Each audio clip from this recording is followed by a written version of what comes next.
socialist stage using a formula similar to the NEP formula. Lenin devised this path to get the Soviet Republic out of trouble in 1921. It can be expressed in our mathematical terms this way. LP plus T equals V1, V2 plus surplus value NGM/new class. NGM equals investment in next generations of machinery. New class equals need for new class versus danger of class society reappearing. This is the locus of the general crisis. Chapter 17 Advanced Socialist Stage at several phases. The post-1975 world became extraordinarily complex. The post-1975 turn of the Chinese Party and the post-Soviet East European collapse of c.1990 left foreign communists totally confused as to what was going on precisely because no one had offered an acceptable, Marxist, or historical materialist, theoretical explanation of what had occurred. I have explained in this volume the model that satisfies that need. In the subsequent 3 volumes on the struggle for communism in Latin America, East Asia, and Oceania, I shall show how the model explicates the historical evidence.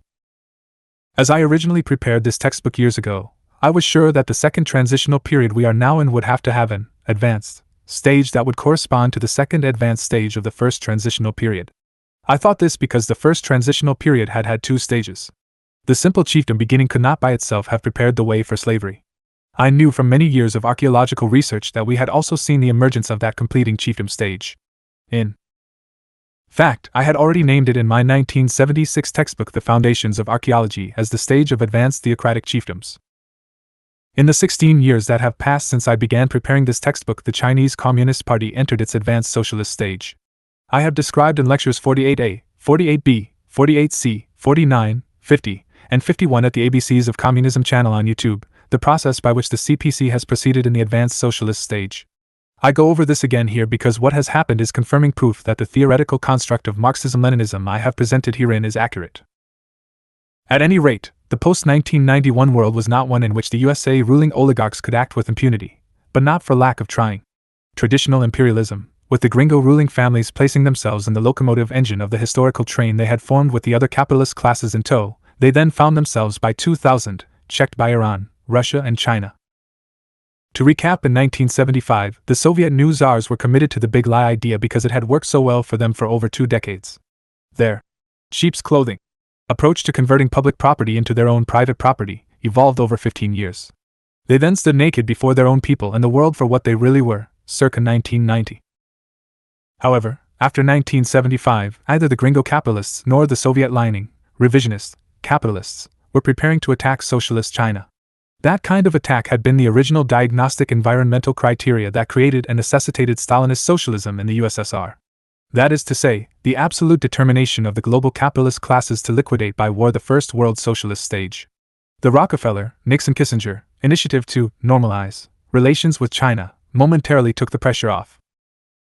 Cuba's position wasn't nearly as secure. The gringo giant was right next door, and without Soviet rockets and finances the danger was extreme.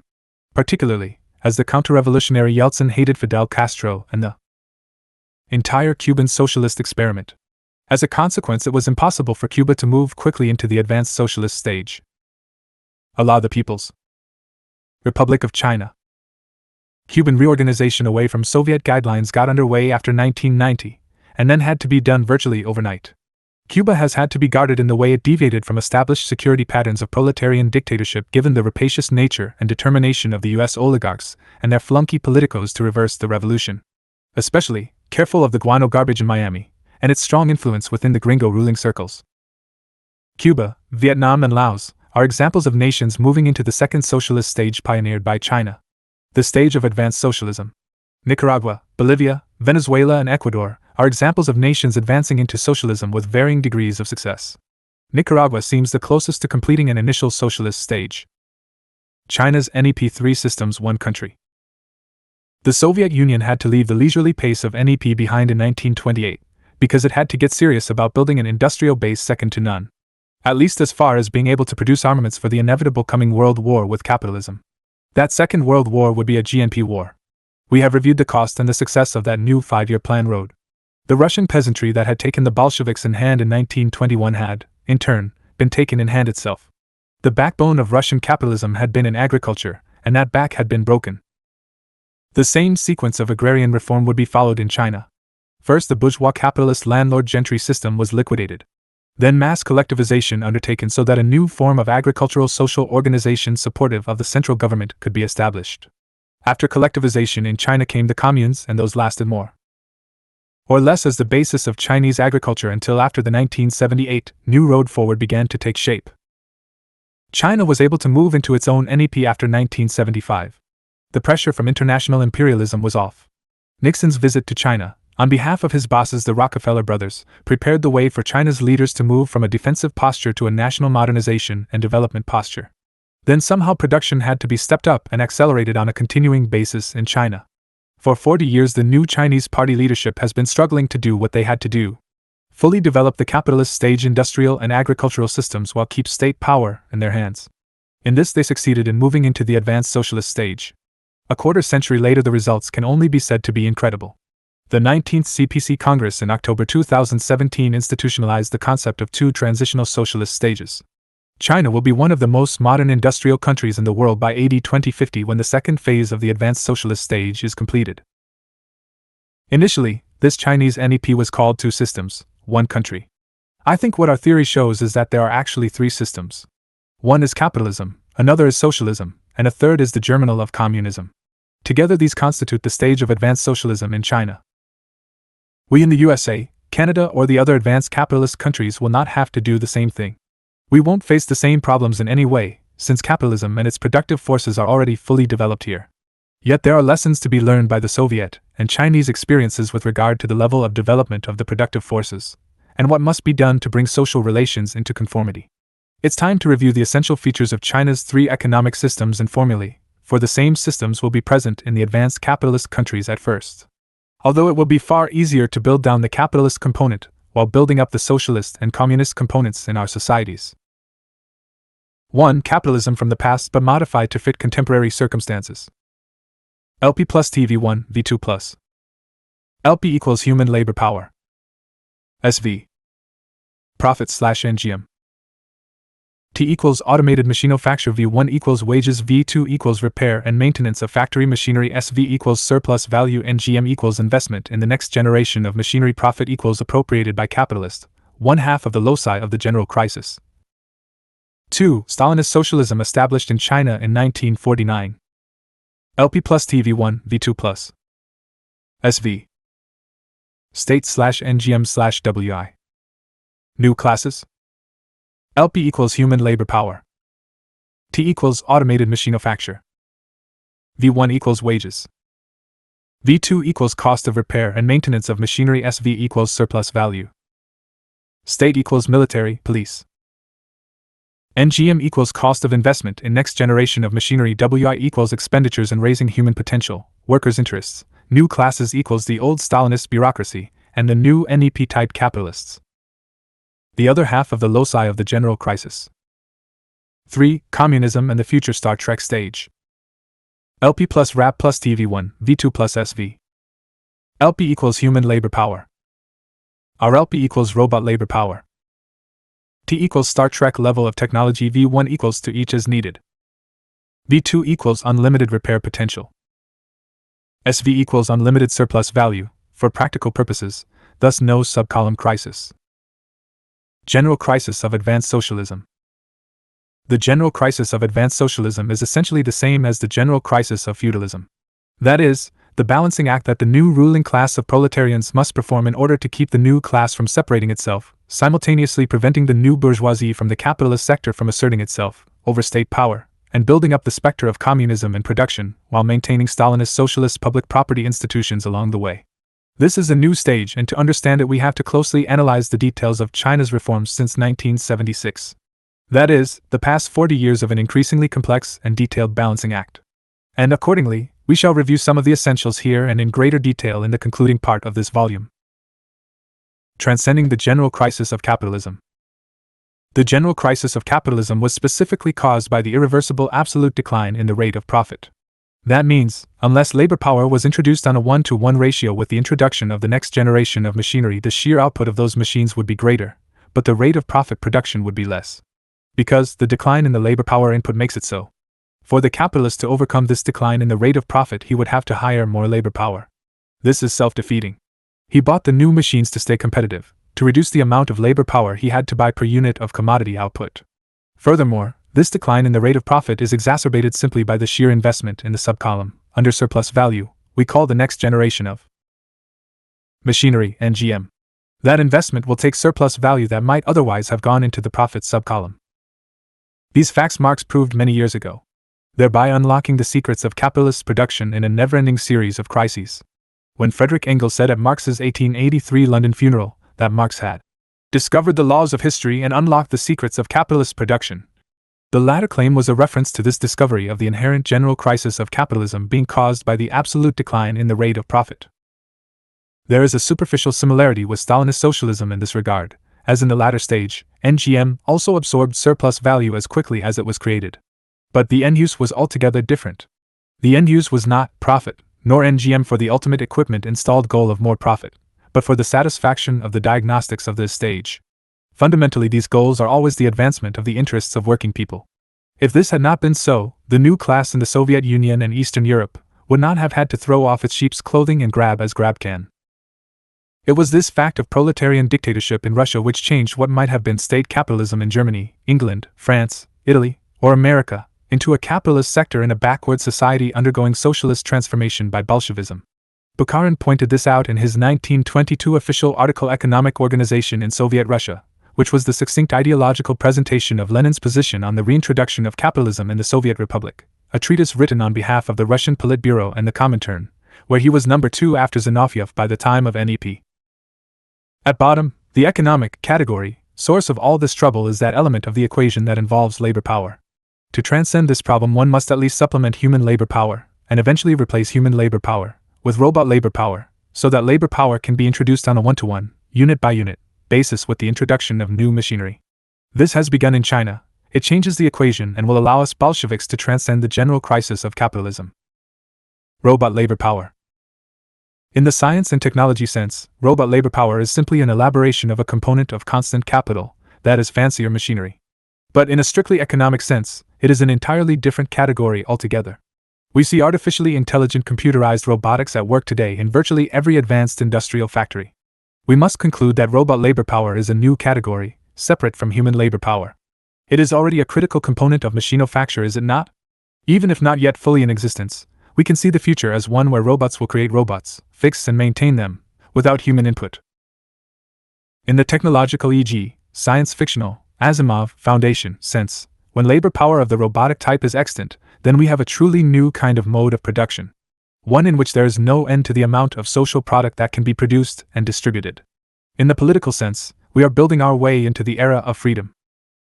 Robot labor power may well be essential to communist and/or truly human society. It has been the genius of Gene Roddenberry and his writers that have shown us the future. This is to say, the technology and the social relations of the Star Trek series of great episodic adventures in the mode of production of future humanist societies. Mode of production, evolution of capital. It must be assumed, as a given, that the Workers' Party will keep a firm grip on state power, the military and the police, as the three systems evolve. And that the class struggle within the second socialist stage will have a conclusion that is not in doubt. With those assumptions as the condition of the evolutionary sequence and process, let us turn to the key questions of capital, value and superstructure in the socialist countries. Variable capital. The working classes in the factories and on the land need to have their educational levels raised as quickly and as steadily as possible. Along the way, we need not expect the great sacrifice of several generations with regard to the creature comforts of life, because the pressure from without has been normalized.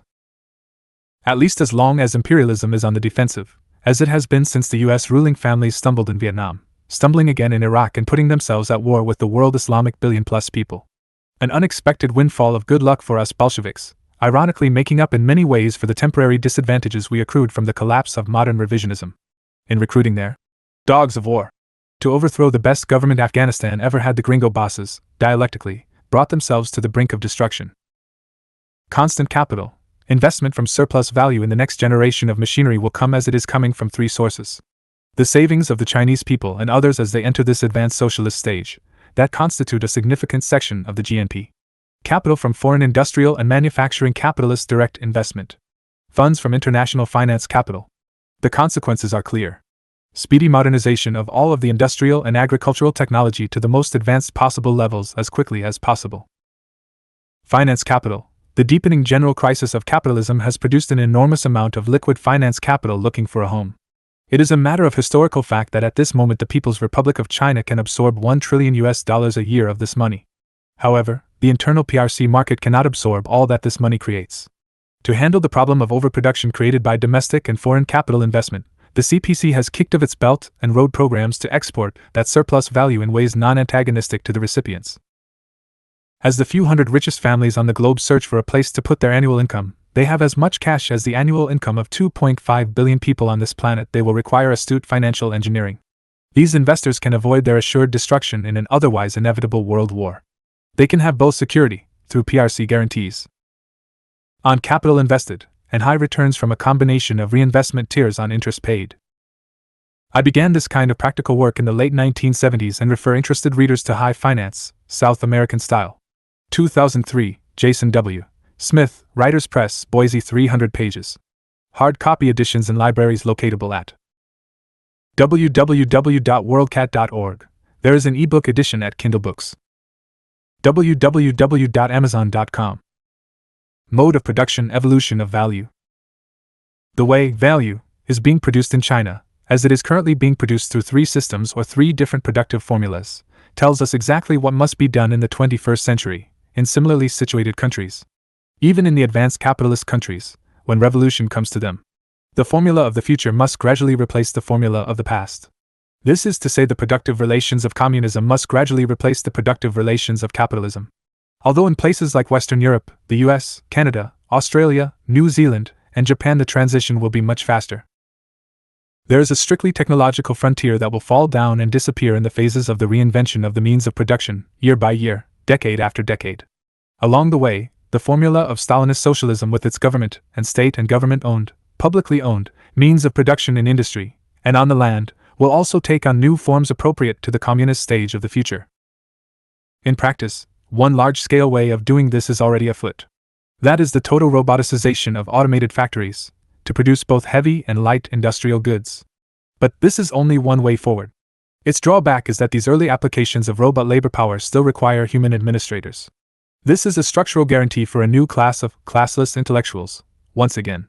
So, it is essential that the roboticized factories eventually be run by completely independent artificially intelligent machines, and that, eventually, comes at the earliest possible moment.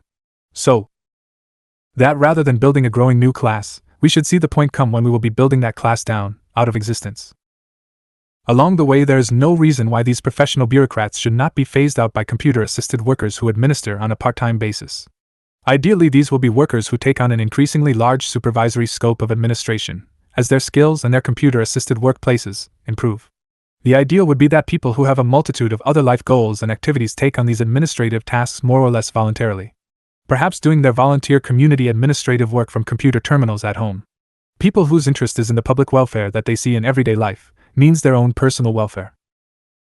People working at home and interfacing with each other in socially recreational ways can be people working at home and interfacing with each other in economically supervisory ways, controlling the dominating heights of economy and ruling over a massive base of robot labor power, manned by cybernetically organized, modernized machinofacture and Star Trek-level technological installations. In this way, value and surplus value are produced without a capitalist general crisis, and in never-ending amounts, so that the wishes of any one and indeed all of the citizens, for whatever material things, can be instantly satisfied. The era of freedom will be here when this slogan of communism becomes a reality. From each according to her ability, to each according to her wishes and needs. When that day arrives, the era of necessity ends.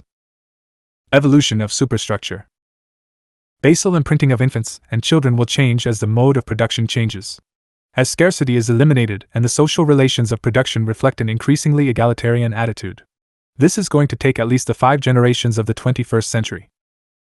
This means that the Workers' Party must keep a firm grip on the state, using the police and the military to suppress those elements who do not welcome the rebirth of the egalitarian altruism of the ancient gens in modern cybernetic production forms. Until such times as classes have become an anachronism, this state apparatus will be at the core of Workers' Party governments. One of the tasks of party and state must be to see that the official ideology of the future is as clearly spelled out and understood as possible. Success will be heavily dependent on education. In the last analysis, the consciously internalized and understood philosophy of science is the next best guardian, after the state apparatus itself, of the future, and humanity's ability to get there. I think of such a future as being both exciting and well worth striving to achieve. We have Mr. Roddenberry to thank for showing us what everyday life could be like. In his work, we have a popularized model of a future communist society, so you cadres should not hesitate to call upon that model in explaining what it is we want to achieve to the masses. By contrast, what the capitalists visualize for the future is a return to chattel slavery of a new and technically more hellish type, as illustrated by the Society of the Borg. This is a nice, easily understood contrast for everyday agitation purposes. Part 3: North American Labor from 1600 to 2017. Chapter 18: Proletarian Origins, Puritanism to Revolutionary War. Workers as well as farmers were often held in servitude in the English-speaking world of Old England, Scotland, Wales and Ireland, often of a de facto slave type. And this situation lasted until at least the early 1800s. An entertaining novel set in Scotland and the US, where mine workers suffer these circumstances, is worth your attention, entitled A Place Called Freedom by Ken Follett. So the fact that the overwhelming percentage of New England's population was or had been unfree, 75%, by the time of the Revolutionary War of 1775 to 1881, did not change the general perception both at home and abroad that freedom was extant in North America as it had never been in historical Europe. And, in fact, it was. Primarily this was because whites who came in as temporary slaves, so-called indentured servants, eventually were freed or escaped servitude as part of the deteriorating ability of their feudal colonial masters in Old England to control the destiny of a land so far from home. England as a home country was being torn apart in a series of civil wars and revolutions. In the 1600s, the initial wave of North American immigrants was religious and of the Cromwell variety. That is Protestant, of the Independent, Congregationalist, and Puritan type. We reviewed the English Revolution, the English Republic and the English Civil Wars of 1640 to 1660 in Chapter 9 on Capitalism. In New England, immigration featured those whose objective was to work in some way for a living, as well as those who planned on living off of them, as they had in the Old World. Such hopes were usually extinguished rather soon for the latter. Among the former, some of our white ancestors survived in their North American toeholds. Despite hostile environments both natural and cultural, those willing to work for a living survived. On the other hand, in the warmer American climates, the already domesticated masses of Latin America awaited the Spanish Ronin who colonized them. By contrast, the North Americans seemed to have picked the hardest way. This English Revolution period, 1640 to 1660, witnessed the emergence of a true New England, one where the Cromwellian Puritans, Congregationalists, and Independents of a variety of church affiliations finally turned their beachhead settlements into true colonial towns. Their most distinguishing characteristic, vis-a-vis their Spanish counterparts to the south, was their addiction to self-help, work, as the source of their wealth, as opposed to living off the work of those being held in servitude. This was a completely different social value than that characterizing the feudalist occupation of New Spain. The Protestant ethic had found a safe haven, and so had these Protestant colonists. They would soon to be joined by Christians of the old and official, i.e., Roman Catholic, church variety, many temporarily out of papal favor in Europe. As importantly, as Adam Smith reported in the first chapter of The Wealth of Nations, the Americans had proven that free labor in the end was cheaper than labor held in servitude. Free labor could be dismissed when no longer needed, while slave labor, both temporary and permanent, had to be fed, clothed, and housed all year round. America labor short. In the 1600s and 1700s, nothing had plagued New England more than the shortage of hands. So, it was not long before temporary white slaves were imported. As we have seen, they were called indentured servants, ostensibly under contract to work for a certain person for 2 to 7 years. This labor time to pay the cost of their passage, at which time they would join their free, if impoverished brethren, not yet truly petty bourgeoisie, on the land or in the towns. Recruiters sold these packages of temporary slavery with all the skill of modern used car sales hucksters, offering many enticements, e.g., learn a trade, be all you can be, see the world, find a mate, become a free farmer. Yet an apple that turns out to be a lemon often leads to consumer rejection. The reality the temporary slaves found awaiting them was far more severe than they had imagined. So the struggle to end being unfree often began as soon as the immigrants arrived in the New England colonies. The newcomers determined to make lemonade and move on. Yet there is a big difference between being conscious of the unjust nature of feudal society and being class conscious of the proletarian variety. It would take the introduction of true capitalism, with all its technological diagnostic criteria in hand, before a true proletarian consciousness could emerge. In other words, one must have proletarians before one can have proletarian consciousness. Struggle to end being unfree. Fundamentally, these de facto temporary slaves, at least the whites, when abused or otherwise having become disaffected, could always run away and hide while farming in the western forests. Or they could work as some kind of laborer, apprentice, or specialist guildsman in the large towns of the North, like Boston, New York, Newark, and Philadelphia. Africans could often do this as well, since a great many of them had come to New England as freemen, or as temporary slaves, in the 1600s and 1700s, and had settled as citizens in the northern colonies. Running away had, of course, happened in Europe. A far more effective, open door to freedom was open in New England, with its de facto unlimited western frontier. Once arriving in cities, those with the idea of being free laborers soon discovered workers could not legally band together and refuse to work, except at a certain wage and for a certain number of hours. All this was explicitly outlawed in New England as it had been in Old England. As, for that matter, was paying and or receiving a wage higher than prescribed by the bourgeois bosses of the colonies. This was the first challenge the immigrants confronted. Unity versus collaboration. In the struggle for adequate wages or fees, working people learned that only by combining to achieve some degree of unity could they earn a decent wage or fee for their labor. Thus, the first half of the foundation for social progress was learning to achieve unity of purpose and action. However, their economic struggles with the bourgeoisie were compromised by the necessity of letting the bosses run the progressive movement to replace feudalism with democracy of the capitalist sort. A democracy where the bourgeoisie rule and settle their business among themselves politically, in a democratic fashion. The bourgeois elements had the meeting places, the press, the elected offices held, the church, so who else could lead? Anyway, this was the predominant ideological framework of that time, as it had been since the days of Oliver Cromwell and the English Revolution. Many of these working people were also petty bourgeois or wanted to be guildsmen working for fees, small craftsmen operating shops, and small farmers. Therefore, it wasn't hard to convince them their political objectives should be the same as those of their employers and the more prosperous farmers, often called planters. In practice, if working conditions and wages were not blatantly unfair, working people were willing to set aside economic demands in favor of political unity with their more prosperous neighbors. Under these conditions, workers were willing to collaborate with the well-to-do. So, workers were always deeply involved politically alongside their bourgeois brothers as younger brothers, not as an independent class with its own inherent interests. Capitalist technological foundations illegal. There were good material reasons for proto-proletarian mechanics, artisans and apprentices, to think of the colonial burgeoning bourgeoisie as being like class brothers. For example, the technological foundations of what was then modern manufacture were specifically prohibited by British colonial law from being exported to New England. Not that the North American bourgeoisie didn't import them anyway, but it made every aspect of their manufacturing endeavors illegal from the get-go. For example, blast furnaces and the know-how to make them were equipment and knowledge carefully policed in British ports. U.S. smugglers like John Adams and John Hancock were forced to assist in the disguising of mechanics and others with technical knowledge in order to get them aboard their ships, and often their equipment had to be left behind. The hope being that these men could remember how the furnaces were built and maintained, so they could reconstruct them once safely in America. It was illegal to produce wrought iron in the colonies. Illegal to bring in artisan mechanics. Illegal to make machinery. Illegal to export anything that didn't first go through British ports on British ships. The entire Anglo-American enterprise was an exercise in illegal trafficking. North American capitalists had to start out as criminals, and continue that way as a normal part of everyday business once they might get production underway. Finally, their sales activities at home and abroad were a further and equally serious criminal infraction. Working people saw that feudalist oppression was as hard, if not harder, on the well-to-do than it was on them.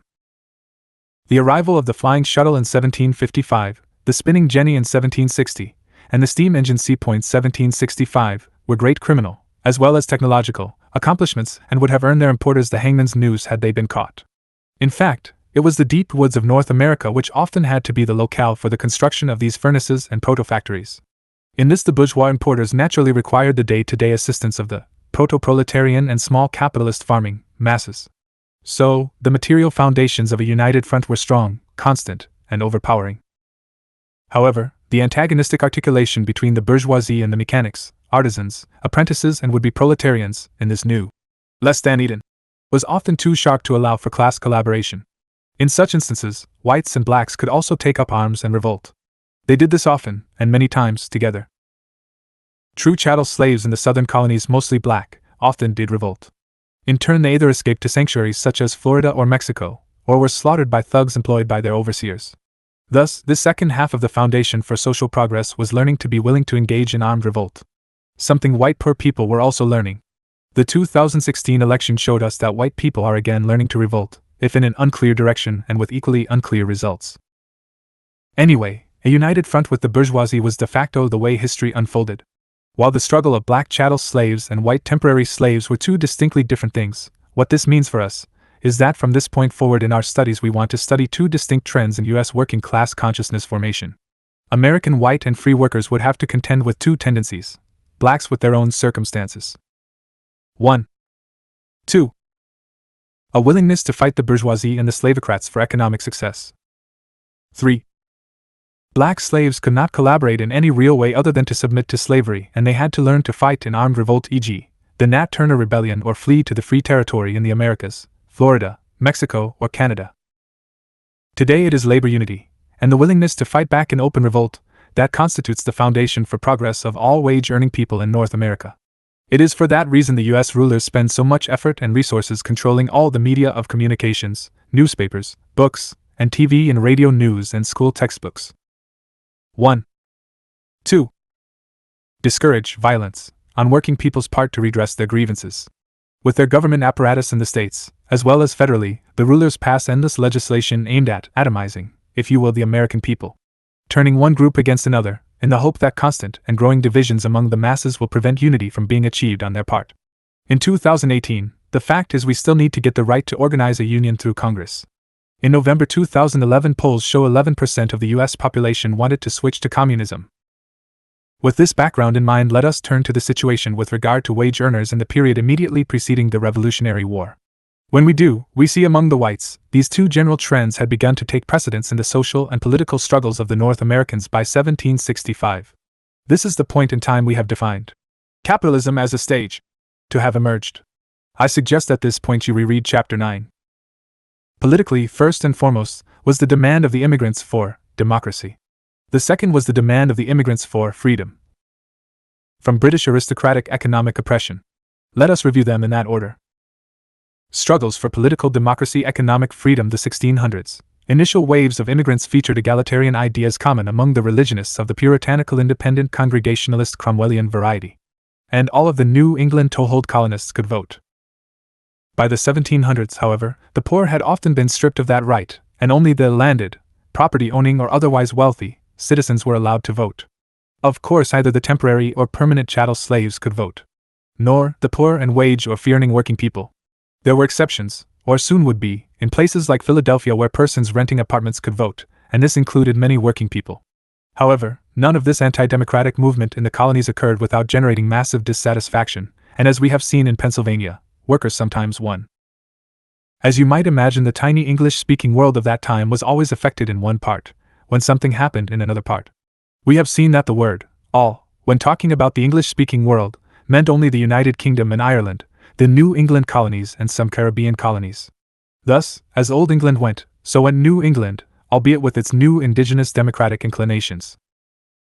In 1664, Cromwell had his most serious and final pre-English Civil War debate with himself.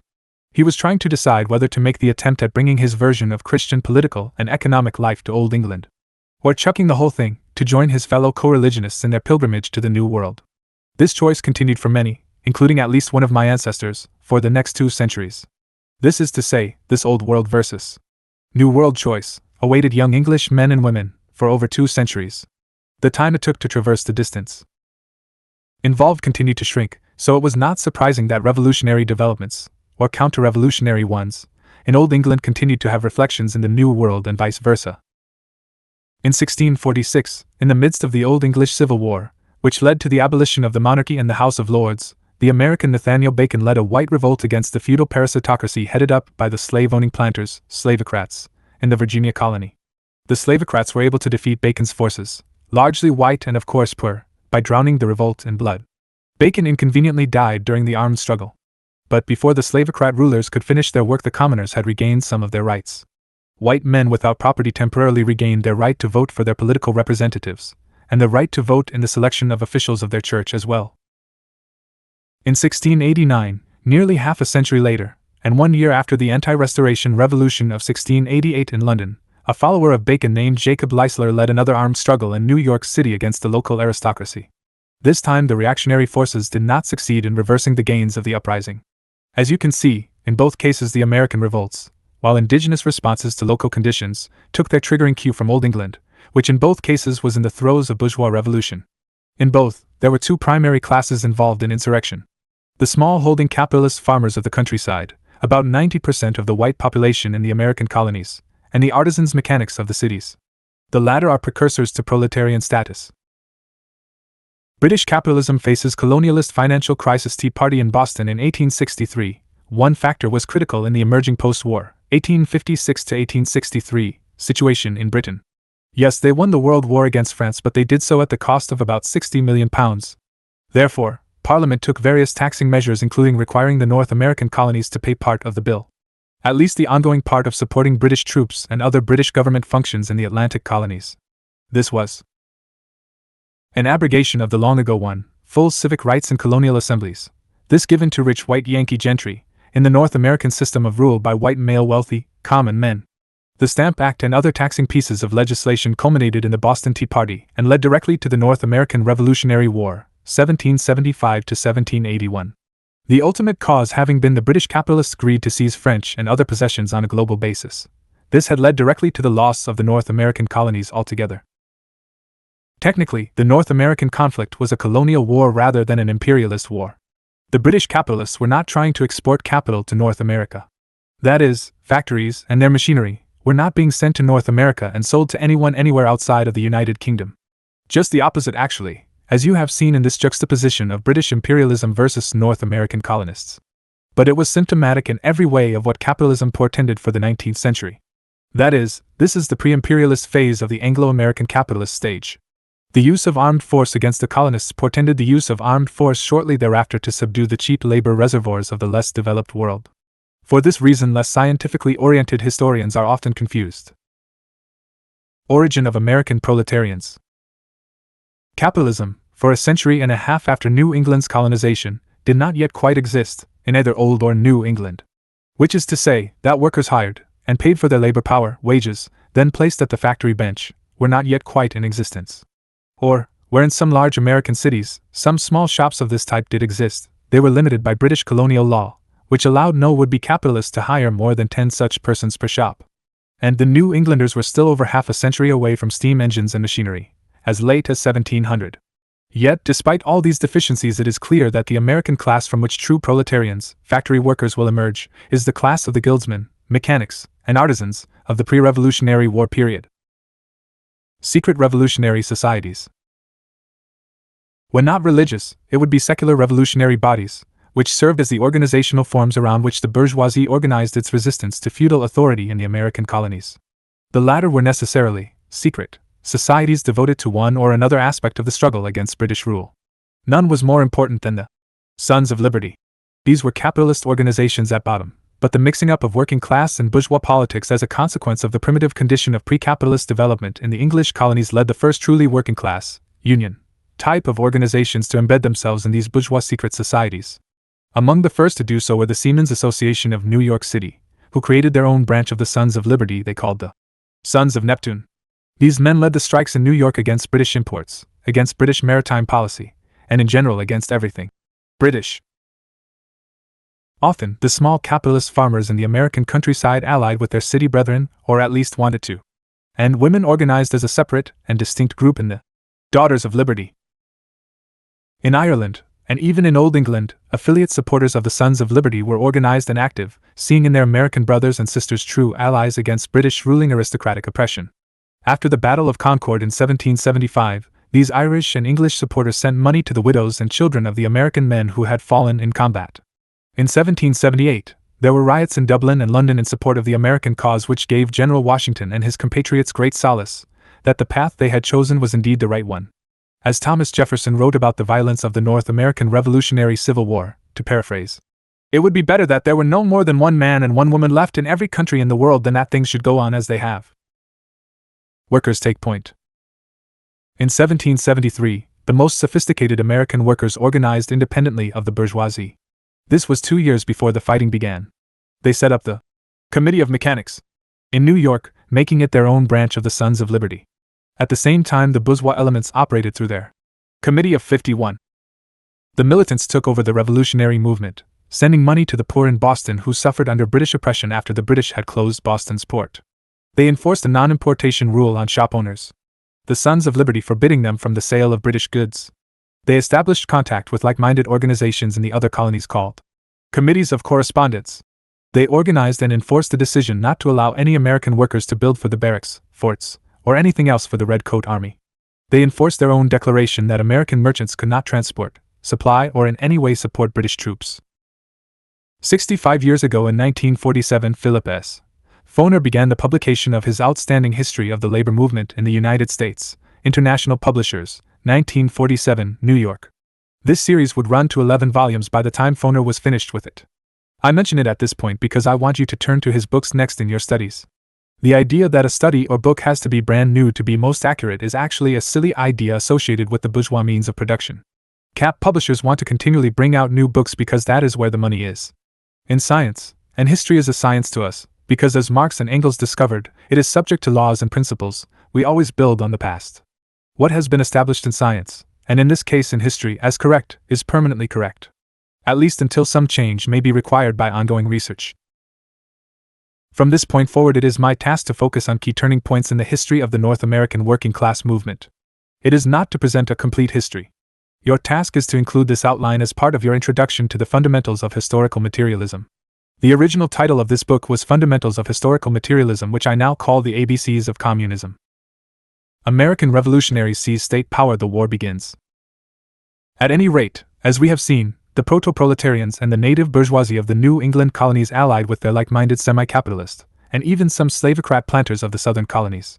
They had forged, out of the material conditions of their lives, a de facto united front against British feudalism cum capitalism. In April 1775, the fighting began in Massachusetts, only days after the Sons of Liberty had inflicted 300 dead upon the British at Concord. Their agents then arrived in New York, and their correspondents there seized state power in that great city. Revolutionaries seized power in Newark, New Jersey, and Savannah, Georgia, shortly thereafter. Within months, leaders of the Military Association of Philadelphia, mechanics and bourgeois elements, put together a conference of working and farming people. This body was a highly democratic, constitutional convention, which, seizing state power, declared a new government to be in existence in Pennsylvania.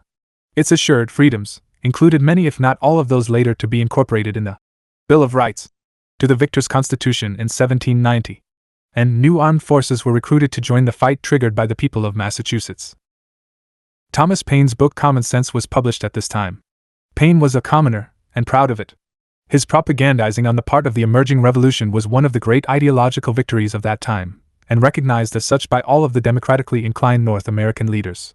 In his book, Paine demanded that workers had the right to withhold their labor if they wished, and not be required by law to submit to any set level of wages.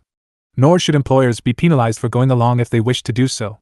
Washington and Jefferson endorsed Paine, his book, and thus, indirectly, the call for workers to be free to organize. By the spring of 1776, 9 of the 13 colonies had revolutionary governments, either new, as a product of seizure, or older bodies converted to revolution. By the summer of 1776, all of the colonies had voted for war and revolution. In 1776, a Continental Congress was formed in Philadelphia. Delegates from far and wide streamed into that city. Although conservative elements were present, most of the delegates had been instructed to vote for war and revolution, and so they did. In 1781, the Redcoat General Cornwallis was finally cornered by the Continental Army and the French fleet at Yorktown. Mel Gibson's movie The Patriot provides the best motion picture account I have yet seen of the struggle from a southern semi-capitalist planter's standpoint. It demonstrates in its characters the various small farmer, working class, unfree and slave components of the Continental Army. With the victory at Yorktown, everything had changed. Slavery and various other forms of oppression existed almost everywhere in the fledgling nation, but a first step had been taken forward, into the future. A step as important to the international bourgeoisie and the emerging capitalist stage as Lenin's step forward with the Russian Revolution and Civil War would be for the international working class movement, and the Stalinist socialist stage, 136 years later. Chapter 19, Capitalism Unchained, 1781 to 1861. Great struggles between newly distinct, and now newly contending, class forces in North America had been unleashed with the successful conclusion of the Revolutionary War. These struggles would intensify over the next 4 generations. Initially, bourgeois leaders like Thomas Jefferson succeeded in welding the masses of mechanics and poor, but capitalists, farmers together behind himself and other liberal big bourgeois elements in continuing class collaboration, specifically for the purpose of taking control of the federal government. This is the period of the Republican Democratic clubs of Jefferson that went on to support Andrew Jackson in his near-civil war on behalf of the North American Small Business and Capitalist Farmer Alliance he would inherit from Jefferson. Capitalism as a productive system had emerged, with its inherited form of parliamentary government. Capitalism had finally been unchained in North America. From our perspective, it is this unleashing of the productive power of capitalism that is now our foremost concern. So we shall turn to the rise of machinofacture and supportive infrastructure in North America, and with it, of course, the rise of a true proletarian class. Let's look first at the technological foundations and then the interacting social organizational consequences. Primitive capital accumulation. In this context, capital accumulation does not refer simply to the amassing of money finance capital for the purpose of investment in next generations of machinery. It also refers to the construction of the infrastructure for capitalist machinofacture. That is now the predominant economic enterprise in the new nation. Money capital must come from somewhere. Ultimately, that is always from someone's labor.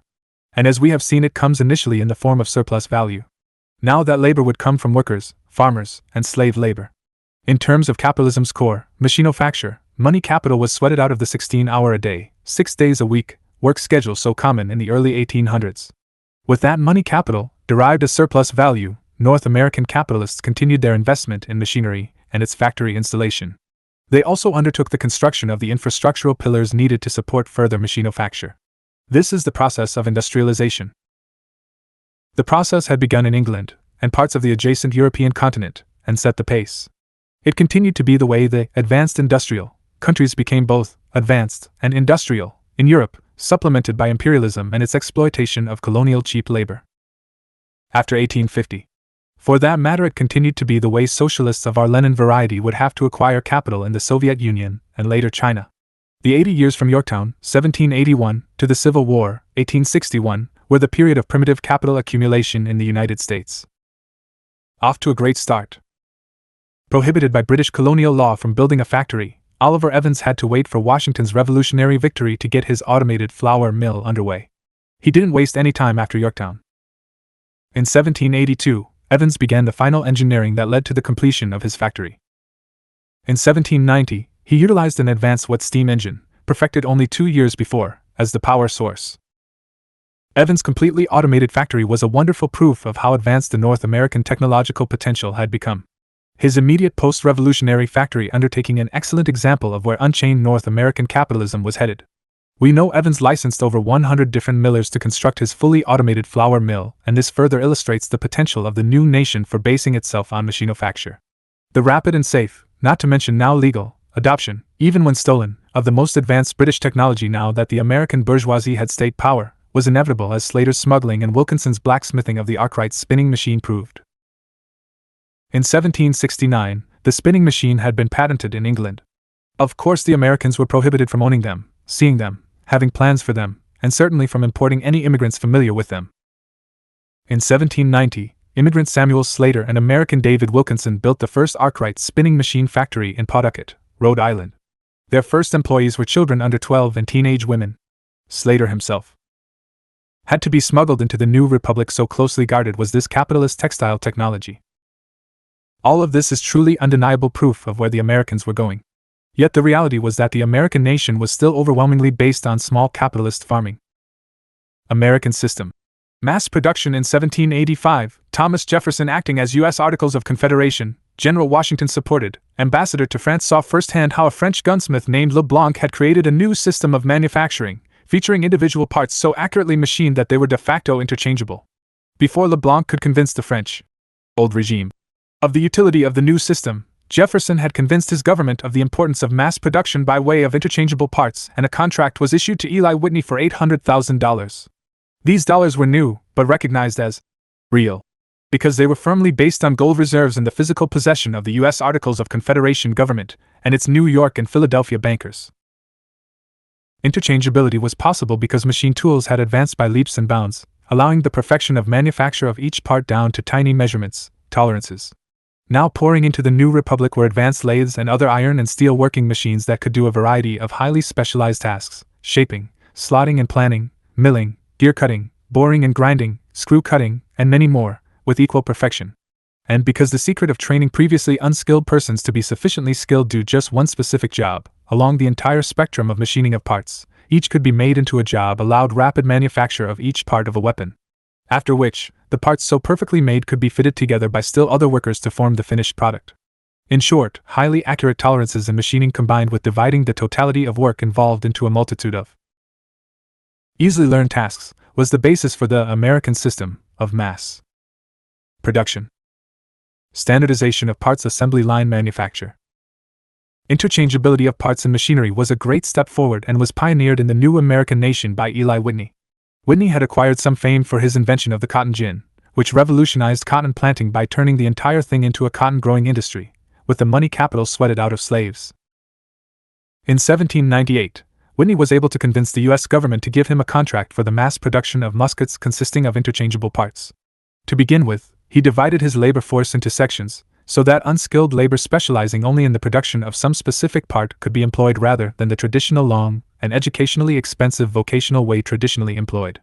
In that approach, one craftsman made all the parts of a musket, taking long periods of time to finish the gun. Now Whitney had an assembly line, an entirely new way of going about manufacture. The same thing had been done in Britain earlier with regard to the production of blocks for naval vessels. Anyway, in these two processes, the interchangeability of parts and the assembly line, the U.S. industrial proletariat was emerging. Together these processes became known as the American system. However, before all this potential could even begin to be realized, the infrastructure of roads and waterways would have to be developed. Hand in hand with the introduction of advanced technology, it was developed. Waterway steamships and unions. In 1781, General Washington went right back to work after Yorktown. Not that winning the war hadn't been work. One of the first things he and his army did was to authorize the construction of new canals to link up raw material sources to manufacturing and consuming cities, towns, and ports. During the 1780s, the U.S. was under a loose Articles of Confederation as far as the civilian government was concerned. Washington was ruling through his still payrolled army, making executive decisions.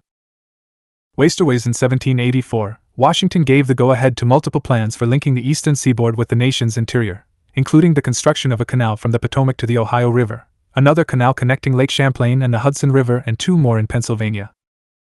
In 1785, a project was launched to improve river transport from Richmond, Virginia, to Buchanan.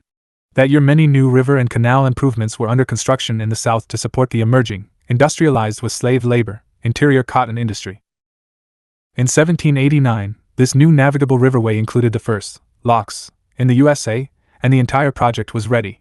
Finally, as the first president of the constitutional USA, Washington pioneered the intracoastal waterway system that would allow the Americans great security from hostile states and pirates. In 1792, New York's legislature followed suit and authorized the construction of a navigable river and canal system to link Lake Oneida and the Oneida River. Simultaneously, it authorized improving the Hudson to fully navigable standards all the way to Lake Oneida. In 1805, the first construction phase was completed. In 1820, the Columbia-Charleston Canal was connected to a dozen lateral canals. Accordingly, cotton was delivered to the South's greatest port city. In 1817, New York's progressivism came to a new climax with the order to build the Erie Canal. The Erie became a great success, opening New England to the Midwest of the continent. In 1805, the Mississippi and Ohio rivers began to be linked from Pittsburgh. This would soon connect the northern U.S. with New Orleans, opening up vast new swathes of territory to citizens of the emerging Great Republic. Steamships. In 1786, John Fitch began experimenting on American river craft with steam. In 1802, William Symington's paddle-wheel boat, driven by a steam engine mounted astern, was traversing several canals. In 1807, Robert Fulton mounted his steam engine-driven paddle-wheels on the sides of his first ship on New York canals. By 1825, steam engine-driven paddle-wheelers were running all over American rivers and canals. Trade unions. In 1792, the second decade following the victory at Yorktown began. U.S. workers started to organize trade unions. They began that year in Philadelphia. By 1794, journeyman shoemakers of Pennsylvania had to be reckoned with. By 1805, the New York shoemakers were a force to be listened to in that state. Right away, these workers and their unions tackled the first obstacle. That obstacle was the long tradition of laws making union organizing illegal, and they had increasing success. The general crisis depressions of 1819 and 1829. There had been previous economic dislocations in the new republic. The decision of Jefferson to forbid trade with either Napoleonic continental Europe or the British Empire had caused one such downturn. In 1819, capitalism's general crisis, as the sole precipitator of economic panic, depression, and dislocation, featured its first true appearance in the USA. Thereafter they would come rather regularly. Why? Because depression/recessions are inherent parts of capitalism. With each, tens of thousands of workers were sent to the street unemployed. This happened in New York, Philadelphia, and other cities of New England and the mid-Atlantic coast. Small capitalists were swallowed by big capitalists. Since 1800, there have been 250 capitalist collapses globally. In 1829, the general crisis of capitalism threw up new mass waves of unemployment in the cities. Workers starved. Some fled on the new canals to other locations seeking employment. Others opted for new lives as capitalist farmers in the Midwest and northern Mexico, what is now the western half of the USA. Others found slave labor wage jobs as laborers in the construction of canals and railroads. Workers still with jobs had to work longer hours for less money under terrible conditions. The majority of these employed workers were women and children under 12 years of age. Naturally, resistance spread, trade unions were formed, and labor began to act on its own behalf as a class for the first time. Railroads and unions. Americans both benefited from, and immediately improved upon, the British advances in steam-driven rail-riding locomotives. The first application of rail technology was in cotton land. Immediately thereafter railroads were built in New England. Southern states in 1830, the first completely steam locomotive traversed railway, was in operation, called the South Carolina Railroad.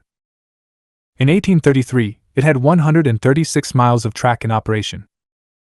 Northern states in 1831, the British-built John Bull locomotive was sold to, and in operation by, the New Jersey Camden and Amboy Railroad. In 1832, the first U.S.-built bogie locomotive went into operation.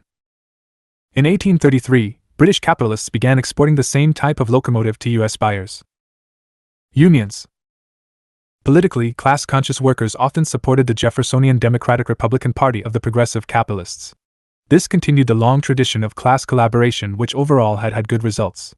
But, at the same time, their most sophisticated elements were beginning to look toward independence. By 1827, the country's first Central Labor Council was formed in Philadelphia. U.S. workers had come to see that they had to establish themselves independently as a class and political force. The general crisis of capitalism, and its constant, never-ending, introduction of new and improved generations of machinery, was forcing this conclusion to the forefront. General Crisis Depression of 1837. There would be a series of depressions in the capitalist business cycle after the Depression of 1829 to 1831. For labor they became increasingly devastating with each successive recovery. In 1837, the industrial collapse confronted workers with the absolute necessity, just to survive, of building on their experience. Meaning they had to form permanent unions, permanent central labor union councils, and permanent political programs. The fight had generated unions with a workers' program featuring two essential demands. 1. A 10-hour working day and 2. Publicly paid universal education for children. The capitalists, on the other hand, continued their massive expansion in production with their most recent next generation of machinery.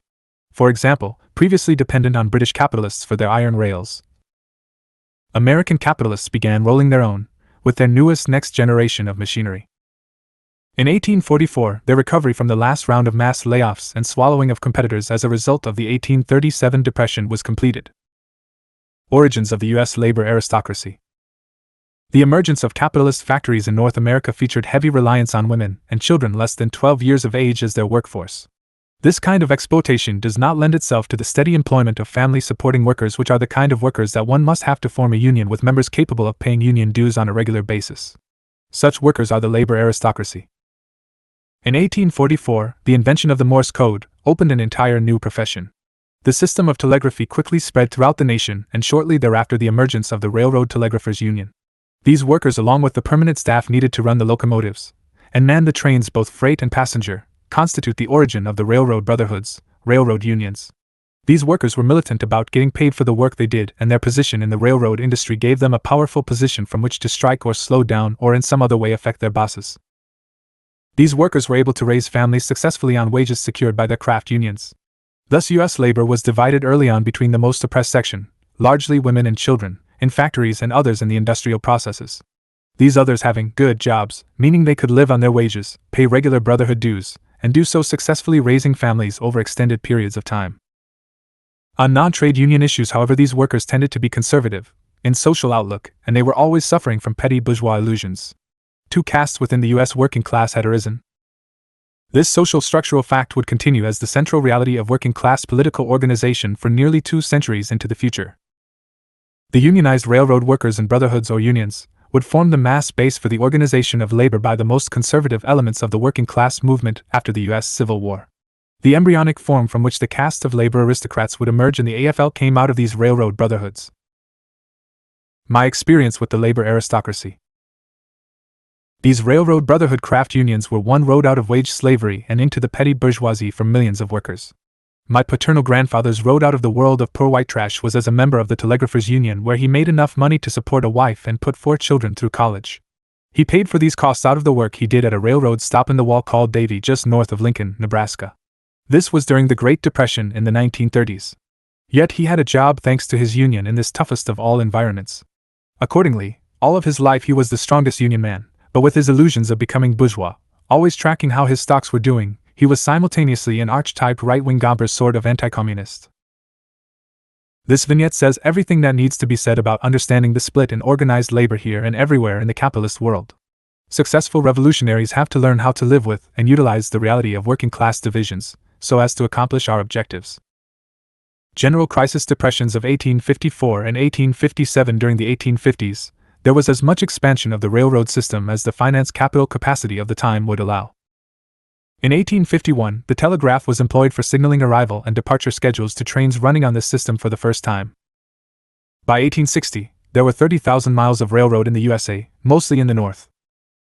From 1810 to 1860, to supply the iron needs of farmers and industry, including the railroads, American iron production had grown from 50,000 tons to nearly 1 million tons. Correspondingly, coal had replaced wood in iron manufacture, so that coal mining jumped from next to nothing in 1810 to over 14.3 million tons in 1860. The surplus value to finance all of this expansion was sweated by the capitalists out of the largely child and teenage women workforce.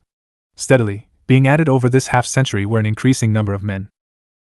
In 1854, another depression discharged 200,000 workers onto the streets, and in so doing smashed most of their union organizations.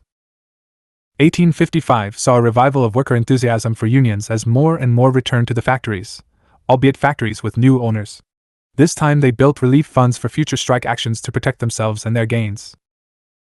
In 1857, when the next depression again wiped out many unions, a number of unions survived precisely because they had amassed sufficient funds for strike relief.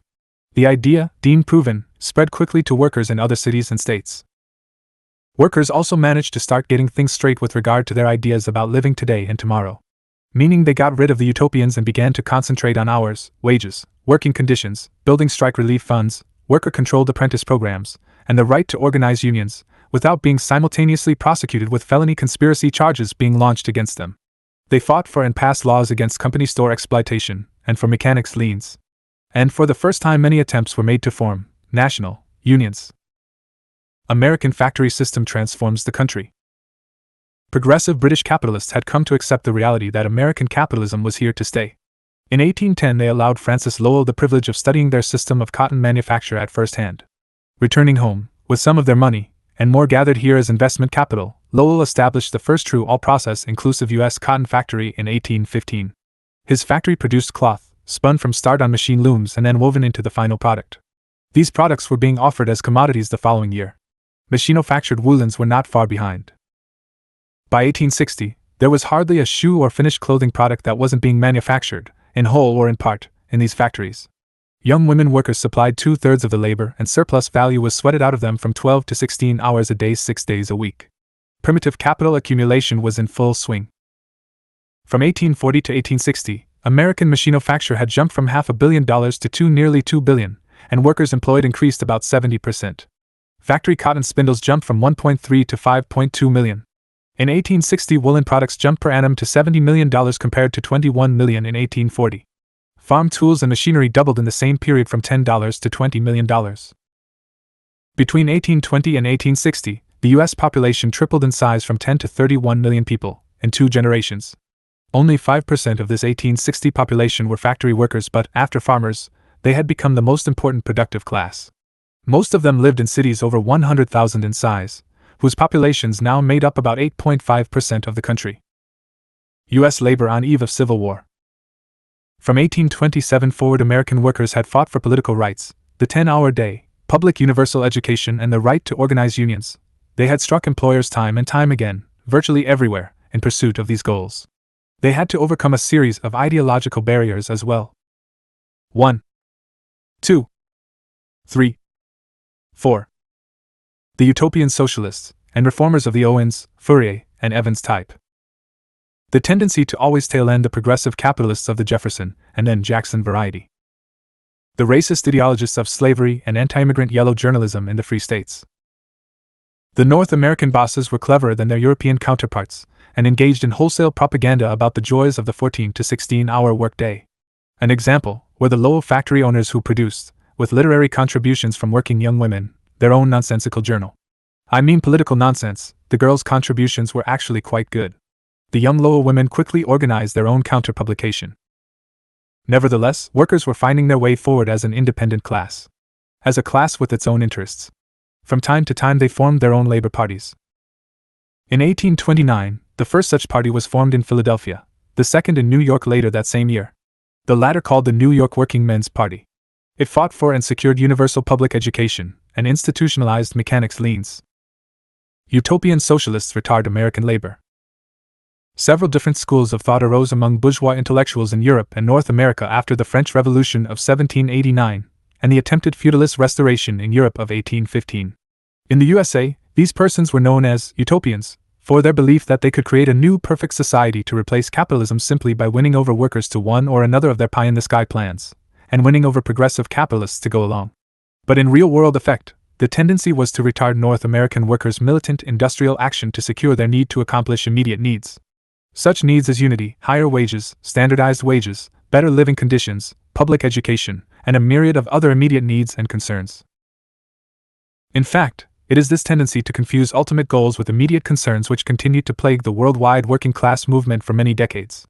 And for that matter continued to plague international communism in the 20th and even now in the 21st century. It is the Achilles heel of the ultraleft. The ultraleft, in other words, is not communist, despite pretensions of some of them to the contrary, but a kind of bourgeois infantile naivete disorder. As Lenin later called it, an M. Why do we say this? Because then as now, bourgeois elements were not anxious to participate in the strikes and other militant worker actions needed to accomplish their immediate goals. At the same time, the utopian official line was correct in asserting that within the framework of the capitalist system the workers would always be wage slaves and subjected to the shit end of the stick. But the correct answer was for workers to seize power. Instead, the utopians proposed pie-in-the-sky, naive, fairy tale ideas that employers could be won over to one or another utopian plan.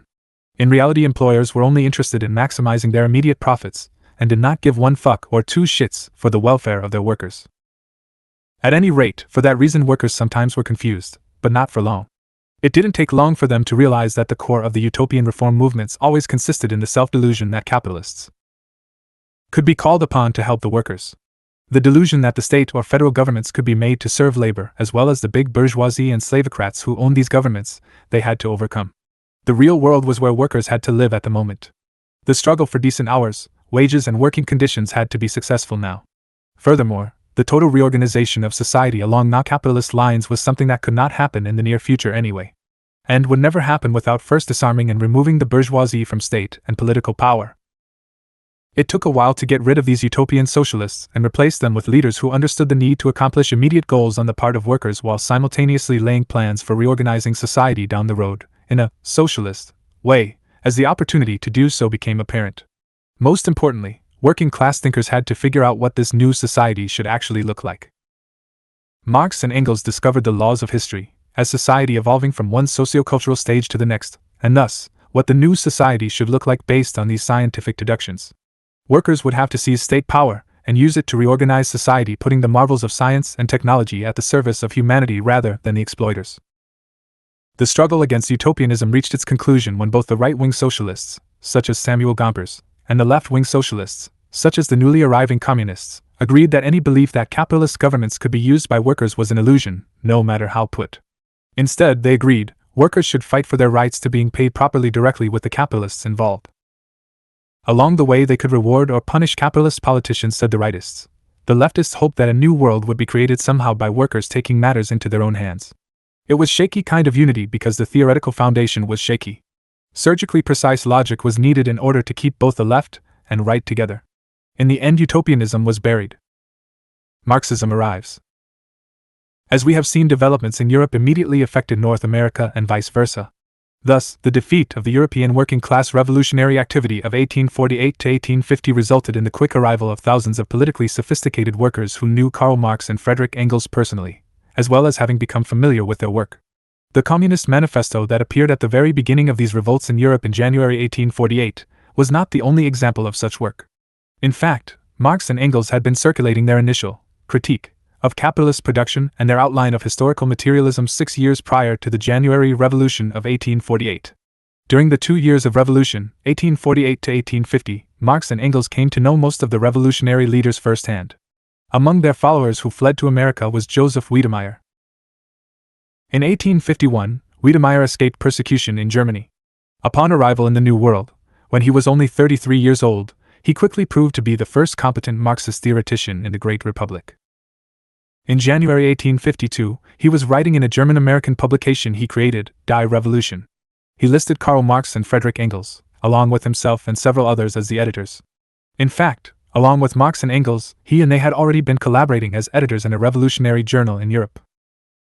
Thus, within 4 years of the appearance of the Communist Manifesto in London, Marxism had officially arrived in New York, as had Marx and Engels via surrogates. As a matter of interest, following Marx's 1883 death, Engels would visit the U.S. while completing his study of Lewis Henry Morgan's research. However, Morgan died in New York only hours before Engels could get to him. In 1857, 5 years later, and just 4 years before the Great War between the free and slave states, several men formed the Communist Club in New York City. They also were followers of Karl Marx, whom they knew well because of his work during the European revolutions of 1848 to 1850, and his subsequent publications, e.g., the 1848 Communist Manifesto, including his contributions as the London correspondent of the New York Herald. Wiedemeyer was a key participant and took the point in defeating the utopians and their various crackpot plans by demonstrating the need for combining temporary economic and political struggles for less than final objectives. By 1860, the utopians were pretty well finished off and Marxism had become the predominant ideological formation among North American working-class intellectuals. Also, by 1860, and the election of Abraham Lincoln, workers and their organizations had earned a leading place in American life.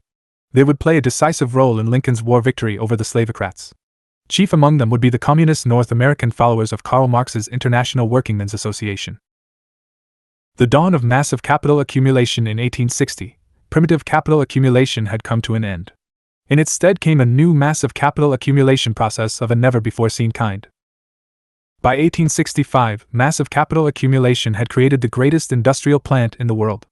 It funded the largest machinery-supported army the world had ever known.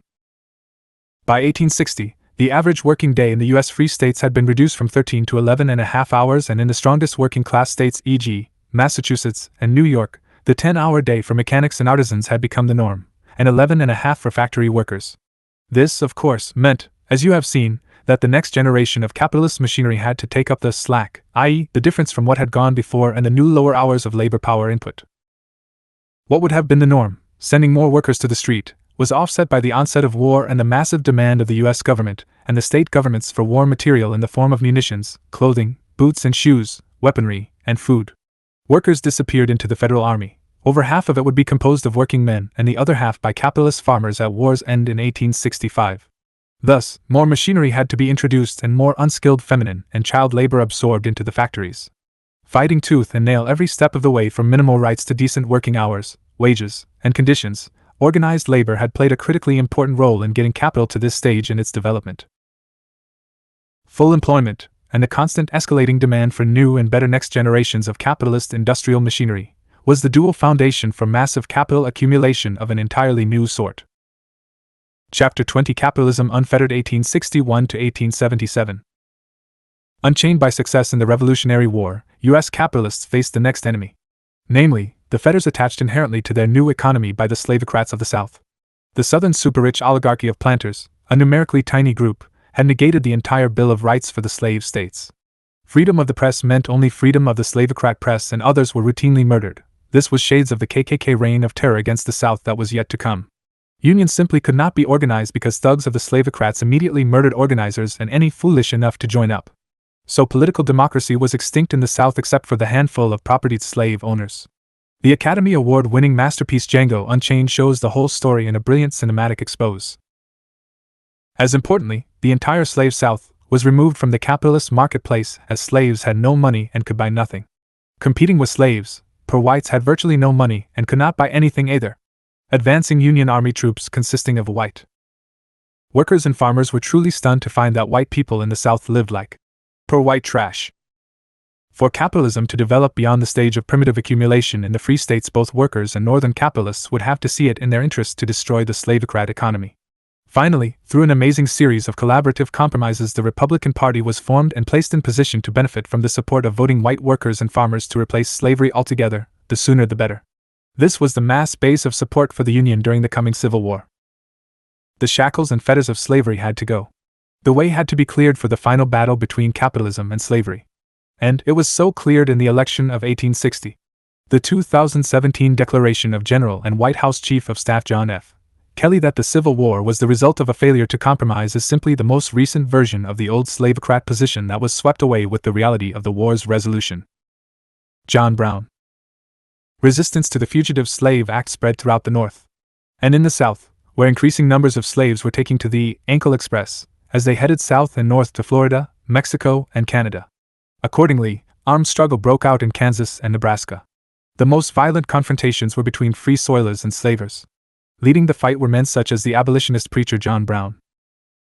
In 1859, John Brown was ready to start the U.S. Civil War right now over the issue of slavery. He and his group prepared an attack on the Harper's Ferry U.S. Armory, Virginia.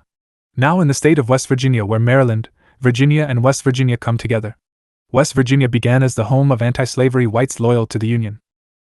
This military action was to support the political objective of initiating civil war by arousing the slave population to take up the now available arms at Harper's Ferry.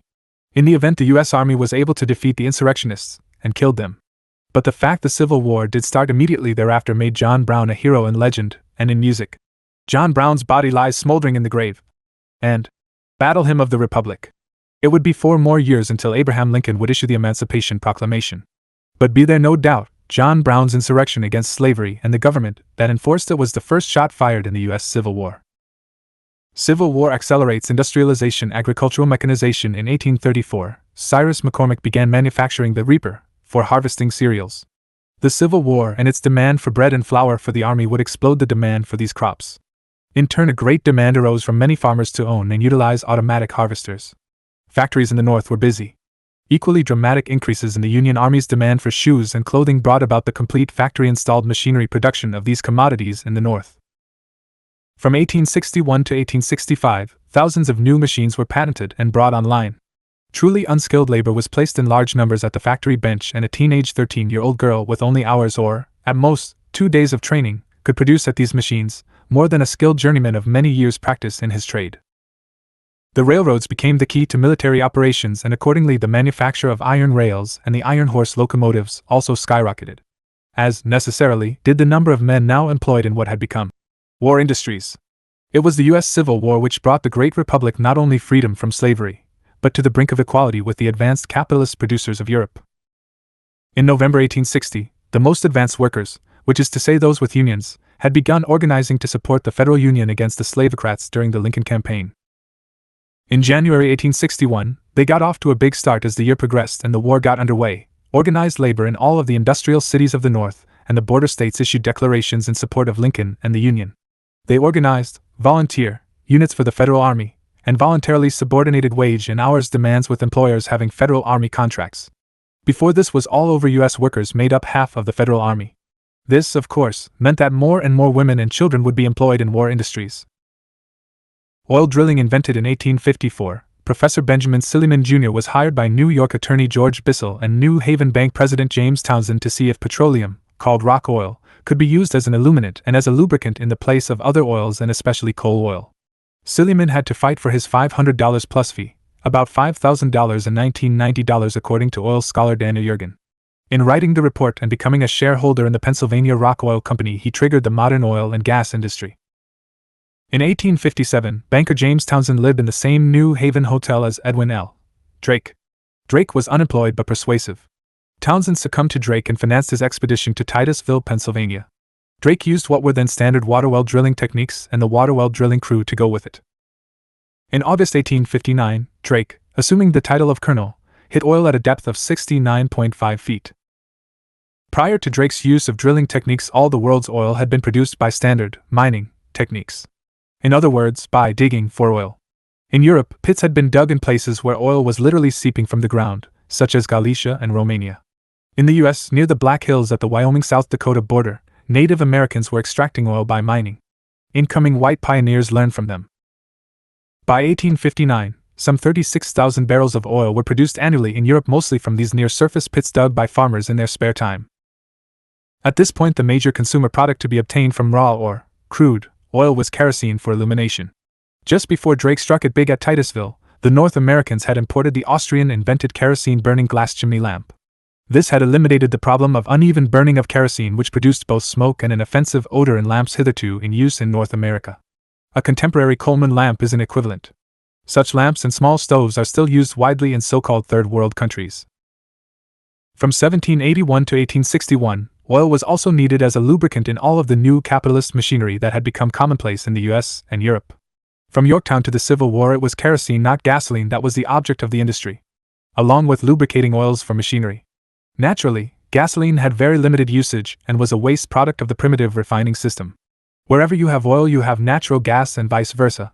This is a law of petroleum geology. For the most part, natural gas was simply vented and burned, although in a few cases people had learned to use it as a fuel. The state of Pennsylvania was about to experience the California gold rush. This time, the object was not gold but oil. Dawn of the petroleum industry. As we have seen, the first oil well in the United States was drilled in 1859. This well was drilled, that is, it was not a pit, where near-surface oil was mined. The technique was what was called water well cable drilling, not the rotary drilling that would come several decades later. Nevertheless, it was a drilled well. It happened at Titusville, Pennsylvania, and was the beginning of the oil age. Some of this technology you will see in the movie There Will Be Blood. The Civil War had dried up the southern supply of turpentine, which had been widely used in the northern states for lamp illumination. As we have seen, kerosene had just been proven to be an effective illuminant far superior to turpentine, coal oil, or whale oil. Thus, a substantial market existed already in the north. In cable drilling, a bit is lifted and dropped in a hole, and each time it is dropped, the iron bit digs out a little bit more of the dirt. In rotary drilling, the drill bit is on the bottom end of a drill stem of hollow steel pipe that is itself turned by a diesel-powered rotary grip at the floor of the drilling rig. This drill stem, drill pipe screwed together with each pipe segment being about 30 feet in length, is allowed to lower gravitationally driven by its own weight. In 2017, and for well over a century, all oil well drilling has been done by the rotary method, which began at the Spindletop well, near Beaumont, Texas. The bit is lubricated and the incoming pressure of oil and gas offset by a drilling fluid. This drilling fluid technology is a science in itself, but in those days it was just water. In 1900, drillers would want 3 stands of drill pipe available before they had to switch out drill bits. Because rather than one 30-foot section of drill stem having already worked its way down, you could have 90 feet to reach to a maximum extent with another 3-pipe stand of drill pipe, before you had to change the bit. That is why you see such tall drilling rig towers, called derricks. These towers hold 3 stands of pipes screwed together. Each pipe being about 30 feet in length, a 3-stand of pipe would be roughly 90 feet. Thus the need for a tower, derrick, to hold multiple, 90-foot stands. The Civil War had dried up the southern supply of turpentine for the North. Turpentine had been widely used in the northern states for lamp illumination. As we have seen, kerosene had proven to be an effective illuminant far superior to turpentine, coal oil, or whale oil. Thus, a substantial market for illuminant fuel already existed in the North. Now it could be replaced by kerosene from Pennsylvania crude oil. Pennsylvania was the only oil-producing state in the Union. Also, Lincoln was fighting the first industrialized war, and all that northern machinery needed lubricating oils. Again, it was Pennsylvania crude that provided the answer. In early 1865, 3 months before the Civil War ended at Appomattox, John D. Rockefeller bought out his partner in one of Cleveland's most successful refineries. Rockefeller had what he called our plan. A plan to put order into the chaos of the oil fields and the refining and distributing system via monopoly. Over the next 5 years, he established a monopoly on refining virtually all of the oil coming out of Pennsylvania, the only U.S. oil-producing state. Rockefeller had become a specter haunting, indeed terrifying, Pennsylvania oil men, who were the only oil men in the USA. Standard Oil Trust. Producers were not the only capitalists frightened by Standard. Virtually the entire remaining capitalist class was in fear of Rockefeller's growing immense financial power. He could and did dictate price and market opportunities. "We will buy this product of yours, not only oil but agricultural produce to be shipped on railroads, at this price, take it or leave it." Other oil capitalists failed to control Rockefeller, and his elimination of any remaining competition. To cut him down to size, other sections of the U.S. capitalist community began to use the state governments, which in most states they still held firmly in their hands. In a series of legal initiatives against Standard Oil and against John D. Rockefeller personally, in state after state, the capitalist press turned against Standard. Important people in the capitalist class of each of these states introduced legislation in their state legislatures. State and federal court lawsuits aimed at taking down both Standard and Rockefeller were filed. To make a long story short, Rockefeller and his new and closest friend and business collaborator Henry Flagler came up with a way to immunize themselves and their joint endeavor from these assaults. It was called the trust. U.S. law at the time did not allow one company to own and control other companies. Furthermore, even if it had, that would not provide Rockefeller with any real immunity from these attacks. In fact, it would have just the opposite effect, as a legal challenge in the legislatures or in the courts against one company would affect all the others in its portfolio. To get around this, Rockefeller had for a number of years placed his subsidiary companies in the hands of his individual shareholders. The trust evolved this system by putting the value of all of the Rockefeller companies, thousands of them, into the form of shares in a trust which was directed by a board with shares held by the trustees. Rockefeller and Flagler owned 25% of 700,000 shares. The remaining bulk of shares were largely in the hands of 7 more directors. The rest were doled out to persons who had previously owned substantial portions of the stock of each of these individual Rockefeller companies. Thus, legal and legislative challenges were effectively negated as far as legislation and court decisions against any one company were concerned. How could you sue a trust for the actions of a company whose only relationship to the trust was the ownership of shares in the trust by persons who operated or had previously owned some unrelated legal entity, company? Well, in this country anyone can sue anyone for any reason, but whether the challenge will survive initial filing in the court in question is another matter. The nature of the law being what it then was, the trust was an effective block to legal and legislative originating regulation. Actual operations of the constituent parts of the now unified oil industry owned by the trust were undertaken by committees. These committees were appointed by the directors of the trust. Chief among these directors were Rockefeller and Flagler. Science at service of capital. Rockefeller had a healthy appreciation for science, perhaps because of his own strong background in mathematics. However that may have been, he had been hiring geologists and chemists for some time before the Standard Trust was created. Certainly after the establishment of the Standard Trust Committee system, the presence of advising scientists acted as a buffer, if nothing else, against reprisal from stockholders in case something went wrong. Now the scientists began to pay off. Chemical engineering. The discovery of oil with high concentrations of sulfur led to making it usable for conventional marketing by using copper oxide as a catalyst. The world's iron ores were also made universally usable by lining blast furnaces with dolomite rock, magnesium carbonate. The magnesium carbonated removed the phosphorus so prevalent in so many of the world's iron ores. Chemical engineering became critically important because Pennsylvania crude was about to be supplemented by a new U.S. source. In Ohio, Indiana, an evil-smelling sulfur content had rendered the crude oil unpalatable for kerosene lighting. Wherever you have oil, you have natural gas and vice versa.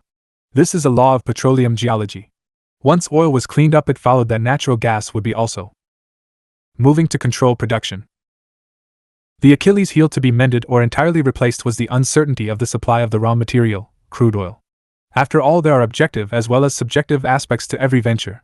As masterful as Rockefeller and Flagler had been in controlling their subjective roles, they still had to face the fact that all of the oil they controlled had come from one state. If the oil ran out, as many experts believed was inevitable, the entire monster they had created would die like the giant in the Jack and the Beanstalk fable. Then they got a break. In 1884, large pools of oil were discovered on the Ohio-Indiana border. Shortly, a third of U.S. production would come from these.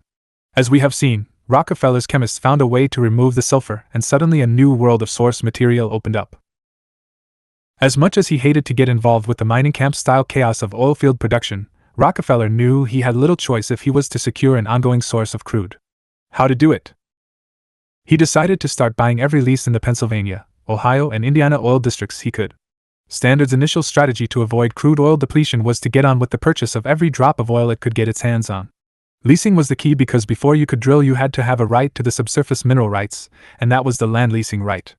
U.S. capitalist farmers had long since secured their absolute land rights, including the subsoil rights, so one had to play the game within that constraint. Vertical integration. By 1891, Rockefeller had gone from being a non-player to owning 25% of U.S. producing leases. Standard was now vertically integrated. Starting with the oil-producing lease and the drilling itself, Rockefeller oil went into the Standard pipeline and storage tank system. Then the oil headed for Standard refining by transportation in Standard pipelines or railroads. All of these railroads were in Standard's pocket through the use of rebates. Then wholesaled in Standard tins to the major consuming termini. There the retail sale was directly to the consumer of a broad spectrum of oil products, especially kerosene and lubricating oil. From 1891 to 1900, Standard had some 80 to 85% of the U.S. oil business. But there were still the other, small potatoes, to worry about. Competitors at home would emerge, and still more abroad. Chapter 21 Capitalism Unleashed 1878 to 1920. The Revolution had unchained capitalism. The Civil War had removed its fetters. Now, the time had come for capitalism to be truly unleashed. It was at Appomattox, Virginia, that history was served so well, as it had been 80 years earlier at Yorktown. The entire previously non-capitalist, in fact anti-capitalist, economy of the South had been abolished. The Southern states now joined the capitalist economic system. Capital now could concern itself with just one thing: expansion, super fast. The productive potential of capitalism, after a century of struggle, was finally unleashed. What could capitalism do when the political circumstances were finally perfect? The great political victory for humanity represented by Lincoln, the Republicans, and the working class/farmer victory over the slavocrats in the Civil War could not change the laws of operation of the capitalist system. The boom and bust cycle would continue to the present. Nothing could be done about that. We are recovering from another bust now. It would be another 68 years before U.S. citizens would be able to force capital to accept compromises capitalists had hitherto refused, with the election of FDR in 1932. Along the way, however, North American labor struck out on its own, as a true class with its own interests, and became increasingly politically sophisticated. The most advanced elements of the U.S. Union movement would accept Marxism and proceed to experiment with various forms of overthrowing capitalism altogether. Innovation in high gear. One after another, the technological barriers confronted by industry were overcome during the post-Civil War period. Demand for wrought iron was constant and growing. What was needed was a cheaper process to make larger quantities. Several processes were invented, beginning with the Bessemer process. In 1879, the Bessemer process, patented in 1856, was perfected. It was the blowing of cold air through molten iron. This produced not simply cheaper and more plentiful wrought iron, but a new form of the metal we now call mild steel. Thus, the beginning of the Steel Age. And all of the technical problems associated with the earlier, more highly carbonized forms of iron became a thing of the past. You will recall from our discussion of the capitalist stage in Chapter 9, that the key problem with iron was always the carbon content. The cold air of the Bessemer process provided the oxygen for carbon combination, raising the temperature in the converters rapidly, and leaving behind a properly carbonized iron, that is, wrought iron or mild steel. Once the converters were lined with dolomite limestone, magnesium carbonate, the phosphorus present in so many ores was removed simultaneously, to be ejected as slag. Virtually any ore in the world could now be employed to produce wrought iron and mild steel. This is the Thomas process. This latter modification of Bessemer's cold-blown air process allowed both phosphoric and non-phosphoric ores to be utilized. By 1879, all the world's iron ores were now at the service of the industry. In 1880, iron and steel became cheaper because of the Siemens-Martin process, where the discharged hot gases from the furnaces were recycled as fuel for the process. This eliminated the need to spend as much money on fuel to maintain the high temperatures in the furnaces. In fact, the savings in glass blowing ran between 70 and 80%. Furthermore, the Siemens-Thomas process took 12 hours as opposed to 30 minutes with straightforward Bessemer mild steel. This was an advantage because it allowed workers to control the composition of the steel in the Siemens-Thomas system and thus to satisfy special needs of different clients in terms of steel hardness and ductility. Alloyed steels for special purposes had begun to appear in 1868. Tungsten and then magnesium were used as the alloys which would keep this new iron from softening during working, accelerated temperatures, so that by 1887 virtually all tasks could be accomplished by alloyed steel for which earlier forms of wrought iron were unfit. Reverse rolling of rail iron while hot became the chief process by which railroad rails and other industrial products were made. These advances occurred first in England and were quickly copied in the US. It would take time for all the rails needed in the US and Canada to be produced of tougher iron than that easily available during the Civil War, American trains grew larger and longer with more wheels to spread the weight over the light rails. Between 1868 and 1871, George Westinghouse invented the air brake for these huge and heavy trains. 1860 to 1872, internal combustion and electricity. The internal combustion engine fueled by coal gas had been invented in France in 1860. 12 years later, in 1872, the first liquid fuel internal combustion engine was invented in Boston.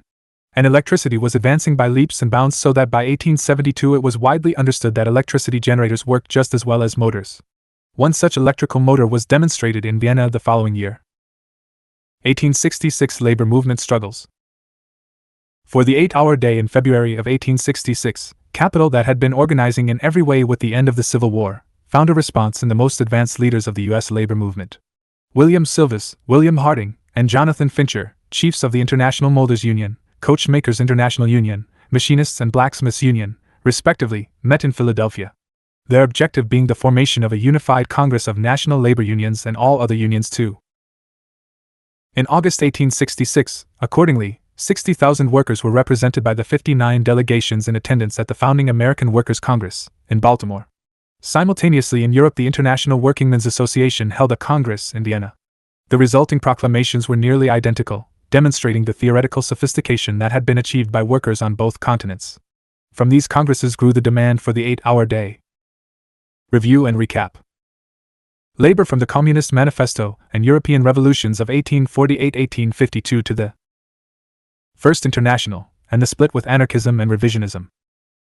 1876 First International, and Working Men's Party in July 1876, acknowledging that the anarchist problem in Europe was so great that it was best to start all over again, at least in America. The First International dissolved itself in Philadelphia.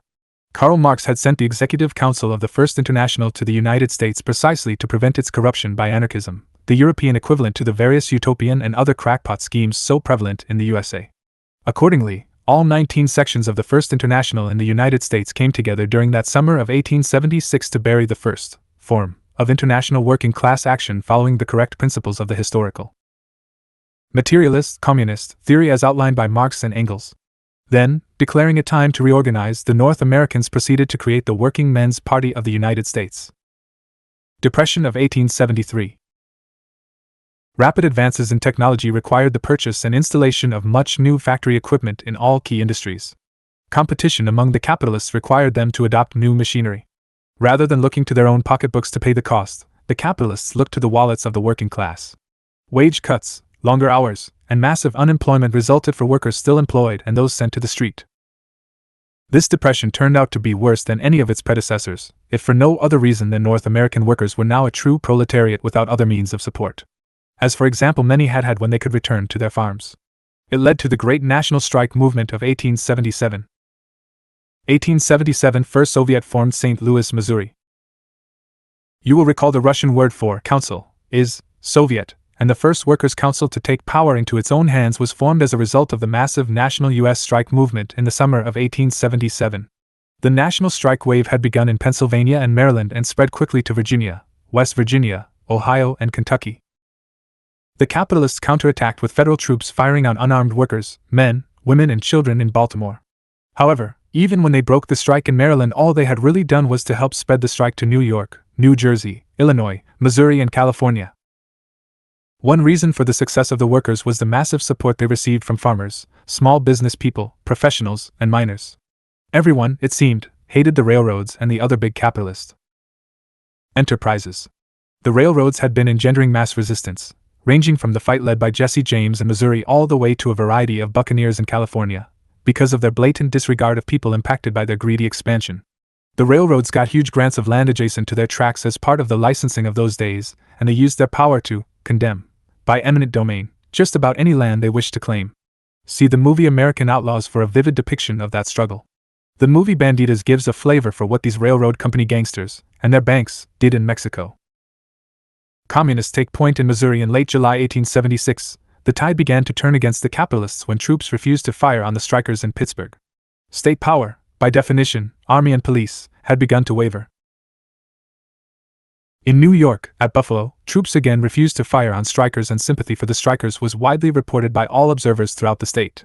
Should the state switch allegiance, Then workers would have their first chance at building a new society where the state was loyal to them.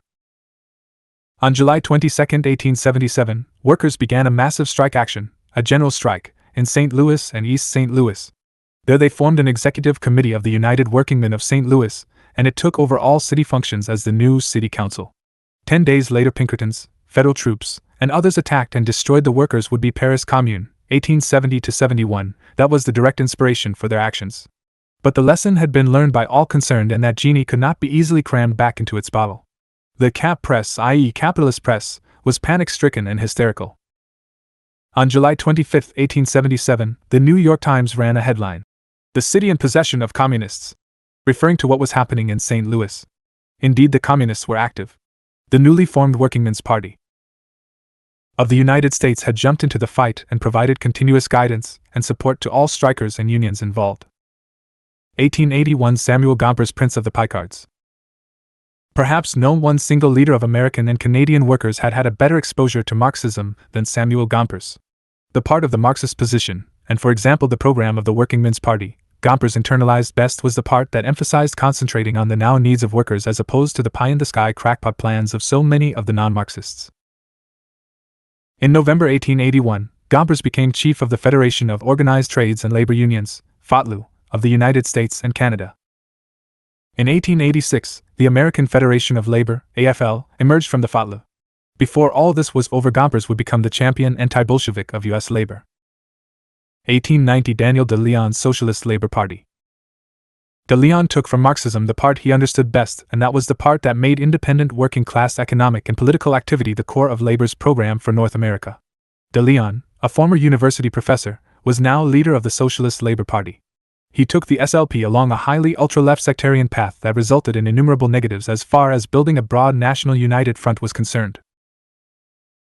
1902 Spindletop, Beaumont, Texas. Rotary drilling invented. It would have been obvious to a properly educated scientist that there would be oil everywhere and anywhere in the world where you had a. trapping geological formations and b. oil and gas generating formations in conjunction. There were many geologists turning their attention to the fact that the Pennsylvania monopoly on oil was no longer a reality. First, it had been Ohio and Indiana that joined the ranks of oil-producing states, and internationally the Russians were producing nearly as much as the North Americans. There were proven and producing oil wells in Indonesia and adjacent parts of Indochina. Romania had been producing oil for decades. So, it was not as surprising as one might have thought to find oil in the west of the United States and Texas in the last decade of the 1800s. Remember, Texas was as far west as most Eastern Americans knew about.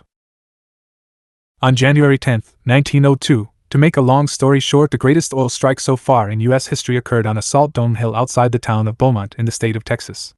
It was a classic blowout of drill pipe, as would later be commonplace in movies, and oil gushed initially at 75,000 barrels a day. It was the first well drilled by rotary drilling, as opposed to cable drilling. The development of rotary drilling would prove to be far more important in the long run than the strike at Spindletop, but for the moment it was this new and incredibly large successful oilfield venture which held the world's attention. Many men and women, many new companies, and many countries would find their destinies entwined over the next several decades as a result of what had happened at Spindletop. Most important among these for our purposes were the formation of two new permanent competitors to the Standard Trust, Texaco and Gulf, and the emergence of the families which owned them, becoming new members of the U.S. oligarchy within the U.S. ruling class. The Elizabeth Taylor, Rock Hudson, James Dean movie giant is an early U.S. cinematic picture of this event, based on Edna Ferber's book. Texaco in 1906. Texaco was the brand name of the Texas Oil Company's gasoline. Texaco was the creation of Joseph Cullinan and Howard Hughes Sr. Both of these men had extensive experience in oil infrastructure, ranging from engineering and pipeline construction to drilling and drill bit manufacture, respectively. Hughes Sr. invented the tricone drilling bit, which became the industry standard and made him one of the wealthiest men in the country.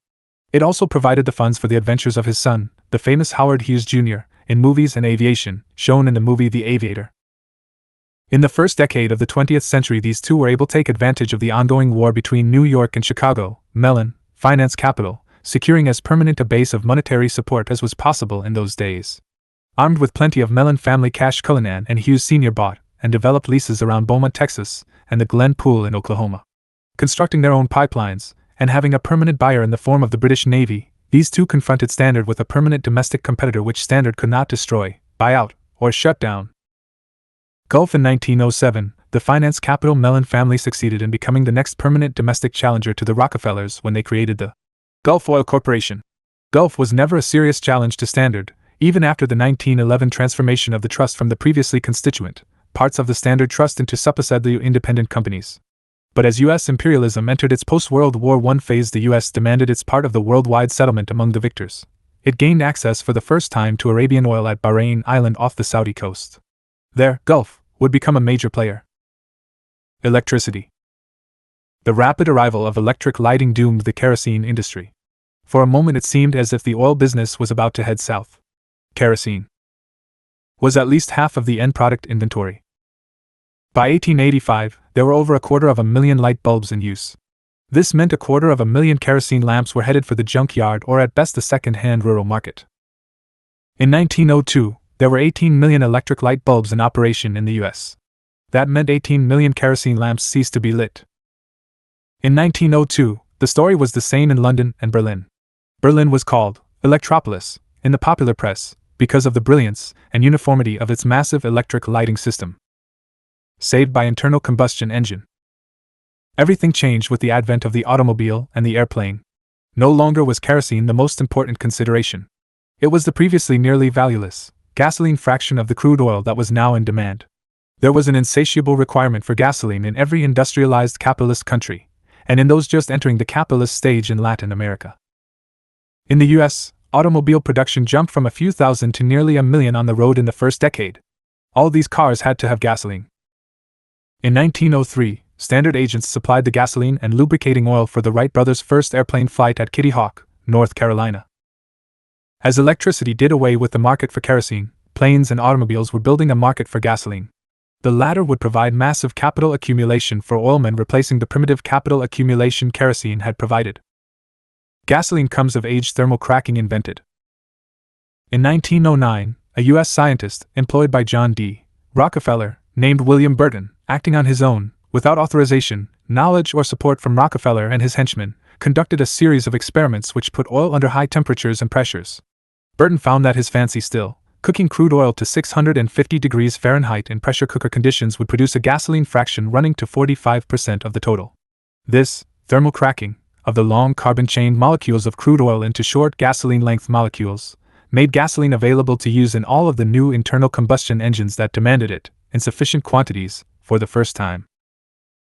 Chapter 22 U.S. Labor enters 20th century.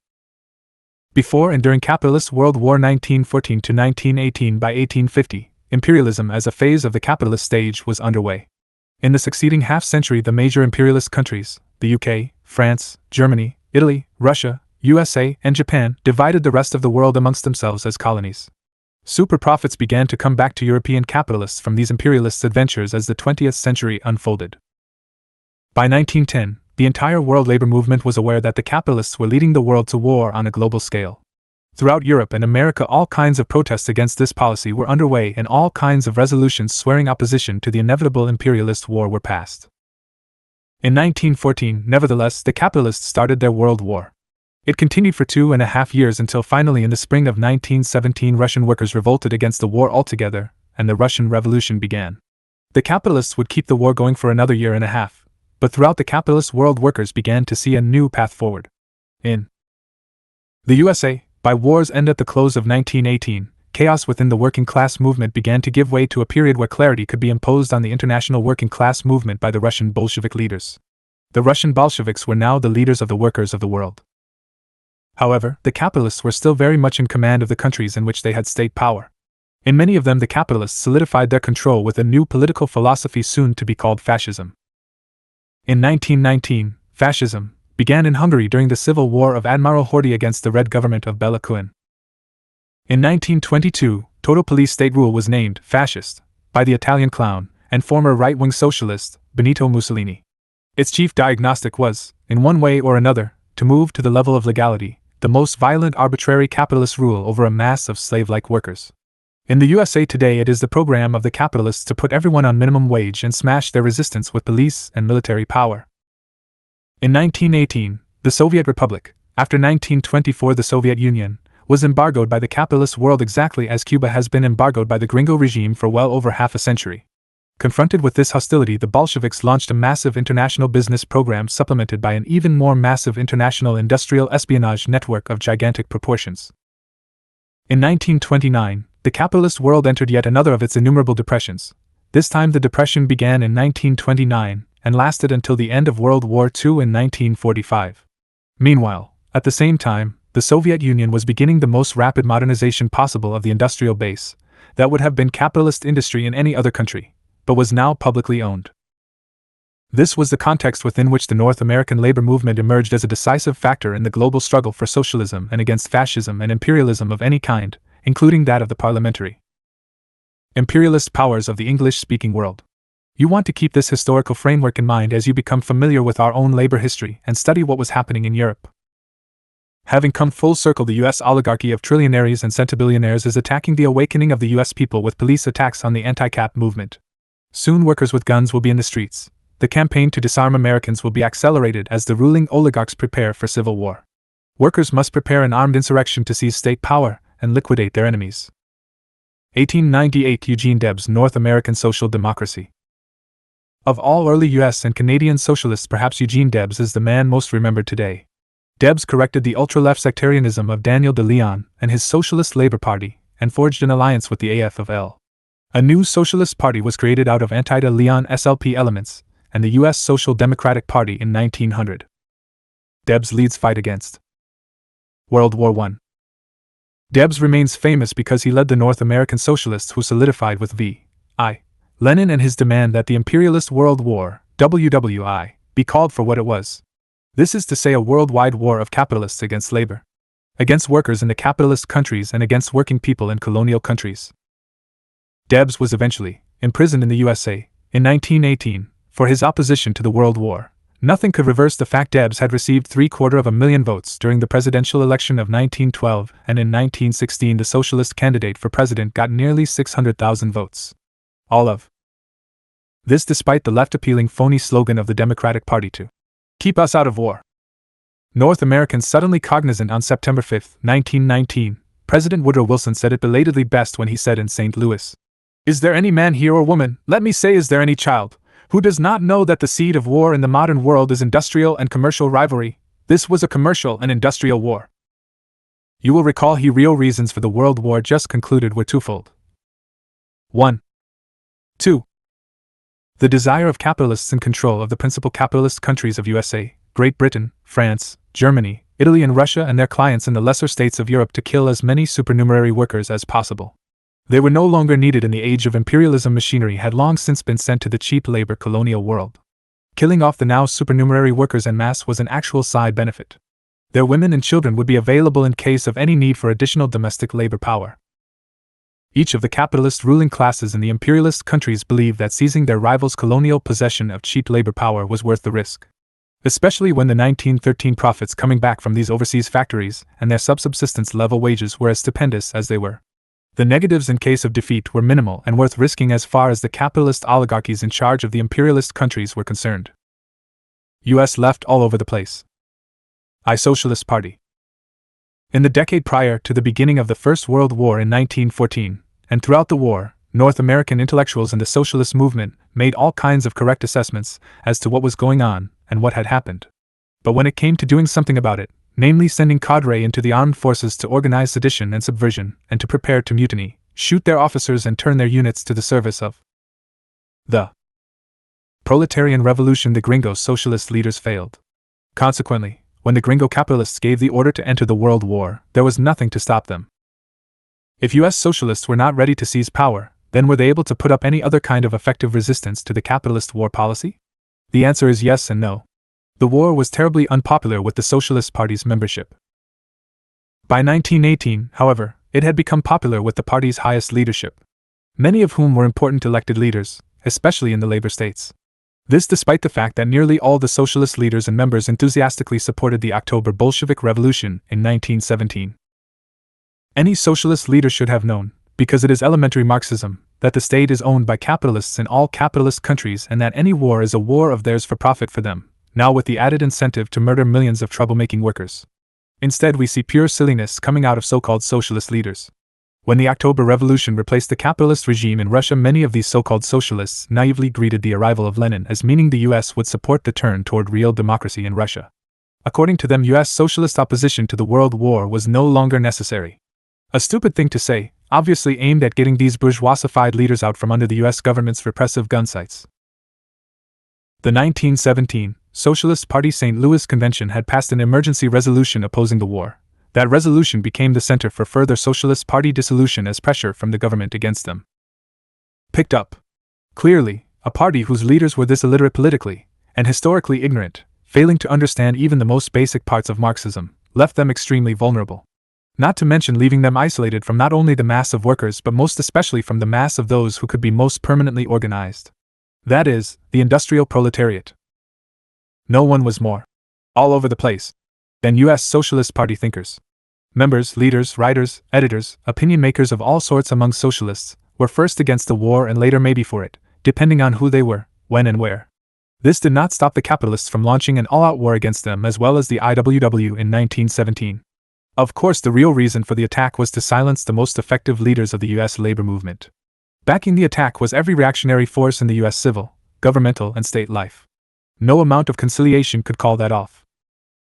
The AFL would soon confront its own conflict between Picard leaders and militant members, as the cap attack was pressed against labor everywhere in the years after the World War concluded. No one was stronger in their anti-communism and pro-capitalist activity than the AFL national leadership and, of course, the prince of the Picards, Samuel Gompers. Talk is cheap in the crunch American socialists fail. The left US socialist strategy of relying on mass demonstrations and protest petitions to stop the inevitable world war was ludicrous to begin with. But in retrospect, it also highlights the core weakness in our country's working class preparation to combat the World War itself. It demonstrates the extreme naivete of the leaders as well as the membership of the Socialist Party, and the rest of the left as well.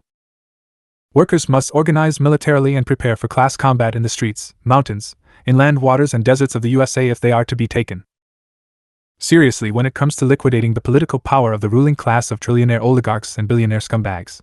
These social criminals have to be eliminated. Nothing short of this will do the job, and a party that fails to make armed insurrection its central strategy in its fight for power must inevitably fail. Protest petitions and mass demonstrations are fine to demonstrate to the participants and the watching masses what it is we want and demand.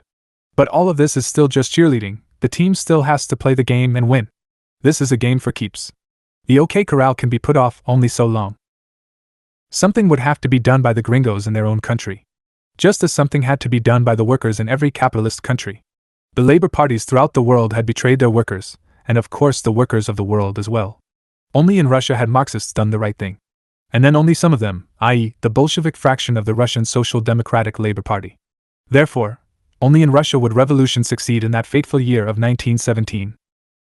Lenin would get to the North Americans, setting them straight, and then the rest of the world too, as soon as he could. For the moment, 1917 to 1918, he had his hands full fighting the armed class struggle in the newly created Soviet Republic. In January 1919, Lenin did turn his attention to the rest of the world.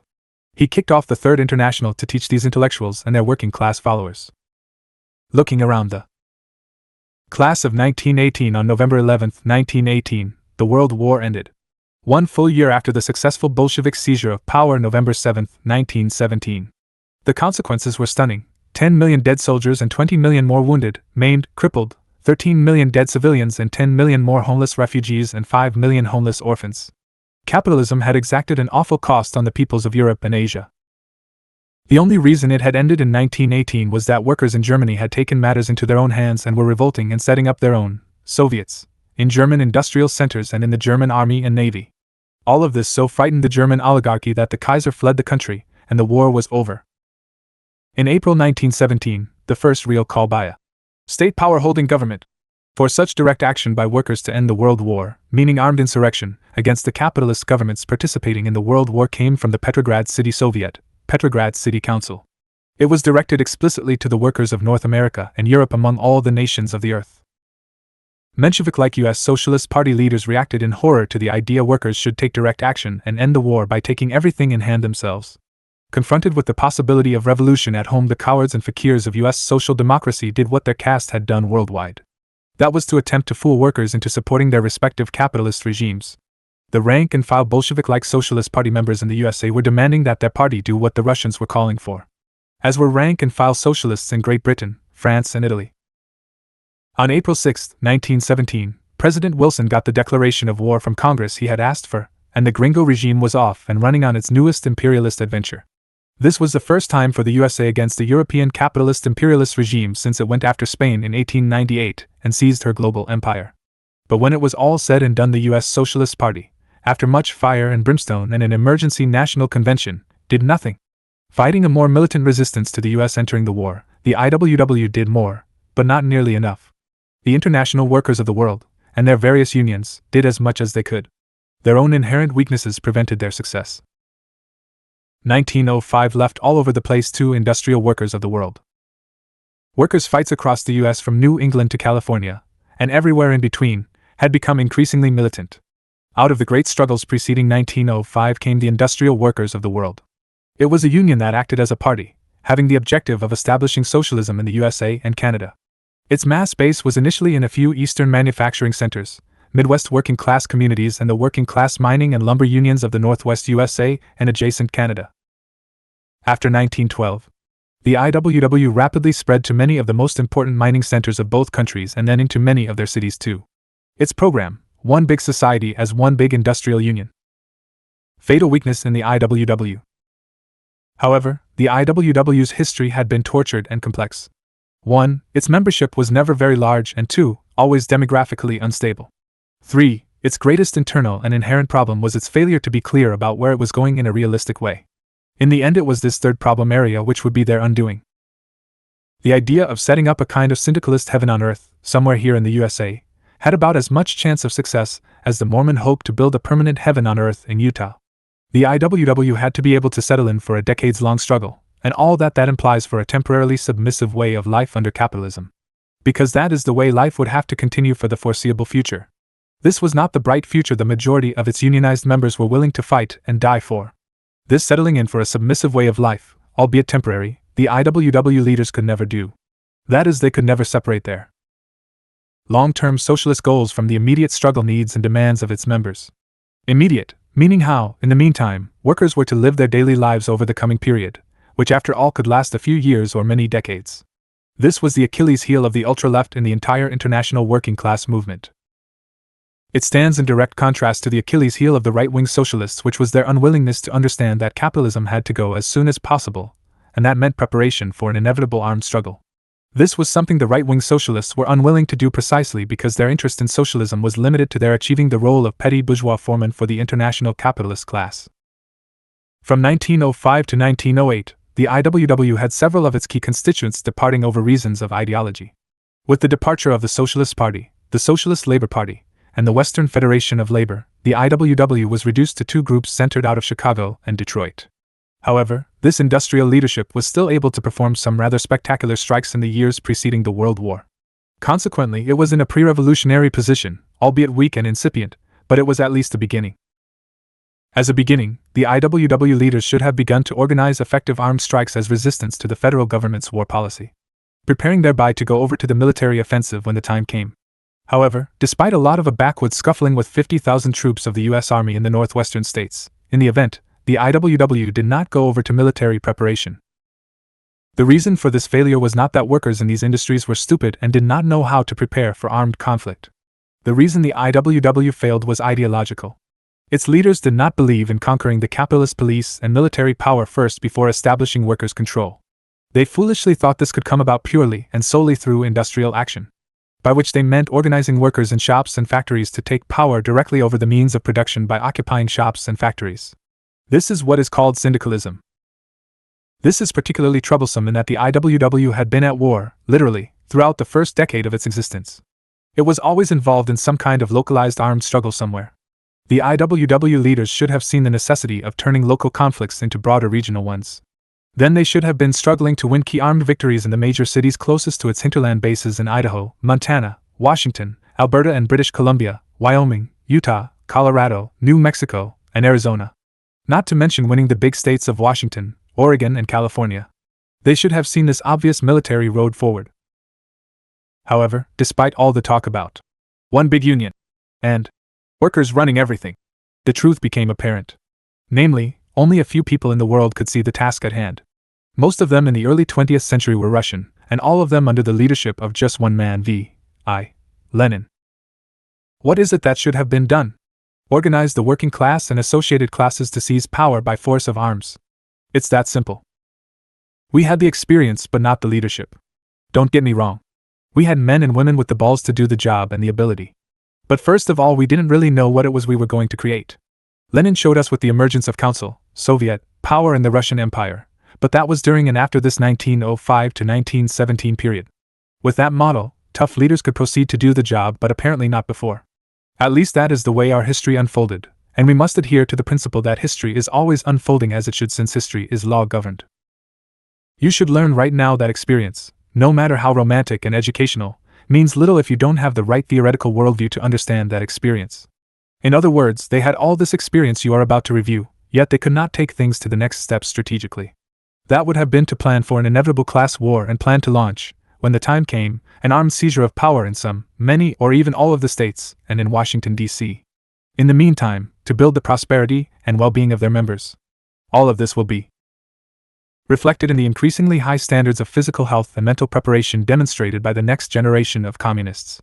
For it is that coming generation which will conduct the inevitable class war for state power.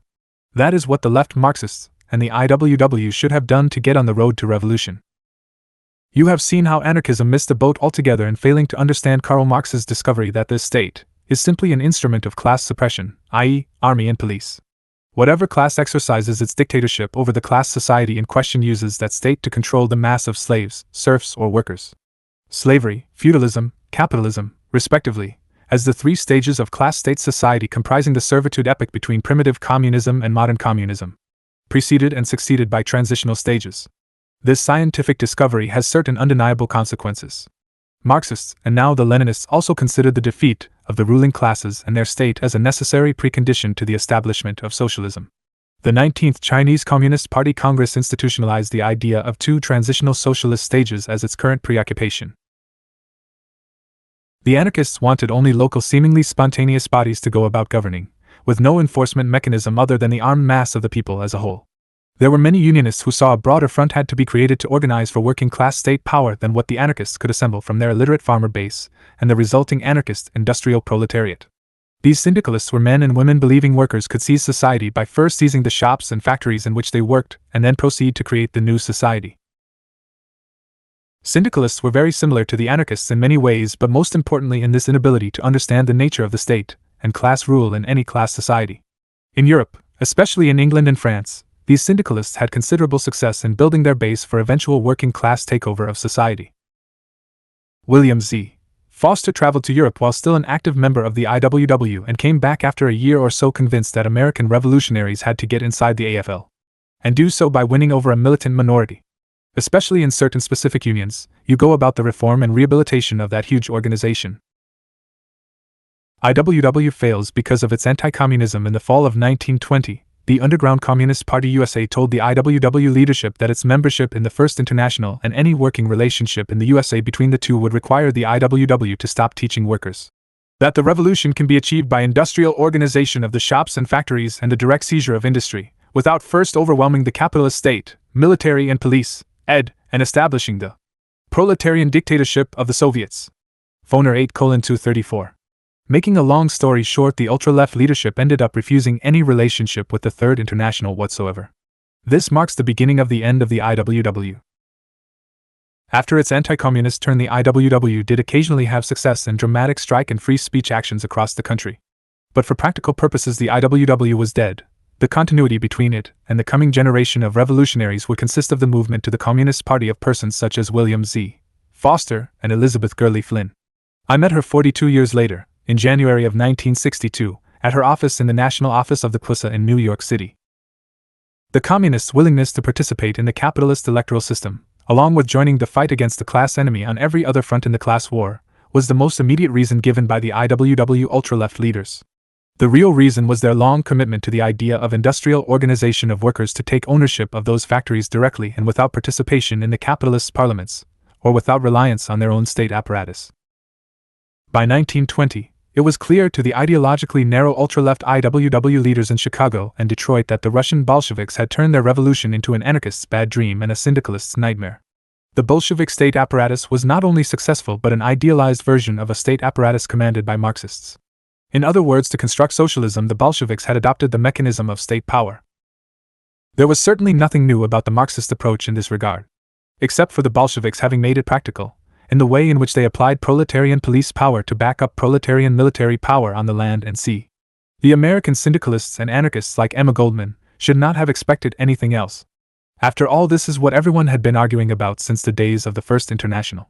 It was the Marxist and Russian Bolshevik interpretation, and well known to just about everyone on the left. U.S. class war before, during First World War.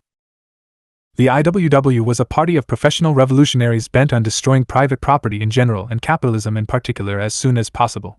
Unfortunately, all this good work by IWW revolutionaries had no domestic program to occupy its leaders and members over the coming years. What were they to do in the near term, in the event the IWW should fail in its initial attempts to establish its own form of government? In 1912, in practice, this meant that a small number of IWW organizers, 287, could organize, lead, and keep on strike some 30,000 textile workers in the Great Strike at Lawrence, Massachusetts. This was a great victory for the IWW. Its strikers got wage increases to 25%. This was also the year when the IWW reached a stable membership high of some 18,000 to 19,000 dues-paying, card-carrying members. Yet the strength of the IWW was being lost. The failure of its leadership to come up with a Live for Now program structurally equivalent to the domestic peace program of Gompers and his gang of traitors in the American Federation of Labor, AFL, was the reason. In the real world, the newly empowered Lawrence workers had to get used to the idea of continuing the way of life they knew, but without themselves as the masters of their universe. This put them at odds with the IWW's highest leadership. The latter wanted to keep them in a state of perpetual conflict with the bosses. That was not and is not an acceptable living condition for workers in the interim period. Why? Because people don't want to live as if they were in a maximum security prison, forever on the alert for the next outbreak of violence. Workers, with newly and hard-won higher wages and benefits, were more than ready to get on with civil life, as long as their minimal civil rights were respected. But their leaders were emotional and not well prepared. What the IWW and its leaders should have done was to adopt an AFL-like public posture while preparing for direct action at a later date. The inevitable day when armed struggle would become possible as well as necessary. In the meantime, the membership base of the IWW in the most important sector of the economy for Marxist workers, industrial manufacturing, was dwindling to next to nothing. This as a result of the failure of the IWW to come up with a temporary Live for Now program. Disguising this inherent fatal weakness was the sudden 1917 influx of members, their dues and initiation fee money from the agricultural, lumber and mining camps of the Midwest and South and Far West. In fact, the IWW had been so broke at its annual 1916 convention, its leader Vincent St. John declined to run for secretary-treasurer. He did not want to preside over the financial dissolution of the Union he had fought so hard to build. Yet by the end of summer 1917, a New York Times hatchet job on the IWW had its treasury swollen to well over $175,000. As well, it had at its disposal some 32,000 new members recruited by organizers going gangbusters. But this was all in the West and Midwest, as well among black and white timber workers in the southern states. The most oppressed masses, largely minorities, flocked into the IWW in their struggle to eat and live from day to day. But what the IWW had to have for the long term was a mass base of workers participating in the capitalist way of life with sufficient reforms having been gained to make life bearable for another generation or more. Agricultural and lumber camps do not provide that kind of setting. Mining camps could provide that kind of setting as they matured into real towns with a permanent cadre of workers and their families, if they were allowed to do so. At that time, the miners and their families were constantly under armed attack by Pinkertons. Vigilantes hired by the owners, U.S. and state troops, not to mention the local yokel cops. Bisbee. Not long after Ben Wade made Bisbee, Arizona, famous by burning it to the ground illustrated cinematically in Russell Crowe's movie 3:10 to Yuma, the IWW made Bisbee a permanent milestone in the armed struggle between miners and capitalists. In the end, every federal and state cop and every kind of mercenary from Pinkertons to local vigilantes were used to kill and or seize every union leader and union member in Bisbee and deport them to a locale farthest enough away, making their return difficult. It was made impossible by the use of these same forces, policing the roads and rails, to prevent the return of the still living deported miners.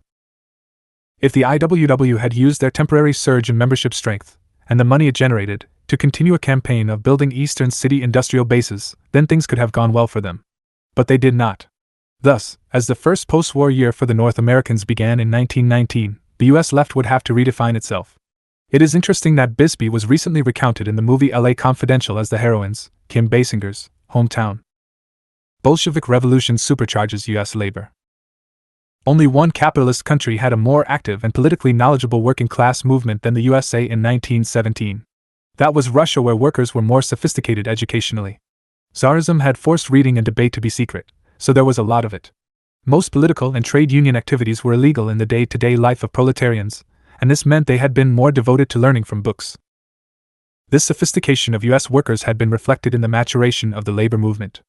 A Menshevik-like American Federation of Labor took the strongest anti-communist and pro-capitalist positions after the 1917 Bolshevik Revolution in Russia.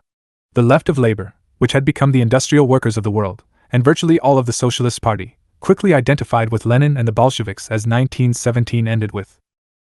Revolution in Russia. The North Americans had in their own way come to their own Menshevik-Bolshevik split within the SP in 1919.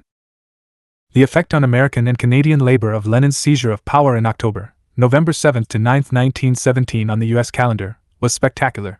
All of a sudden the previously nearly fantastic ideas about forming a new society and a new world were not just pipe dreams, but were reality. Nowhere would labor move faster than in North America, in accepting the consequences implied by the success of Bolshevism in Russia. Present at the Bolshevik seizure in Petrograd was Oregonian socialist John Reed, well depicted in the movie Reds. Reed would author a world-famous book entitled 10 Days That Shook the World. As 1918 and 1919 unfolded, the true impact of what had happened in the Tsarist Empire began to sink in among North American Marxists and socialists of all persuasions. Left-wing socialists regroup. All over the world, traitors and renegades on the left had joined the capitalists in their world war. Now, the Soviet Republic's embattled leader V.I. Lenin was drawing a dividing line between authentic socialists and the capitalist agents on the left. It came in the form of his call for delegates to the founding convention of the Third or Communist International, Comintern. In the spring of 1919, that first Comintern Congress was held in Moscow. In 1920, at the Second Comintern Congress, the US was represented by two delegations. The Comintern had to sort out which was to be its representative party in the USA. The movie Red shows us one version, that of John Reed and his attempt to influence the Comintern's executive committee. However, the important thing for us was not what was happening among the Comintern intellectuals in Moscow, but what was going on the ground in Gringolandia. Gompers had thrown the official US labor movement behind the Wilson warmongers, but workers on the ground were conducting their own fights. These continued and were stepped up by left militants, especially in the IWW, throughout the war years. There were many conflicts between the 50,000-man force the US Army sent to the Northwest forests and the strikers. Eventually, the soldiers began to become disaffected with their bosses and sympathetic to the strikers. This was the Achilles heel of the capitalists in their attempt to turn the war into an excuse to break up unions wherever they could. That is, their soldiers were subject to being subverted onto the side of workers, and as that sentiment spread in the army, the generals in Washington wanted their troops withdrawn before they became totally disaffected. Of course, these types never learn, and the same thing happened to the War Master's troops in Vietnam. Gringo's system controlling US working class is Gomper's Gringo equivalent to European fascism. You will recall from chapters 9 and 10 that capitalism in Europe generated a labor aristocracy, meaning craft unionized workers capable of paying union dues on a regular, long-term basis. The leaders of this caste of workers had the resources and the need to fight the capitalists on their own and for their own limited objectives of hours, wages, and working conditions. Along the way, this caste and its leaders became acquainted with the laws of development of the capitalist system from reading Capital Volume 1, 1867. They knew if they increased the amount of production dedicated to these limited objectives, e.g., wages, they could count on their members to vote as they were told in union affairs. Of course, they had to fight a class war to get these concessions because capitalists always live in a dream world and fight like merchants of Venice to grab and squeeze every coin from the worker's pocket right now without regard to the long-term picture. This initially led to alliances between these labor picards and theoretical socialists of the Marxist variety who were trying to build a new and better world. Eventually, this kind of marriage of convenience between the socialist left and right would have to dissolve. In 1903, in Russia, it dissolved early on into the division of the Russian Social Democratic Labor Party's two wings, Bolshevik versus Menshevik. That is revolutionary versus reformist revisionist. In 1919, in the USA, the socialist left and right divided into separate political parties. But unlike Russia, where all unions were outlawed from the get-go, the most powerful base of the right-wing SP was not in the SP. It was in the reformist revisionist Marxists of the Samuel Gompers persuasion in the American Federation of Labor, AFL. Likewise, the most important base of the socialist left was in the unions created by the Socialist Party and by the IWW. The difference was that for the most part Gompers was going after men and women who worked in factories with long-term prospects. The left organizers were going after men and women in agricultural, lumber and mining camps who were inherently unstable in terms of demographic commitment. Gompers was a real-world person. He believed that the ideas of the left Marxists were not much different from the silly and unrealistic programs of the earlier social reformers of the utopian variety. He had no commitment to any of these schemes because his view of the world told him people would not change. Certainly they would not change sufficiently or to the degree necessary to put these various, new society, plans into effect. So, in the long run, Gompers simply rewarded his followers with steady union wage and benefit jobs. Throughout his life Gompers was against supplementing labor gains through political action, such as might be offered by a steady advance in utopian plans for social legislation. His ground for this belief was that Marx had proven the state to be always at the service of the employers and one could not expect much from a capitalist state apparatus including its government and political parties. Gompers deserves the credit for forcing the US capitalists to accept him, his philosophy and his union, and associated unions such as the railroad brotherhoods. After all, he engineered an until then rather unique system of the rich ruling the poor, where he made the top capitalist ruling families institutionalize this new kind of capitalist system. As much as we dislike Gompers and his entire ilk, we do not want to denigrate his intelligence nor his competence. No one else in any other capitalist country had generated a government hand-in-glove with labor system. Even in Great Britain, under David Lloyd George, where their capitalist government had simply given in to labor when it threatened the regime with strikes during the World War. In the USA, labor under Gompers actively supported the capitalist regime and demanded a respectable place in the oligarchy of governmental rulers for the AFL. In 1920, only Gompers had created a new system featuring the top capitalist ruling families sitting jointly with the AFL and its allies, e.g., railroad brotherhoods, as the basis of their post-World War I system for forcing US labor to collaborate with their ongoing capitalist system. That was no mean accomplishment. He did it while maintaining labor should stay away from the existing political parties, and all political action other than to punish and reward individual politicians for their support or lack thereof. In the rest of the European capitalist world, the same kind of collaborative cabal was coming into existence under a new rubric: fascism. It happened this way. Right-wing socialists attack. Before and during the World War, the right-wing socialists who controlled the AFL worked unceasingly to help the capitalists, and their governments in Washington, and their state governments, destroy the IWW. This course, on the part of the AFL under Samuel Gompers, was accentuated by the success we have just reviewed of the IWW in organizing the Far West. When IWW membership rolls started cutting into the AFL's membership in a big way in the lumber states of Washington, Idaho, Oregon and Montana, not to mention California, and the mining state of Arizona, Gompers pulled out all the stops and asked the Justice Department to launch an all-out war against the IWW for patriotic reasons. In the USA, the AFL had been openly maneuvered into supporting the coming capitalist world war by Samuel Gompers. You will recall Gompers had been one of the early labor leaders with a good knowledge of the economic side of Marxism. Yet he used this knowledge to help his class, or caste, of petty bourgeois labor picards gain and keep control over larger and larger sections of the organized working class of the USA. Where Gompers was strong, as opposed to the IWW, was precisely where the IWW was weakest. Namely the IWW's inability to develop a Live for Now program in precisely those capitalist towns and cities where workers could anticipate several decades of life under capitalism.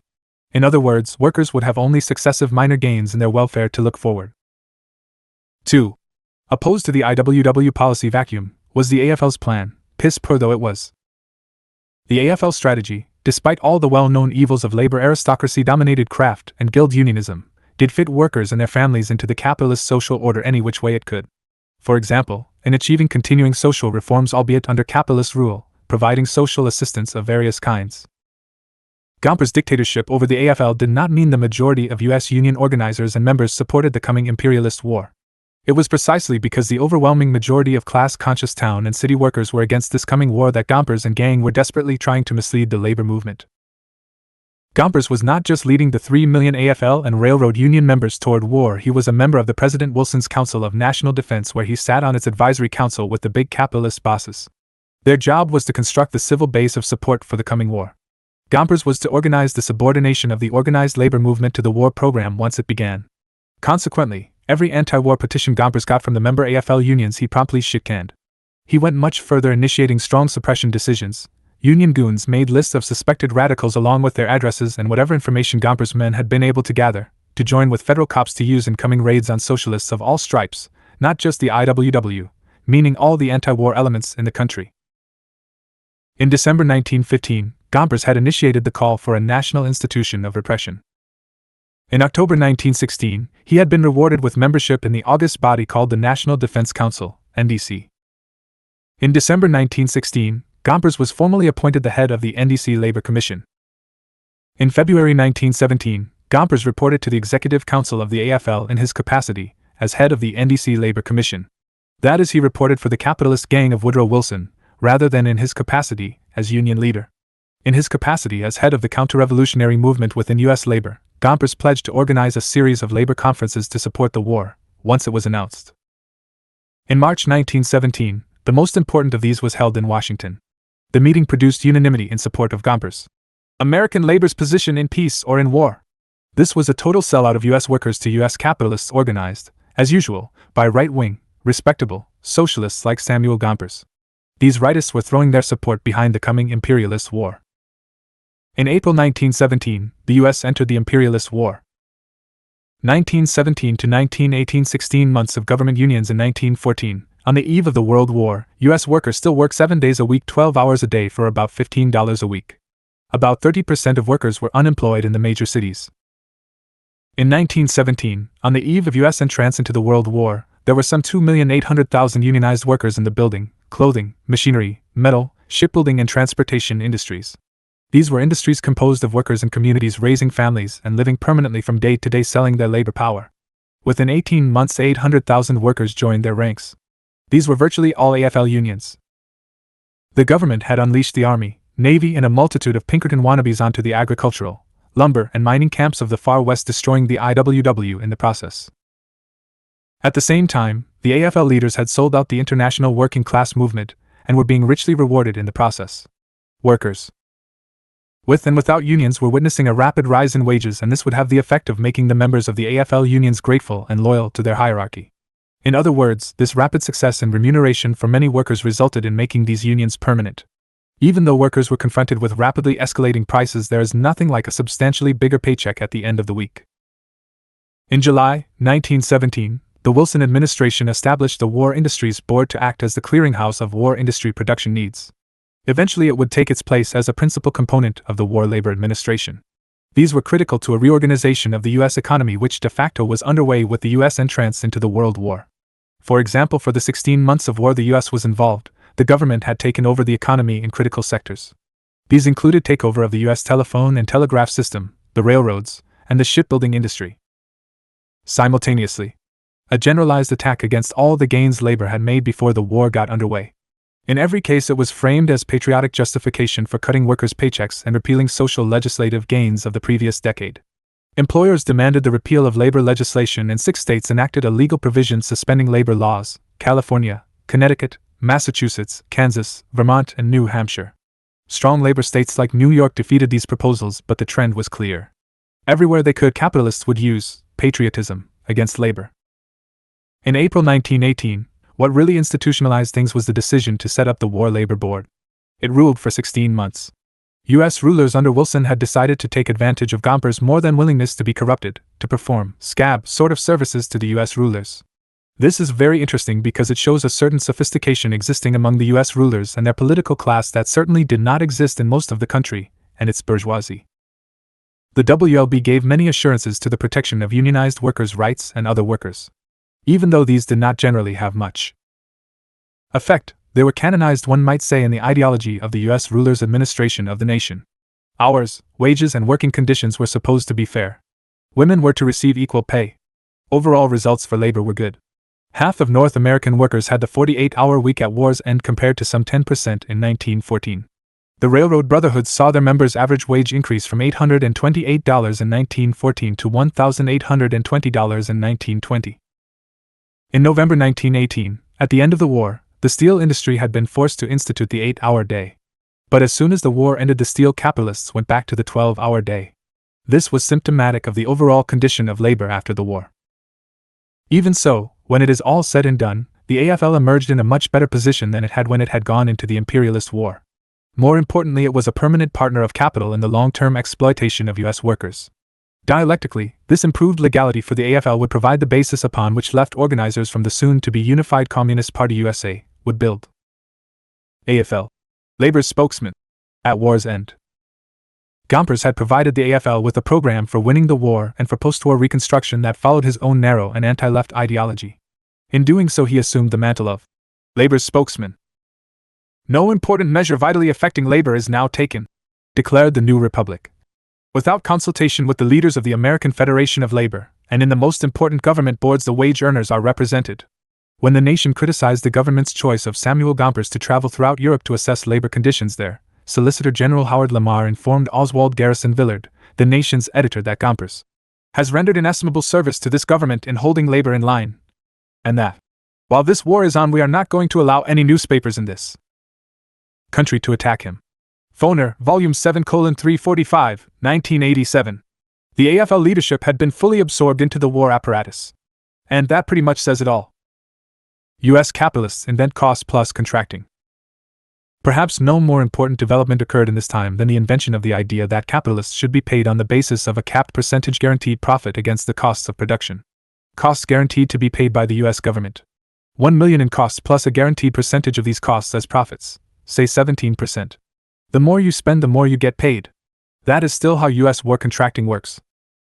Chapter 23, U.S. and Imperialist Phase of Capitalist Stage. The capitalist media uses the term imperialism to mean some kind of overbearing hegemonic attitude on the part of some nation against other nations.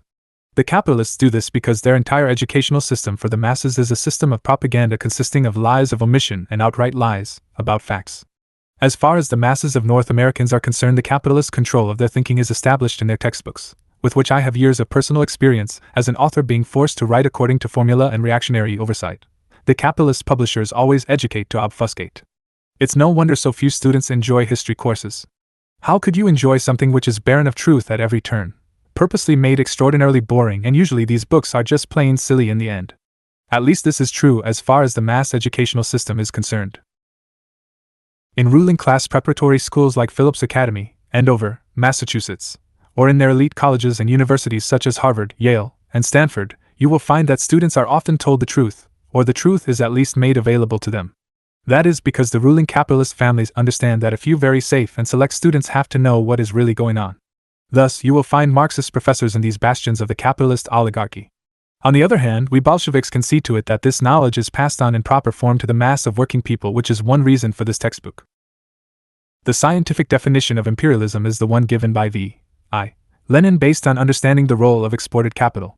In other words, when we Marxists use the word imperialism, we are always referring to the export of constant capital, machinery and/or entire factories, from the advanced industrial capitalist countries to cheap labor centers in other parts of the world. These latter parts of the world were initially the colonies of the advanced capitalist countries of Europe and Japan, in Africa and Asia. In the case of the United States, it was the semi-colonial countries of Latin America, and then the Philippines and China. In other words, the advanced industrialized capitalist countries were initially the USA, England, Germany, France, Italy, Japan, and barely Russia. By the end of the 1800s, the entire less developed world had been turned into colonies of one or the other of these great capitalist powers. In short, our use of the term imperialism is highly specific, scientific, and not susceptible to idiosyncratic redefinition by imperialist ideologues. It always means the export of constant capital backed up when necessary by military force of the state apparatuses of the capitalist countries. These capitalist countries are always class dictatorships of their respective capitalist classes, no matter if they happen to be dressed up in parliamentary democratic forms from time to time. In Europe and the Americas, capitalism began with a phase of primitive capital accumulation. It proceeded to a phase of massive capital accumulation. By 1850, the final, imperialist, stage of capitalist development overlapped with massive capital accumulation. In 1900, imperialism reached its zenith in the division of the entire world. In 1902, John Atkinson Hobson wrote the first book on imperialism entitled Imperialism, a Study. By this time, Hobson was a well-known economist who had made major contributions to economic theory. But it was this book on imperialism which was the most important contribution to the theory of capitalism. Since Karl Marx's 1867 Volume 1 of Capital, and since Frederick Engels completed Volumes 2 and 3 of Capital following Marx's 1883 death. In 1902, Lenin was just getting started in the creation of a working-class vanguard party from his headquarters in Geneva, Switzerland. It would be 14 years before he had the time to devote to his own development of Hobson's work. Hobson believed in the revisionist position that capitalism would reform itself peacefully and put an end to imperialism. Lenin, of course, knew that capitalism would have to be attacked and destroyed by armed proletarians to put an end to imperialism. In 1916, at any rate, Lenin took Hobson's data, along with a great deal more, and wrote the book Imperialism, the highest developed stage of capitalism, and published it in 1917. In the pantheon of Leninist theoretical texts, this book immediately took its place with the development of capitalism in Russia, materialism and empirio-criticism, the most important philosophical book of the 20th century, and State and Revolution. Stage and phase overlap in socio-cultural evolution. In the nature and course of socio-cultural stage and phase evolution, overlapping is commonplace, and the rule not the exception. Why? Because society and culture belong to people, and people live all over the globe. The overall pattern of socio-cultural evolution, which is to say the general pattern, is clear-cut and appears in our charts as if one stage always gives way to the next, neatly and cleanly. One phase always giving way to the next, within each stage, neatly and cleanly. In reality, once we get beyond the general level, and look at the highly specific geographic contexts in which people live, we see differences in rate of both stage and phase evolution from people to people, and geographic zone to geographic zone. This is exactly what one would see in comparing, for example, the stylized published stratigraphy of archaeological sites with the actual in-the-ground photographs of one strata giving way to another strata with all the specific intricacies of intermixed layering. In volumes 2, 3, and 4 of this series, I explicate both the general theory and the specifics of sociocultural evolutionary process country by country. Old world feudalism is fully extant when slavery is the highest level of development in the New World. I have explained why several times in this text. In Gringolandia, while the northern U.S. was in primitive capitalist accumulation, the southern U.S. was in slavery. These specific realities in no way change the general global pattern of sociocultural evolution from slavery to capitalism through the intermediary transitional stage of feudalism. The epic transformation from chattel slavery to wage slavery. It simply deepens our understanding of the mechanics of the process. Exporting constant capital to cheap labor centers did not lessen the struggle of working people for a decent wage, and for an honest system of working hours and livable working conditions. Thus, the exporting capitalists had to use their governments and their state apparatuses, army, navy, police, to keep these workers and these countries in line. They also had to use their state apparatuses to fight one another for control of these cheap labor colonies, which were their sources of raw materials, cheap labor, and markets. U.S. imperialism. By the second decade of the 1800s, New England capital was very concerned about competition with Old England finance capital in the Americas. Accordingly, the Monroe Doctrine that had been issued by a weak but brave new republic, when it could hardly enforce it but was anyway willing to try. It provided a legal support for Washington's encouragement of the national liberation struggles of Latin America against the UK, Spain, and France. These struggles began in Mexico and climaxed with the South American Wars of National Liberation from Spain. Wars led by the Venezuelan Simon Bolivar. As the U.S. changed from being the brave New World Republic of working people in alliance with small capitalist farmers and industrialists, the Civil War transformed it into a nation ruled by a ruthless super-rich oligarchy. After the end of the U.S. Civil War, this tiny ruling oligarchy began to use its federal government to achieve their capitalist imperialist objectives worldwide. Their interpretation of the Monroe Doctrine was quite a new and different thing. Namely, a license to their exclusive right to exploit America south of the Rio Grande. For the North American nation, the struggle to control foreign cheap labor and foreign markets had begun immediately after the U.S. Civil War with the intervention of a variety of U.S. firms in Latin America. For gringo imperialism, the countries of Latin America were considered its own. They were de facto colonies for the most part by the end of the 1800s. Even if they operated as supposedly independent countries, those that did not accept colonialism were nevertheless bound up as semi-colonial nations. Initially it was U.S. banks and railroads which invaded Mexico and lands further south. The movie Banditas gives a real flavor to what evil these men did in Mexico. In 1898, it was what we call the Spanish North American-Cuban War that propelled the USA officially, and finally, into the era of imperialism. 1898 Spanish North American-Cuban War. Why did the U.S. go to war with Spain in 1898? It did so because the biggest U.S. capitalists wanted a share of the colonial world beyond what they had already acquired by imposing gringo hegemony over Latin America. Spain was the weakest of the old colonial powers. The opportunity lay in attacking Spain in the name of furthering democracy.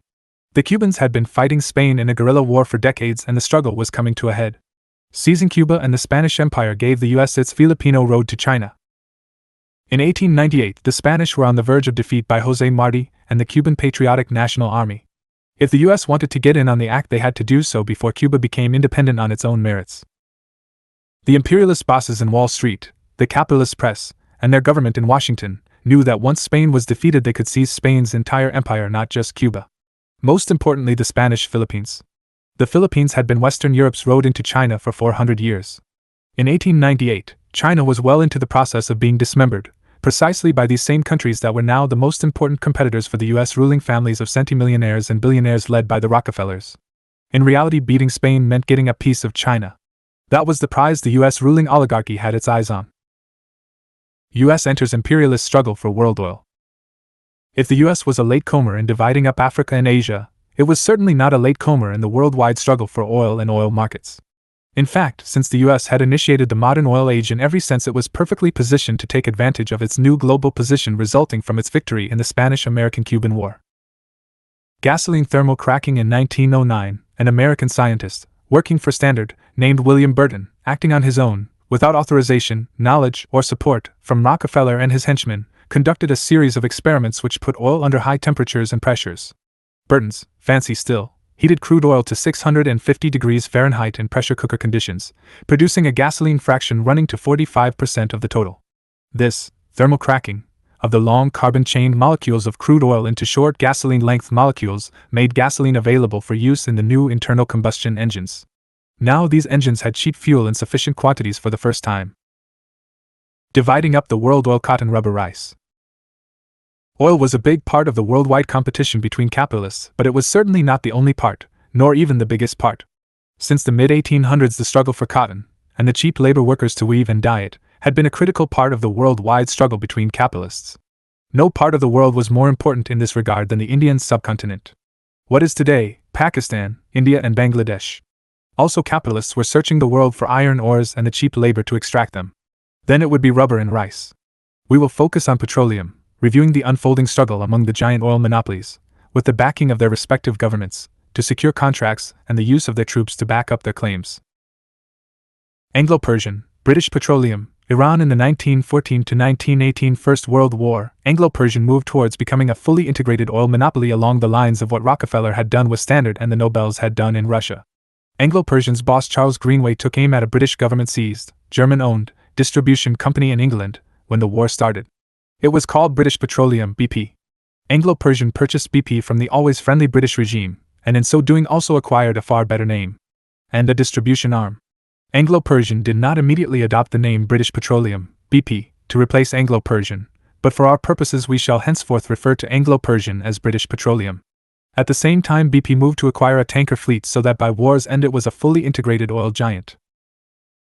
In 1918, this was no small thing because the number of internal combustion engine-driven vehicles in the British Army in Europe had jumped from its initial 1914 number of less than 1,000 to 56,000 trucks, 23,000 automobiles, 34,000 motorcycles. The North Americans brought 50,000 more gasoline-driven vehicles with them when they entered the war in April 1917. At the same time Lenin arrived in Petrograd. St. Petersburg had been renamed during the war as Petrograd by the Tsar for what he called patriotic reasons. Lenin gave his famous 1917 April thesis to the Petrograd City Council. The Tsarist replacement, capitalist, government had 6 months to live. Once it was gone, so would the foreign oil monopolies be gone. But, of course, that they didn't yet know. During the war, the UK produced 55,000 airplanes, France 68,000, Italy 20,000, and the Americans 15,000. All gasoline-driven. The Iranian oil fields and the Iraqi refinery jumped from 1,600 barrels of oil produced per day, BPD, to 18,000. As you can see, the war took BP and its stockholders from obscurity into national prominence. Along the way, BP had some luck in Arabia because while it was entirely susceptible to armed intervention, the Arabs never really tried to shut it down, nor did the Turks ally to Germany. With one exception. Excepting this one time when the pipeline from the producing Iranian fields was bombed, and several months taken to rebuild it, the oil flow to Abadan and Basra was uninterrupted. This was fortunate for England, because the few British troops stationed in Iraq would not have been able to withstand a strong Turkish push had it been made. Shell as Allied oil quartermaster. If BP emerged from the war as new fully integrated oil monopoly, Shell had begun the war that way. Shell had, along with Standard Oil of New Jersey, the ability to organize oil production and distribution for the war effort.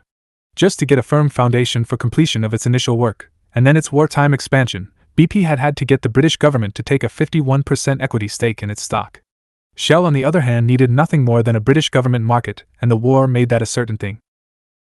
Shell's Marcus Samuel and his organizational boss Deterding were staunch British patriots despite the bad mouth from BP about the Dutch aspect of Shell. The Netherlands were neutral in the war and many said pro-German. Shell had proven producing oil reserves extending from Baku to Borneo and Sumatra. BP had only its Iran oil field, and it was highly vulnerable should the German-Turk forces ever figure that out. Shell had discovered how to produce the key ingredient for TNT, toluol, from oil rather than coal as had the Germans. Samuel, however, was willing to go all the way, and he secretly smuggled the Dutch toluol refinery out of Rotterdam and reinstalled it at Somerset, England, giving Britain what it absolutely had to have to make artillery shells. Royal Dutch Shell and Standard combined in what was called the Inter-Allied Petroleum Conference to plan for the supply on an organized basis of the US, Britain, France, and Italy, both domestically and militarily. Accordingly, the Anglo-American side never had a serious petroleum shortage. Germany was not so lucky. In any case, Germany's submarine attacks on shipping to Europe, especially to Britain and France, led to severe shortages both militarily and domestically. Not to mention bringing the US into the war during 1917 and 1918. In every case, the Petroleum Conference was able to resolve the shortages and bottlenecks. This was because of Standard's ability to produce so much oil so regularly. U.S. production jumped from 266 million barrels of oil in 1914 to 335 million in 1918. To the victors go the spoils, Iraq. The Bolsheviks knew the war had been fought for two reasons. The imperialists seizing each other's markets and resources was one. Their second war aim was the killing of as many million supernumerary male workers in Europe as possible. These workers were the enemies within created by capitalism. Because of imperialism's shifting of factories to the cheap labor colonial world, they were no longer needed. The massive armies of unemployed thus formed in Europe were a dagger pointed at the heart of the capitalist system of production relations, as the Bolsheviks had proven in the Russian Empire, Hungary, and Germany. The division of the spoils of war was now the prime task of the Allied powers. British PM David Lloyd George and French Premier Georges Clemenceau had divided up Mesopotamia, Iraq, among themselves 3 weeks after war's end on the latter's visit to his colleague in London. The struggle between the world's biggest oil monopolies was over undiscovered oil. The governments of Britain and France were just the instrumentalities of the rule of a few capitalist oligarchic families, and they were used in the struggle to get the hands of the ruling families of Europe on Mesopotamian oil. That is the oil of the nation to be known as Iraq. For 400 years Mesopotamia had been part of the Turkish Ottoman Empire. However, Turkey had joined the war on the German side, and lost. So, it lost its empire too. Part of the deal between Lloyd George and Clemenceau was giving the French oil monopoly 25% of the oil from Mosul and France taking all of Syria. Yet, no one really knew if there was any oil in Iraq. One world-class expert named Calouste Gulbenkian had written a paper claiming that a major strike would be had in Iraq. In 1925, the first exploratory team arrived in Iraq. In April 1927, a drill bit entered the ground in Iraq. In October 1927, that oil was actually struck immediately outside Kurdish Kirkuk. It flowed at 95,000 bpd. But it was also heavily loaded with deadly poisonous hydrogen sulfide gas. Kirkuk had to be evacuated and the free-flowing oil contained in man-made dikes and the well capped. All of this took up the last days of October. No one had expected to hit so much oil, let alone on the first try. It took another 9 months to hammer out agreement over which imperialist company would receive what. The initial exploration had been undertaken by a joint British, Royal Dutch, and American team. In July 1928, an agreement was signed. British Petroleum, Anglo-Persian, Royal Dutch Shell, the French government, and the North Americans, organized as the Near East Development Company, each got 23.75% for a total of 95% of the total, and 5% went to Calouste Gulbenkian, who had his hand in this entire operation for 35 years and had created the Turkish Petroleum Company as his holding entity. Gulbenkian had written the initial report outlining the potential for Iraqi oil. The shape of the modern Arabian-Persian oil world was beginning to take shape and was purely an imperialist operation. Part of the settlement among the explorer monopolies was called the Red Line Agreement. This was just a line drawn in red pen around the old Ottoman Empire of Turkey. It would include all of today's Arabian oil fields except for those of Kuwait and Bahrain. Iran was also excluded from this agreement, as it had not been part of the Turkish Empire. From World War to Greatest Capitalist Depression. U.S. Labor 1919 to 1923 Part 2 Finding Our Way. Class war raging in 1919, it was not easy to understand the mess confronting the left. There was confusion between the two contradictory labor approaches of trade unionism versus revolutionary political unionism. That is, over a long-term labor strategy to either moderate wage slavery, or adopting a strategy of liberating North American labor from wage slavery.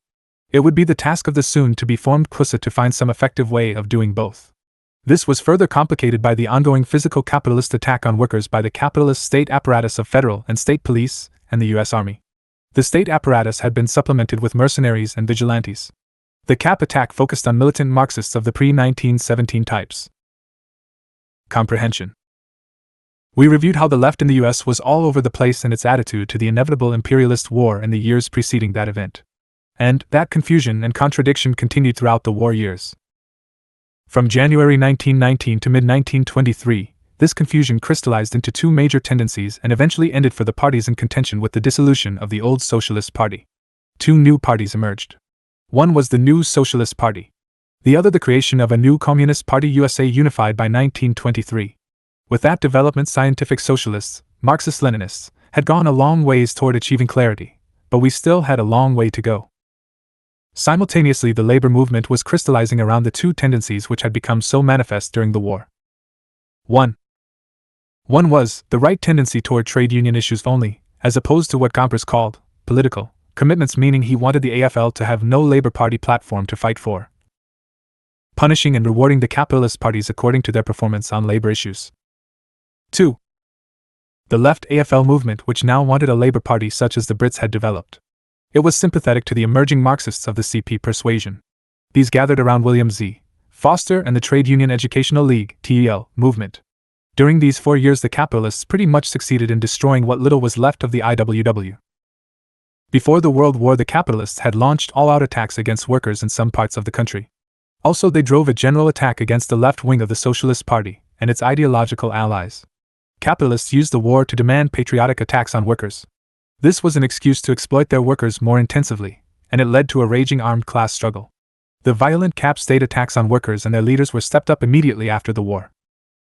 In November 1918, the class struggle moved to a new level of intensity. The gringo rulers unleashed a generalized government and state attack on all the non-Gompers elements in the U.S. labor movement. Attacks against labor prior to the war in August 1914, New England in 1913, capitalists in Lawrence, Massachusetts, managed to defeat the IWW leadership in its failed program for continuing the strike to gain ultimate objectives. Something these leaders should never have embarked upon, especially after scoring such a great working-class basic victory for hours, wages, and working conditions the previous year. Attacks against labor.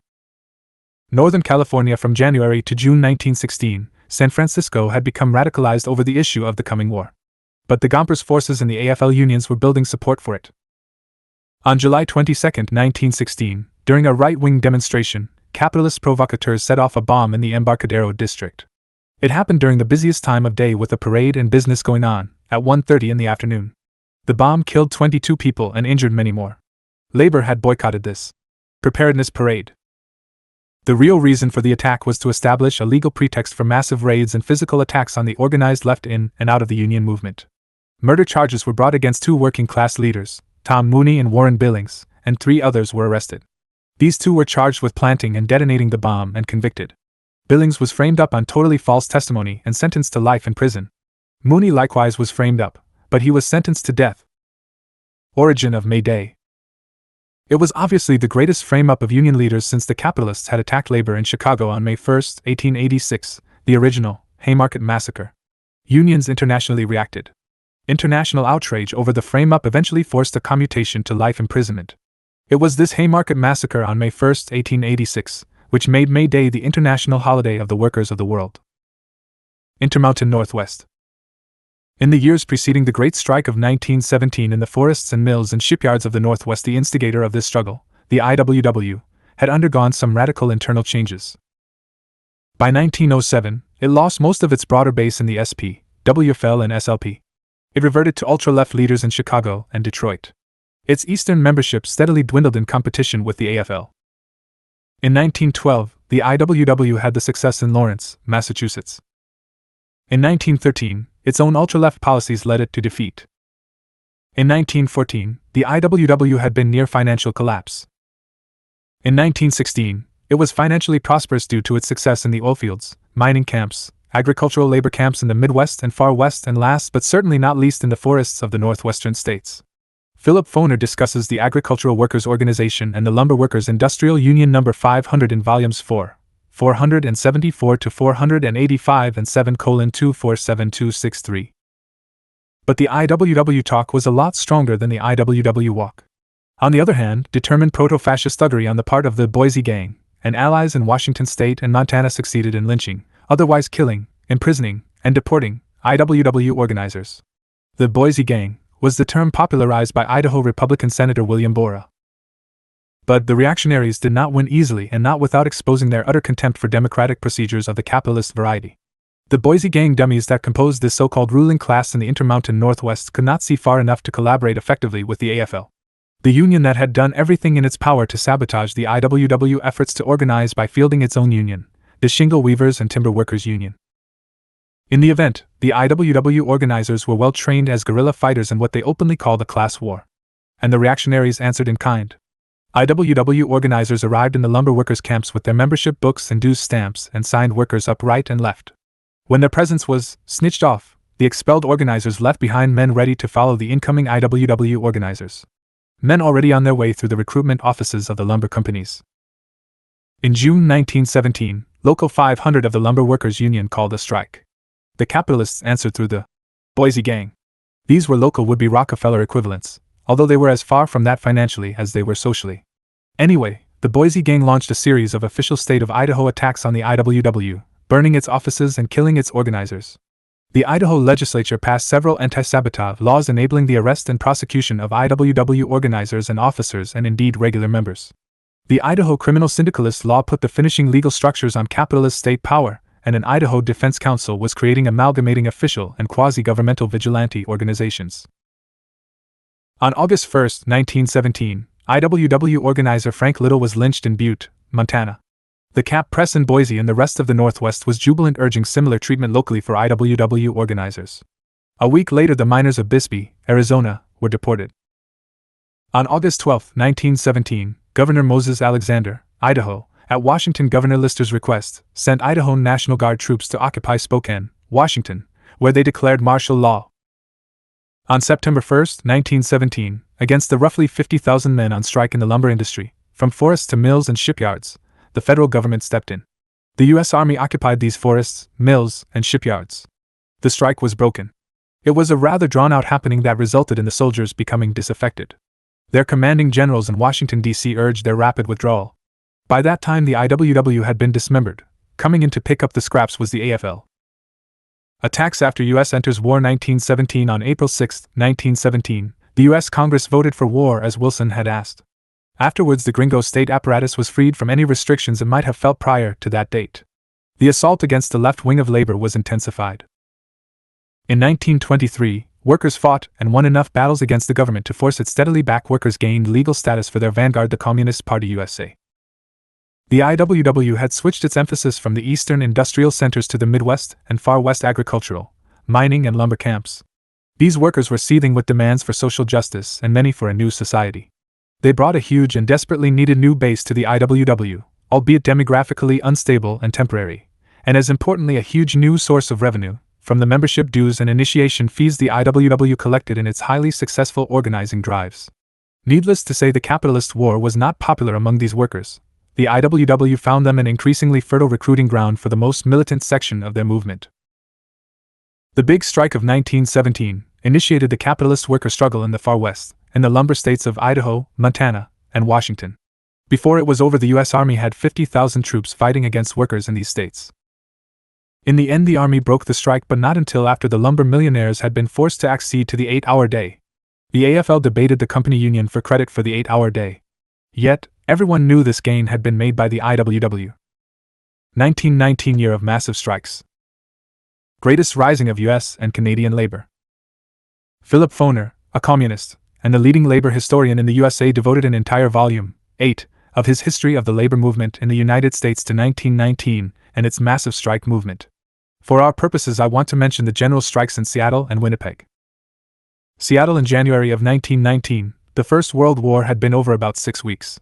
The armistice signed, the peace treaty would take several years to work out. Workers in Seattle as well as across North America were looking forward to higher wages and a higher standard of living. They were about to be brutally surprised everywhere. But in Seattle, the capitalists struck back with vigor when the metal trades unions put forward their long, patriotically, suppressed demand for a fair wage scale. Seattle in 1919 had been one of the most pro-union cities in North America. It was a closed-shop city and virtually all workers were AFL members. Many of them were also in the IWW, the first for a job, the second on principle. Yet these particular AFL unions stood for everything Gompers and his gang were against. Coming out of this struggle were two newly converted Bolsheviks, Arne Swabeck and Anna Louise Strong. On February 6, 1919, the Seattle General Strike was defeated. In 1965, I met Arne in Los Angeles some 46 years after the defeat of the Seattle General Strike. Arne told me he believed the reason for the workers' defeat was their failure to launch and maintain a strong information offensive to keep all the rest of the potentially sympathetic population informed as to what was going on in reality. In other words, in addition to the internal problems of strike committee organization, the primary reason for the workers' defeat were the effectively unchallenged outright lies of the capitalists and their press and radio about what the strikers wanted. Anyway, the unions had taken over the city.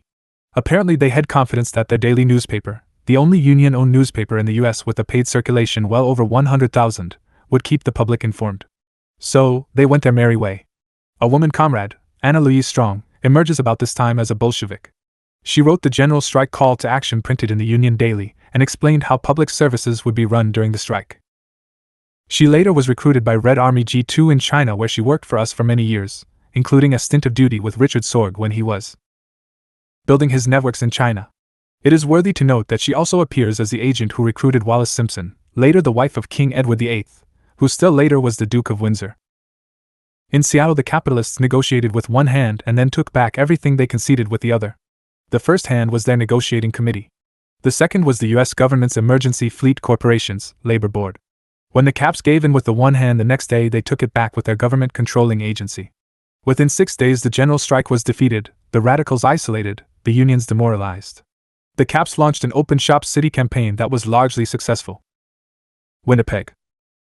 Seattle had been outright pro-Bolshevik, as much of the union movement had been swept up in the enthusiastic U.S. working-class response to the Russian Revolution. But Western Canada was even more radical. From May 16 to June 26, 1919, the general strike unions took over Winnipeg. It began much as it had in Seattle, when workers' pent-up demands for fair increases in wages were denied at war's end. The iron workers and carpenters led the way, and the Central Labor Council for Winnipeg backed their ploy with a call to a general strike. The strikers had 3 demands: 1, the right to organize; 2, the 8-hour day; and 3, a living wage. Before this was over, the city police would join the strikers. On June 21, 1919, the RCMP was called in to shoot down the strikers. In effect, the strike was broken with the mass murder of unionists by the police, army men and thugs. In the aftermath, however, the strike leaders found their cause continued in the provincial legislatures and in Ottawa. Analysis. These strikes were defeated along 3 avenues of bourgeois attack. The first was the road of information control.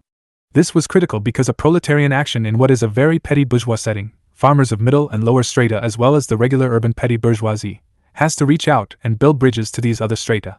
It takes time for the old classes to wither away and be replaced by the new proletarian classes. For example, it would take a century to go from 90% farmer to 10% farmer in terms of both Canada and the USA. The second boulevard along which the bourgeois forces attacked was that of armed physical murder of the strikers and the confinement and maiming of as many others as possible. The third path to defeating the proletarians lay in the raising of the specter of bourgeois-defined communism, Soviets, to the local petty bourgeoisie, while the workers had not yet gone beyond vocal bullshitting in support of the Soviet Republic. Attacks after war ends. The Red Scare. The Bolshevik Revolution put a real scare into gringo capitalists for the first time. Simultaneously, they saw the opportunity to create a panic within the country simply by telling a mountain of totally concocted lies on a continuing basis about the dangers of the Red Menace. With this new anti-communism as its prime ammunition, U.S. capitalists could and did attack all of labor's gains in hours, wages, and working conditions. We have seen how U.S. capitalists often used patriotic camouflage for their selfish, greedy acquisitiveness versus any regard to fairness in exchange for a worker's labor power.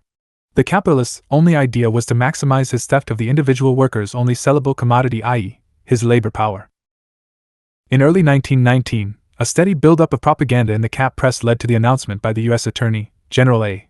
Mitchell Palmer that U.S. communists planned on overthrowing the government on May 1. All of this was a lie cooked up to justify the massive arrest and deportation of many thousands of persons accused of being foreign saboteurs and Bolshevik plotters. At the same time as US capitalists unleashed Palmer, they also sent a US Army force to Siberia. There they were to engage the Bolsheviks, support the whites, and act as a counterforce to the some 70,000 Japanese troops already occupying the Siberian area around Vladivostok. In summer of 1920, the Red Scare had served its purpose. The left was largely destroyed, in prison, or deported. US capitalists began to relax their total police state grip and return to normalcy. US troops were withdrawn from Siberia when the Japs left, and the Reds confronted them with an ultimatum: leave or be destroyed. Creating Communist Party USA 1919 to 1923 on August 30, 1919, the right wing of the Socialist Party decided there was no possible common future for it alongside the left wing. The rightists proceeded to stage a coup.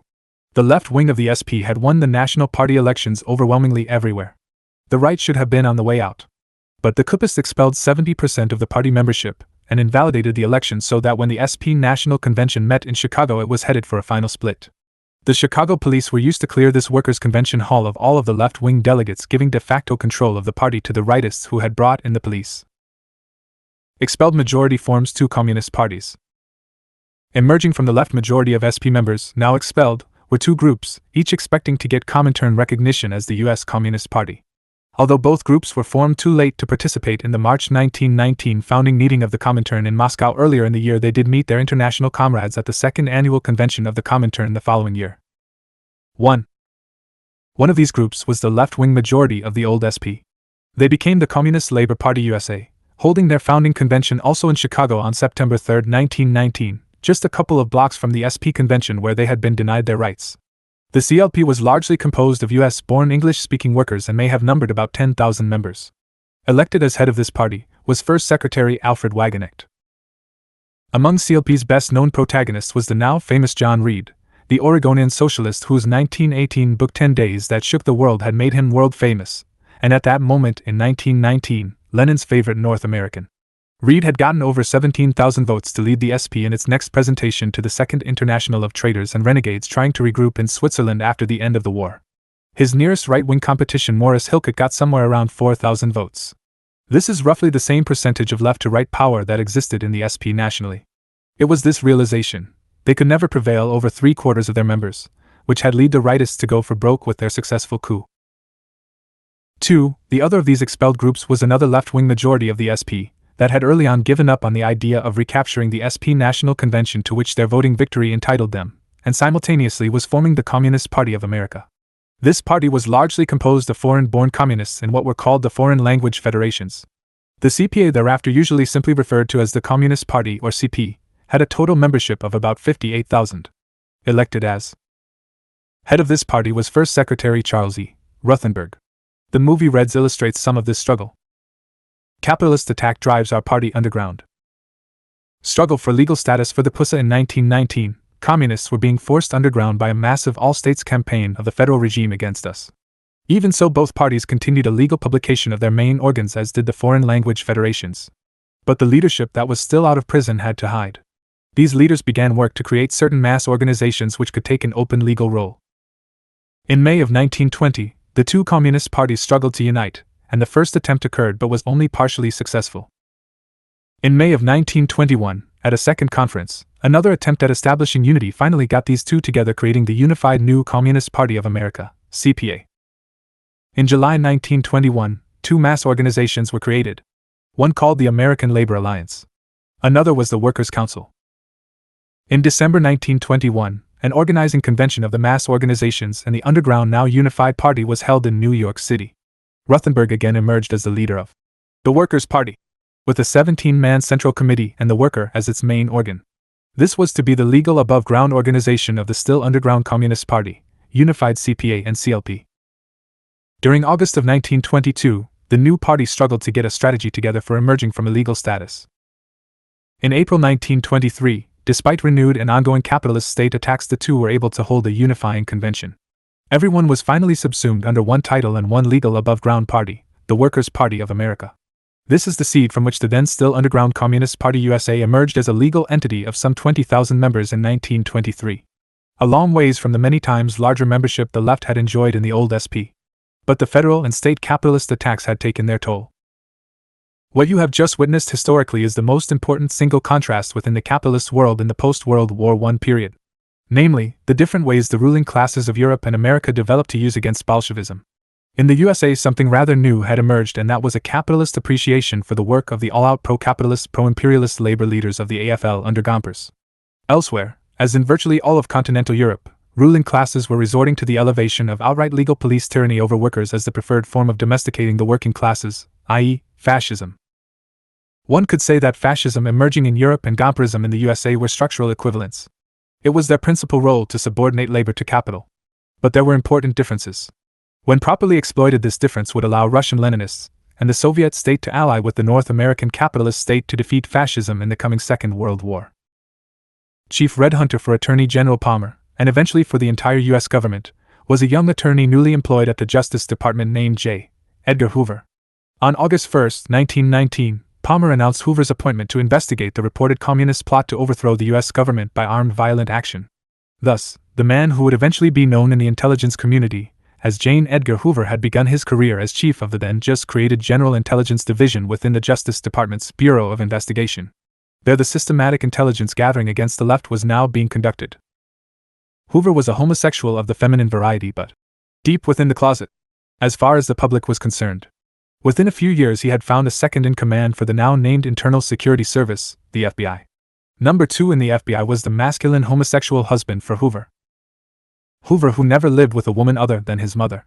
Hoover took on the role of wife to husband Clyde Tolson. Tolson, who had been in the FBI for all of 2 years prior to elevation to this coveted number 2 seat. An entertaining depiction of Hoover in these years has been provided by Clint Eastwood in his 2011 movie J. Edgar. All of this might have been irrelevant to us if it had not been for Hoover's whoring for cock. Three Musketeers Lansky Costello Hoover. Hoover's homosexuality was turned to the advantage of Meyer Lansky and his chairmanship of Organized Crime's National Crime Commission when Meyer played Cupid to Hoover with the handsome Frank Costello. Costello was the mob's top internal organizer and closest associate of Lansky, Benjamin Siegel and Charles Luciano. The movie Mobsters illustrates this. This relationship was between the FBI boss, who one might have thought should be building a case against these men, and Costello, who Meyer knew was bisexual. Accordingly, Lansky was able to change that law enforcement mission dramatically. What happened was Costello's quid pro quo for giving it to Jane up the ass every weekend and Saturday get-togethers between Hoover and Costello in 5-star hotel rooms across the country for years, turned out to be Hoover's assertion that there was no such thing as organized crime in this country. Part and parcel of this quid pro quo was the giving up of John Dillinger et al. By the Lansky organization. This gave Hoover the breathing space he needed, of seeming success in his crime fighting, while he built his one-man monopoly of federal criminal and political intelligence. See the movie Public Enemies for a visual account. And the new Clint Eastwood-produced movie J. Edgar. William Z. Foster. On July 8, 1924, the Workers' Party, the above-ground name for the Communist Party, nominated William Z. Foster and Benjamin Gitlow for President and Vice President of the United States. This was the first national ticket for the underground PUSA, and it featured one of its emerging principal leaders at its head. Foster had a strong labor union orientation, having begun his militant Marxist life in the IWW. He left the IWW and in 1915 wrote a serious theoretical pamphlet entitled Syndicalism. Eventually, Foster began to grasp the significance of Karl Marx's work in the analysis of society's evolution in terms of what it means for the day-to-day conduct of a generalized class war. As he grasped the fundamentals of historical materialism, theoretical communism, he left syndicalism behind and had graduated to being a scientific socialist. That had specific immediate ramifications. Namely, organizing on every level possible, not just within normal trade union bounds, to win a broad spectrum of social victories including higher wages, better hours and working conditions. The long-term perspective was to create a socialist transitional order in the USA on the road to communism. Specifically a social order that would look a great deal like Soviet Russia. Trade Union Educational League. What is syndicalism? You have seen how anarchism missed the boat altogether in failing to understand Karl Marx's discovery that the state is simply an instrument of class suppression, army and police. Whatever class exercises its dictatorship over the class society in question uses that state to control the mass of slaves, serfs or workers. This exists in all slave, feudal, and capitalist societies. These are the three stages of class-state society comprising the servitude epoch between primitive communism and modern communism, preceded and succeeded by transitional stages. This scientific discovery has certain undeniable consequences. Marxists and Leninists consider the defeat of the ruling classes and their state as a necessary precondition to the establishment of socialism. The anarchists wanted only local, seemingly spontaneous bodies to go about governing with no enforcement mechanism other than the armed mass of the people as a whole. There were many unionists who saw that a broader front had to be created to organize for working-class state power broader than what the anarchists could assemble from their illiterate farmer base and the resulting anarchist industrial proletariat. Anarchist originating men and women believed workers could seize society by first seizing the shops and factories in which they worked. That then they would proceed to create the new society. Syndicalists were very similar to the anarchists in many ways, but most importantly in this inability to understand the nature of the state and class rule in any class society. In Europe, especially in England and France, during the first decade of the 20th century, these syndicalists had what they considered to be considerable success in building their base for eventual working-class takeover of society. That takeover was to be accomplished by building control over shops and factories and taking direct ownership, after which the class war would see a rather automatic taking of social power. In other words, without doing what the Marxists said was essential. That was first fighting and destroying the capitalist state apparatus, and its concomitant the establishment of a proletarian state. The latter was something anathema to both anarchists and syndicalists because of their failure to understand the nature of the state, any state, as the instrument of ruling class oppression. The proletarian state is the necessary enforcer and guardian of working class political priorities. In 1910, William Z. Foster traveled to Europe while still an active member of the IWW. He came back, after a year or so, convinced that American revolutionaries had to get inside, bore from within, the AFL and win over a militant minority, especially in certain specific unions. He went about the reform and rehabilitation of that huge organization. IWW fails because of its anti-communism. By 1920, it was clear to the ideologically narrow ultra-left IWW leaders in Chicago and Detroit that the Russian Bolsheviks had turned their revolution into an anarchist's bad dream and a syndicalist's nightmare. The Bolshevik state apparatus was not only successful but an idealized version of a state apparatus commanded by Marxists. In other words, to construct their socialism, the Bolsheviks had adopted the capitalist mechanism of using state power. In the fall of 1920, the underground Communist Party USA told the IWW leadership that the IWW's membership in the First International and any working relationship in the USA between the two would require the IWW to stop teaching workers that the revolution can be achieved by industrial organization of the shops and factories and the direct seizure of industry, without first overwhelming the capitalist state, military and police, and establishing the proletarian dictatorship of the Soviets. See Foner 8:234. To make a long story short, the ultra-left leadership ended up refusing any relationship with the Third International whatsoever. This marks the beginning of the end of the IWW. After its anti-communist turn, the IWW did occasionally have success in dramatic strike and free speech actions across the country. But for practical purposes, the IWW was dead. The continuity between it and the coming generation of revolutionaries would consist of the movement of persons such as William Z. Foster and Elizabeth Gurley Flynn to the CUSA. Incidentally, I met her in January of 1962 at her office in the National Office of the CUSA in New York City. The communists' willingness to participate in the capitalist electoral system, along with joining the fight against the class enemy on every other front in the class war, was the most immediate and obvious given reason by the IWW ultra-left leaders. The real reason was their long commitment to the idea of industrial organization of workers to take ownership of those factories directly and without participation in the capitalist parliaments, or without reliance on their own state apparatus, organized military units. There was certainly nothing new about the Marxist approach in this regard except for the Bolsheviks having made it practical. In other words, the way the Bolsheviks seized power and then fought a civil war to defend it was also precisely the Marxist way of applying proletarian police power to back up proletarian military power on the land and sea.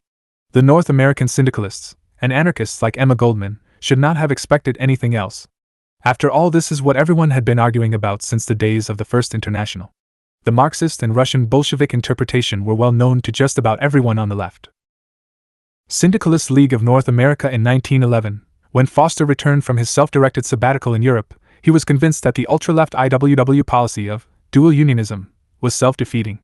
Instead, he proposed to do in the USA what the syndicalists in Great Britain and France had done, namely get inside the conservative Picard-run trade unions and build a militant minority, then take over the entire union, working through extant union structures. In 1912, the IWW leadership rejected Foster's ideas and he left that organization. Foster began his one-man crusade as a full-time employee in the railroad industry, 12 hours a day 7 days a week, and as a member of the Brotherhood of Railway Carmen's Union, which had had a rather good militant history. His first step was to organize a syndicalist league within his union and to write to other persons he knew across the country to do the same thing in some union in their cities. By July 1912, Foster was able to get delegates from a dozen U.S. cities and British Columbia to meet in Chicago to form the Syndicalist League of North America. In September 1912, Foster was able to publish a statement of principles in the form of a monograph entitled Syndicalism, along with Earl Ford, which acted as the organization's constitution and theoretical statement. Chicago was the seat of the new organization's main journal, The Syndicalist, where Foster acted as business manager. There were regular Syndicalist monthlies in Omaha, The Unionist, Kansas City, The Twaller, where future CUSA boss Earl Browder was editor, and San Diego, The International. A Syndicalist weekly was being published in St. Louis, The Unionist. International Trade Union Educational League. Halfway there in January 1915, Foster and associates from around the country put paid to their first effort with the SLNA and convened a second try. They believed the boring from within policy not only correct but one which needed to be pursued with increasing vigor. However, when it was all said and done, the Ichuel had gone only partway toward Marxism by adopting an alternative to IWW ultraleftism on the question of elections. The term in those days for participating in capitalist elections was political action. The new Ichuel position was that there was a difference in participating in elections and the resulting parliamentary struggles between right-wing socialists and trade unionists selling out. That is, participating in the cap government rather than plotting its ultimate destruction are two different things. Labor should take advantage of legislative opportunities arising as a result of direct industrial action. Ichuel said the latter was all right, but the IWW leaders took the former position. Foster was halfway to the correct Marxist position. By the time he made his final transformation into a communist, he was able to bring his concept of boring from within the AFL via education of the AFL militant minorities to the fore. Thus, Foster arrived at his concept of a CP-led trade union educational league, TUL. In November 1920, Foster opened the national office of the TUL in the building owned by the Chicago Federation of Labor. Foster said it best himself in a letter to Upton Sinclair.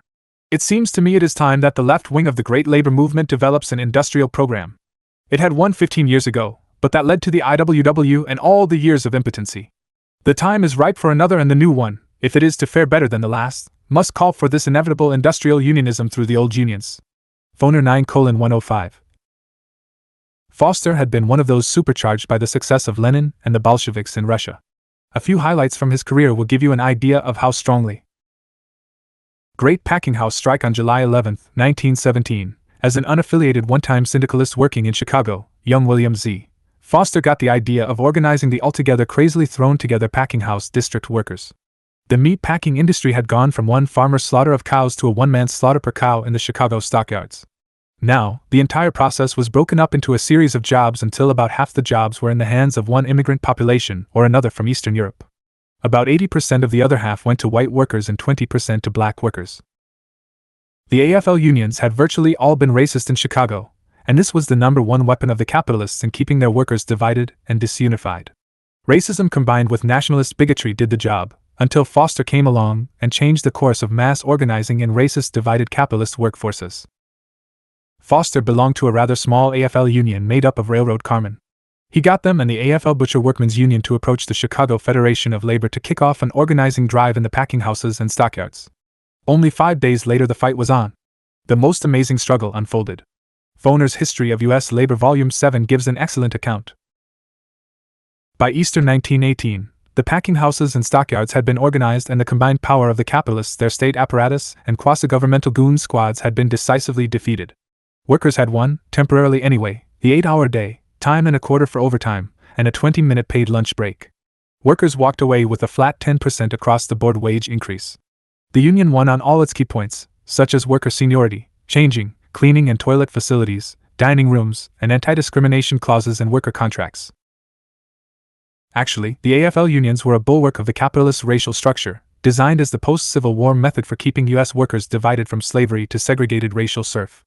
To the degree that the packing house labor movement failed, it was because of the racism. Foster recognized this and began his lifelong anti-racism campaign aimed at educating white workers.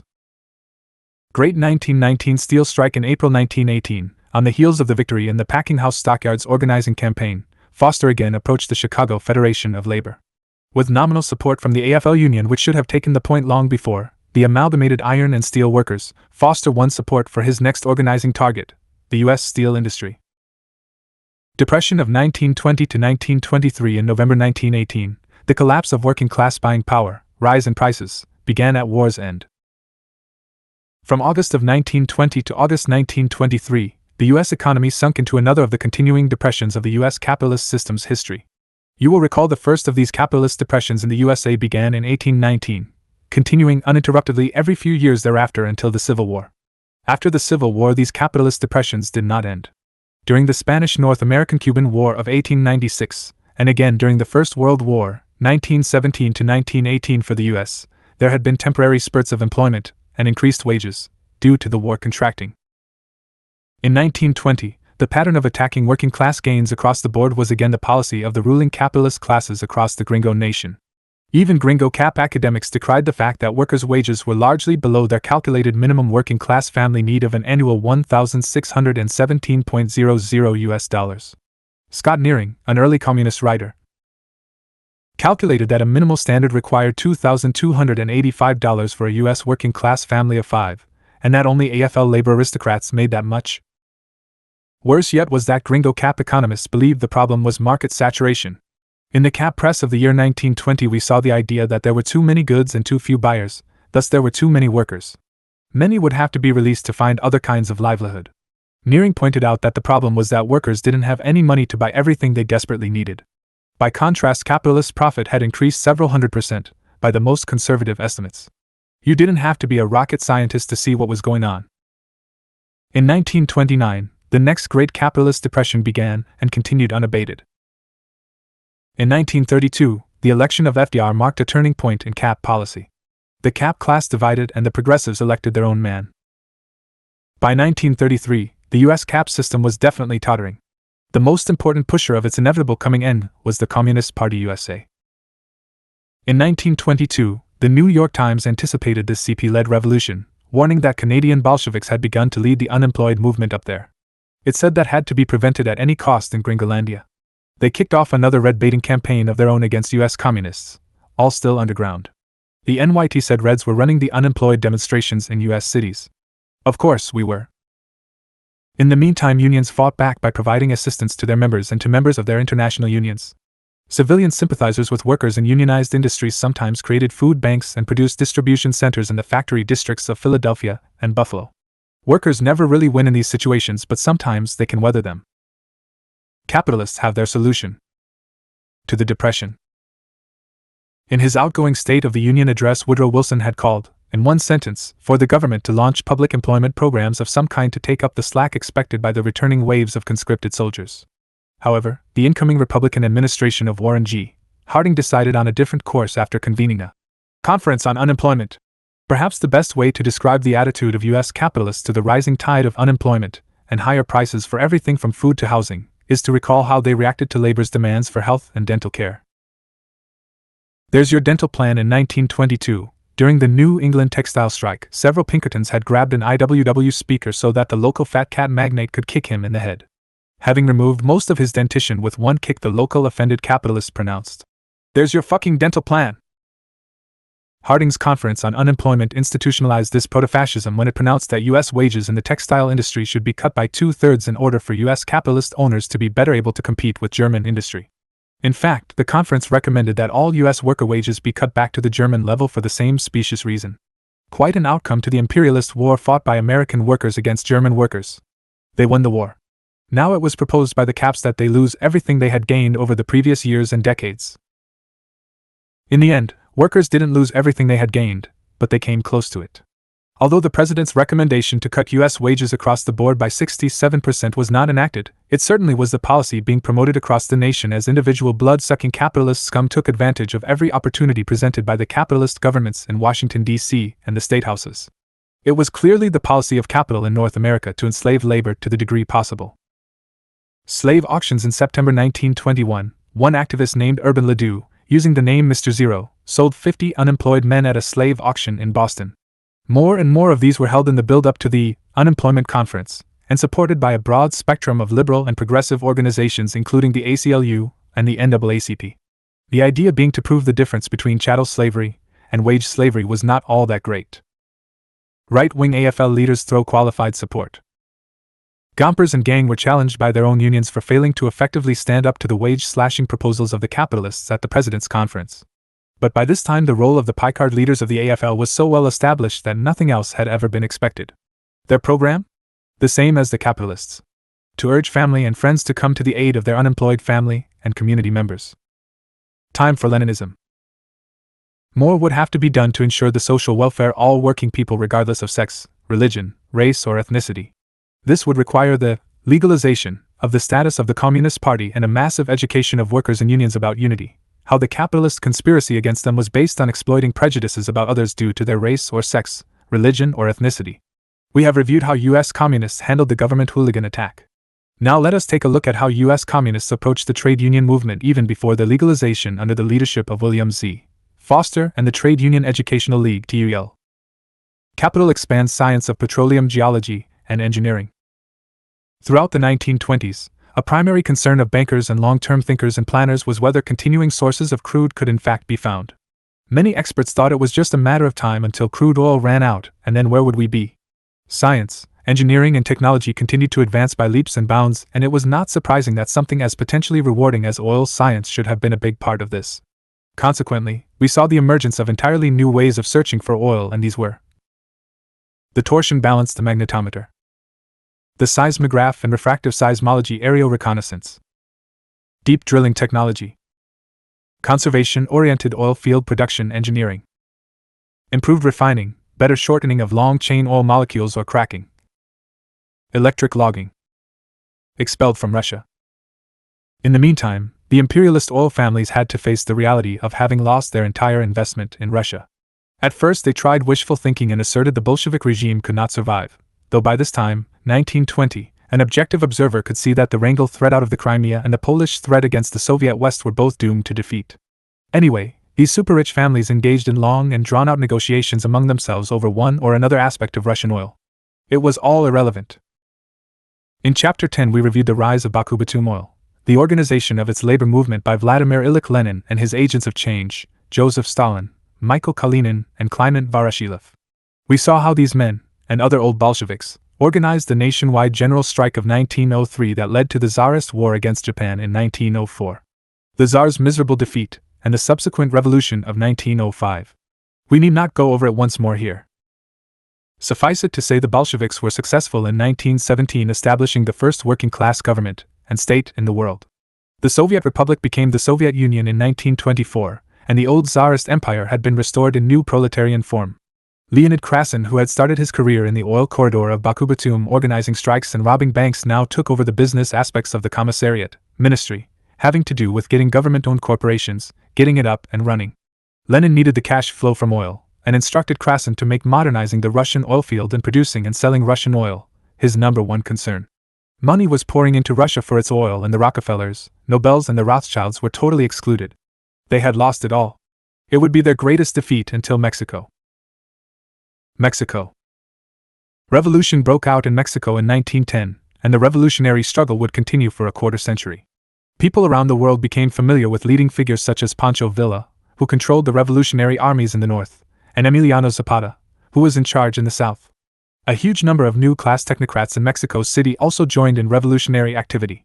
The federal army of overthrown President Porfirio Diaz vacillated from one Mexico City new-class technocrat to another, and occasionally simply took the presidency itself under one or another general. This was fueled, as if it needed any more fuel than centuries of oppression had already put into place, by the discovery that year of oil in northwest Mexico, in the state of Tamaulipas near the city of Tampico at a well called Potrero del Llano 4. Potrero flowed at 110,000 bpd, making it the biggest oil well strike in world history. In the next 24 years the Mexican oil field did not miss a stroke despite the ongoing civil war. The success in the oil field suddenly gave even more impetus to the participants in the Civil War. Whoever won had access to the incredible wealth of Mexico's petroleum reserves. In 1917, the Mexican Congress, pushed hard by native would-be Bolsheviks, and in process of being Bolshevized labor movement, passed a new constitution which had oil declared a property of the nation, Article 27, Paragraph 4. The imperialist oil companies of course refused to recognize the right of the Mexican nation to seize subsoil rights, and that battle would last 2 decades. A full discussion of the rise of our party in Mexico follows in Volume 2. In the midst of all this was the fight between the imperialist oil monopolies for ownership of the Mexican oil. That fight would go on until the nationalization of said oil by Mexican President, former General, Lázaro Cárdenas. Cardenas was the man who would go down in history as the second, and last, honest Mexican president. All the others yet to come were crooks of one kind or another. In 1927, Charles Lindbergh's father-in-law, as U.S. ambassador to Mexico, managed to avert a third Mexican war with compromises that the oil companies and Plutarco Calles accepted. Calles was the newly elected Party of the Institutionalized Revolution, PRI, president of Mexico. The companies were primarily British investor-controlled Royal Dutch Shell with 65% of the total foreign investment, and the U.S. companies, Standard Oil of New Jersey, Sinclair, City Service and Gulf that held 30%. But 1927 was a close-run thing with President Calles ordering General Cardenas to prepare to set the Tampico oil fields ablaze, should the gringos invade. Cardenas was a hero of the Revolutionary Civil War and at that moment was the general in charge of the oil zone. By that time, Mexico had been the number one oil producer in the world. For a long time thereafter it continued as number two. In 1921, Mexico annually produced 193 million barrels of oil and supplied over 20% of U.S. demand. In the late 1920s, Mexican production began to decline and so did the PRI government's revenues. The U.S. government owned lock, stock and barrel by capitalists, was frequently called upon to use its influence, and or its troops to see that the U.S. and British oil monopolies got their way. In 1934, during the electoral campaign of Lázaro Cárdenas, he had been backed by a broad united front of workers, small farmers, the army, and new class technocrats, under the leadership of Mexican communists, some of whom became my closest associates a quarter-century later. 16-odd oilfield unions were in the vanguard of that leadership. The handwriting was on the wall. Nationalization was inevitable. In 1935, the way was cleared for the final battle between Mexico and imperialism by the election that put General Cardenas into the presidency.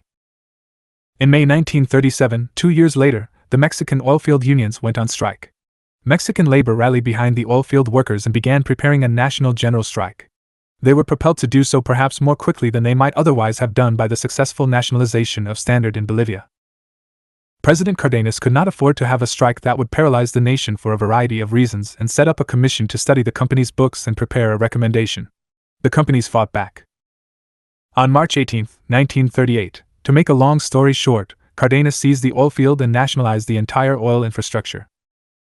This time war seemed inevitable. In fact, the U.S. came extremely close to invading and occupying Mexico again. This would have been the third Mexican War for the U.S. had it happened. The years 1938 to 1940 featured FDR seriously considering invasion. An embargo was placed on Mexico by the UK and the USA. Mexico severed diplomatic relations with Britain and almost did the same with Washington. However, the ongoing capitalist depression had reduced the U.S. demand for Mexican oil and suddenly Germany and Italy took all of Mexico's oil and willingly paid a high premium price. Japanese oil geologists began oil exploration in Mexico. They mapped a pipeline to take Tampico oil across the country to a Mexican Pacific port. The embargo hurt the Mexican people in other ways.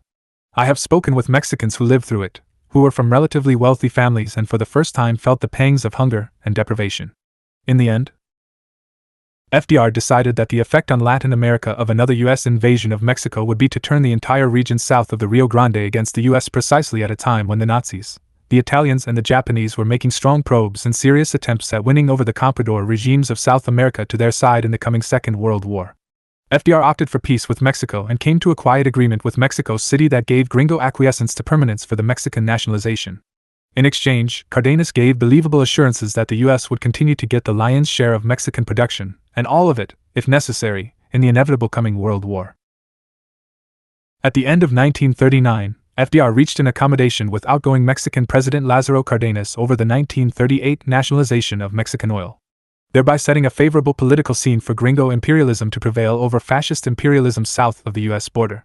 Roosevelt then countered Axis inroads into Latin America by sending U.S. Army intelligence agents to neutralize incoming German, Italian, Japanese and other fascist spies and saboteurs.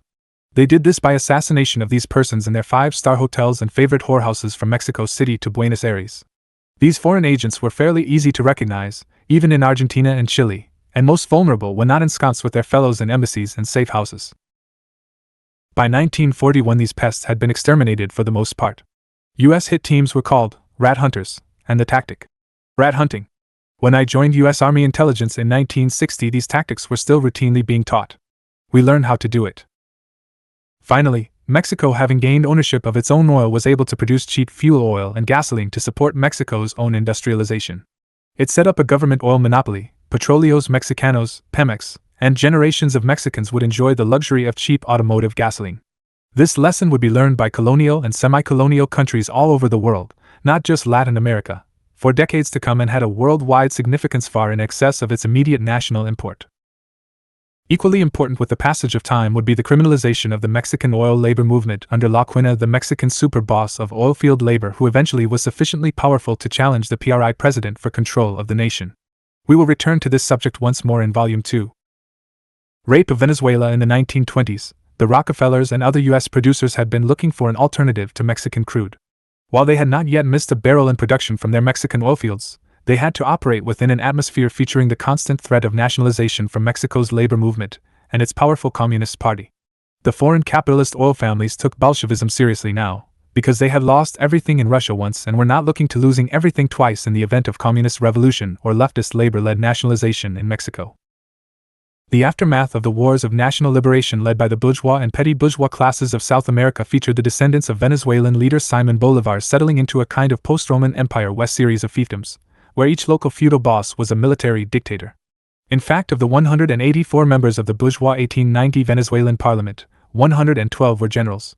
This was still the case in Latin America in the 1920s. This was called the caudillo system. Caudillo is a Spanish term used for military leader. The caudillo system meant local strongman bosses were running the show. Top caudillo in Caracas, Venezuela, at the time the Rockefellers went looking for an alternative to Mexico, was General Juan Vicente Gómez. In 1913, Gómez was paid.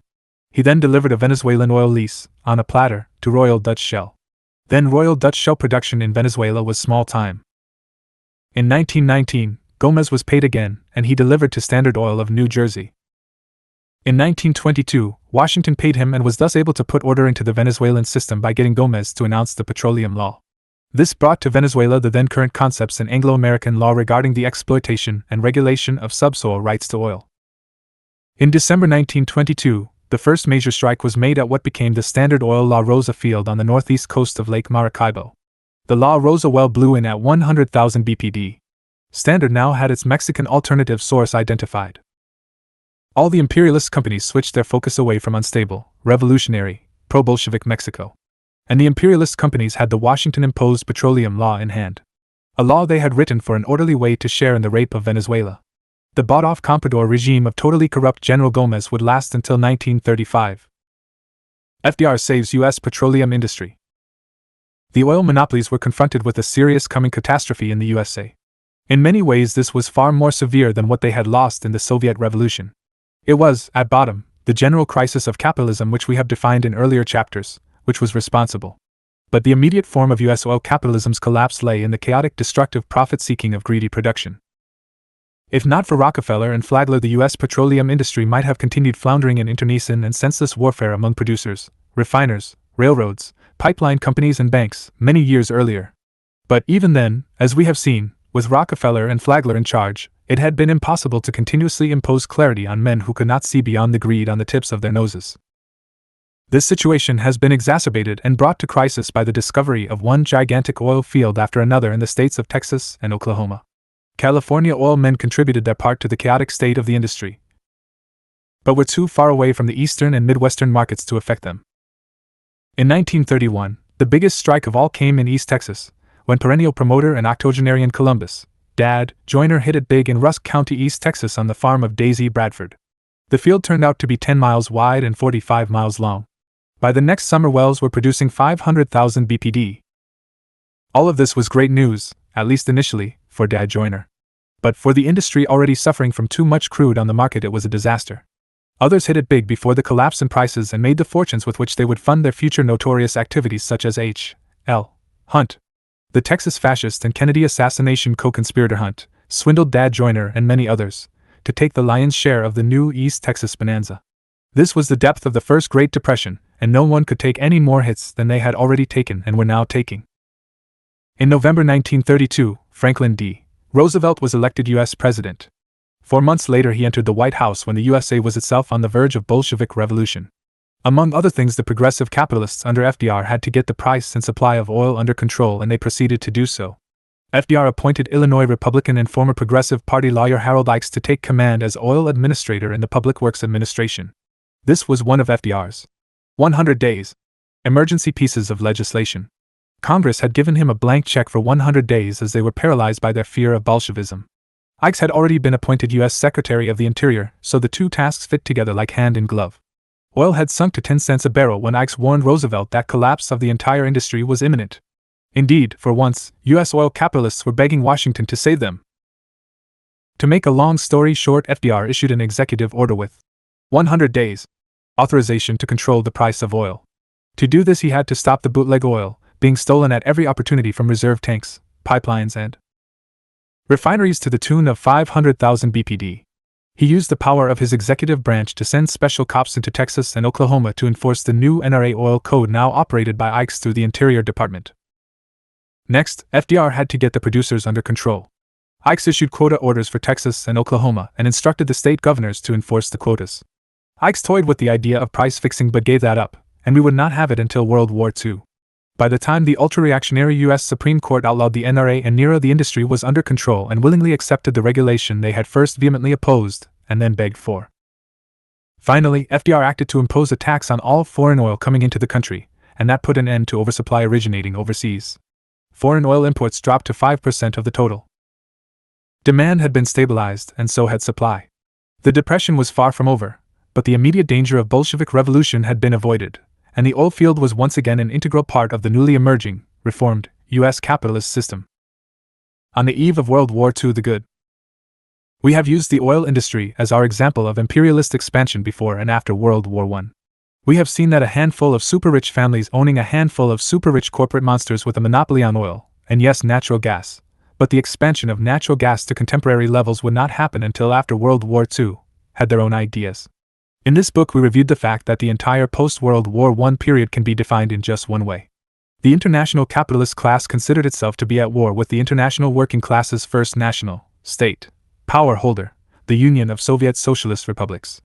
The entire post-World War I period is a time characterized first, foremost, and exclusively by anti-Bolshevism from the standpoint of the great capitalist countries. Now, how did Stalin prepare the oil industry of the working class for the inevitable coming World War which would decide the fate of mankind? Oil would be produced in record and needed quantities. No Bolshevik, with the possible exception of Leonid Krasin, knew more about oil and natural gas than Joseph Stalin. You have seen that Stalin began his career as a 14-year-old young man, studying with oilfield workers in the Baku-Batum oil corridor. You have also seen, shortly thereafter, Stalin organized the first successful permanent labor union in Russia, and that was also in the Baku-Batum oil corridor. Finally, you have seen that Stalin returned again and again to this part of the Tsarist Empire to organize secretly both these unions and the Bolshevik party apparatus itself. Stalin had been educated in the technical details of petroleum engineering by Leonid Krasin. Krasin was college-educated and self-educated petroleum engineer and geologist. In those days there were as yet no independent fields of petroleum engineering and geology. He was also an experienced oilfield company man, meaning in the U.S. oilfield, the financier's boss of the drilling site, not to mention being an individual capitalist entrepreneur. It was Krasin Lenin had put in charge of the oil industry. With Lenin's passing, it was only natural that the new Bolshevik party boss, Joseph Stalin, Krasin's leading pupil, who was undertaking the greatest industrialization of any nation in the history of the world, would personally oversee the energizing of the USSR through oil and natural gas. Stalin took command of this most important economic sector. The primary area from which petroleum would come in the years preceding World War II was precisely here in the Transcaucasus. In August 1928, the first five-year plan got underway. It had such vast industrialization objectives that oil and gas were not just one part of it, but petroleum was its essential underlying foundation. Cracking whip five-year plan style. Accordingly, Stalin told his oilfield managers in 1929 that failure to meet their quotas would result in mandatory death sentences. Stalin knew the oilfield and he knew all the tricks. Drilling dry holes to get investor money. Calling drilled wells dry, when they were not, so you could dump your investors and come back later and take it for yourself. Corruption of this sort existed all through the Baku-Batum oil corridor, as it did in every oil strike region of the world. There were many consequences to Stalin's firm stance. I remember reading the biography of the Schlumbergers by Anne Schlumberger, and she saying, to paraphrase, I recall that the Soviet petroleum engineer who cased a non-productive well would have a visit from NKVD shooters within days if not hours and would be taken outside the drilling rig shack and shot then and there. One result of this heavy emphasis on oil and gas production, and this draconic incentive program, was the creation of the modern well logging industry. The Schlumberger brothers had invented surficial electrical prospecting in the 19-teens and 1920s, traveling all over the world to do so, with limited success. So what was it exactly that made the middle-level managers beg Stalin to do in technical terms? While the Soviet first 5-year plan was being drawn up, there were exciting technical developments in France at Petrobras. Petrobras is a commune in the Bas-Rhin department, northeast France, where oil had been extracted from tar sands since 1745. The Schlumberger brothers had based their French oil prospecting engineering there. In 1927, just before this time, in Petrobras, France, when Stalin was just beginning to crack the whip in the Soviet Union on the oilfield managers, the Schlumberger brothers tried something completely new. Until this time, they had been running electrical cables across the surface of the earth looking for electrical evidence of petroleum deposits. Then they began trying something never before done. Namely, running one end of a very long telephone cord wrapped in electrical tape. Later this would become today's armored electrical cable. They ran this electric cord downhole in a newly drilled well, and placed the cord's other end on the surface. Then, they withdrew the telephone cord by winching it onto a drum at a given rate. I used to do this at about 13 feet per minute. They measured the resistivity, conductivity, of the formations touched by the downhole end of the cable. Thus, they were able to determine what kind of sedimentary rock it was touching, sandstone, shale, or limestone. Even what that rock contained, water, oil or gas, or all three. Baku and Batum gave them great success in identifying producing zones. Middle-level Soviet engineers approached Stalin and asked him to bring the Schlumberger brothers and their men and women, and their equipment, to the USSR and help them develop the Baku-Batum Petroleum Corridor in a scientific way. Stalin was told in no uncertain terms that he owed this to the engineers who were putting their lives on the line given the new incentive program. Stalin agreed. He did owe it to them under the circumstances, and oil and gas were absolutely essential to the success of the 5-year plans. So he went even further. Stalin contracted with these French brothers to build factories in the Soviet Union that would produce the downhole logging, perforating and pipe recovery tools they had invented in their home country. He also contracted with them to train an entire generation of Soviet petroleum engineers. Thanks to Stalin, the Soviet Union moved into the world leadership in petroleum geology, engineering and technology. Soviet oil and gas production was always up to the demands the 5-year plans placed upon it. Soviet petroleum production soon surpassed that of the entire capitalist world combined. There was in the Soviet Union, from that time forward, always sufficient oil and gas to run the Red Army and Red Navy military machine. In those years the USSR had the most advanced military in the world. Along the way, the Schlumberger family became the wealthiest family in France. One contemporary scion is the most recent Bond girl, actress Léa Seydoux. She, also one of the innumerable targets of Harvey Weinstein. Harvey barely escaped that escapade with his life, I suspect, given the fact that people like the Schlumbergers carry around shoot-to-kill bodyguards as a matter of routine. The bad. In the capitalist world, the oil oligarchs had only one remaining interest in Russian oil, and that was to destroy the Soviet oil fields. This was part of their drive to 1. Monopolize the world's oil supply and 2. Achieve unity for a joint campaign of all major capitalist countries to destroy the Soviet Union and Bolshevism. Arabian dreams. All of this time the idea of petroleum under the vast deserts of Arabia was just that. An idea in the minds of all those who were supposed to know about these things. Dreams. Naturally, as had always been the case, there were a handful of men advocating exploration, and doing so hard and often. Yet, as of 1932, the only petroleum activity in the Arab world proper had to do with BP's refinery near Basra, Iraq. Oil from non-Arab Iran had to be brought 200 miles from non-Arab, southeast Iran, by pipeline. Furthermore, the division of the Ottoman Empire among World War I victors, the USA, Britain and France, had placed all of Arabia in a kind of purgatory, dependent upon the unanimous consent of these victors to the exploration of Arabia by whoever among them might petition to do so. Several individuals deserve comment at this moment as leading lights of the vanguard of capitalist oil exploration in Arabia. 3 of them deserve special attention. New Zealand mining engineer Frank Holmes, Saudi Arab chieftain Ibn Saud, and the Britisher Harry St. John Bridger Philby. Now, before you ask, let me answer. Yes, this is the same family from which came the famous Soviet spy Harold Adrian, Kim Philby. In fact, St. John Philby was the father of Kim Philby. Now let's see what Holmes, Philby Sr. and Ibn Saud did that changed the world of oil. Frank Holmes had discovered gold at home in New Zealand and become wealthy. He embarked upon a career in prospecting for gold, tin and a few other metals. He served in the First World War. In 1920, he set up a pharmacy in Aden, the biggest city of today's Yemen. What he was really interested in were all of the rumors he had heard in his travels in East Africa and Arabia about oil seeps along the coast of Arabia. Over the next 6 years he talked cash per sheikh, after cash per sheikh, along the Arabian coast into giving him what he hoped would be legally enforceable concessions, or lease options, to explore for oil. In 1923, he acquired a concession to drill for oil at Al-Hassa, which is in the eastern part of what is now Saudi Arabia.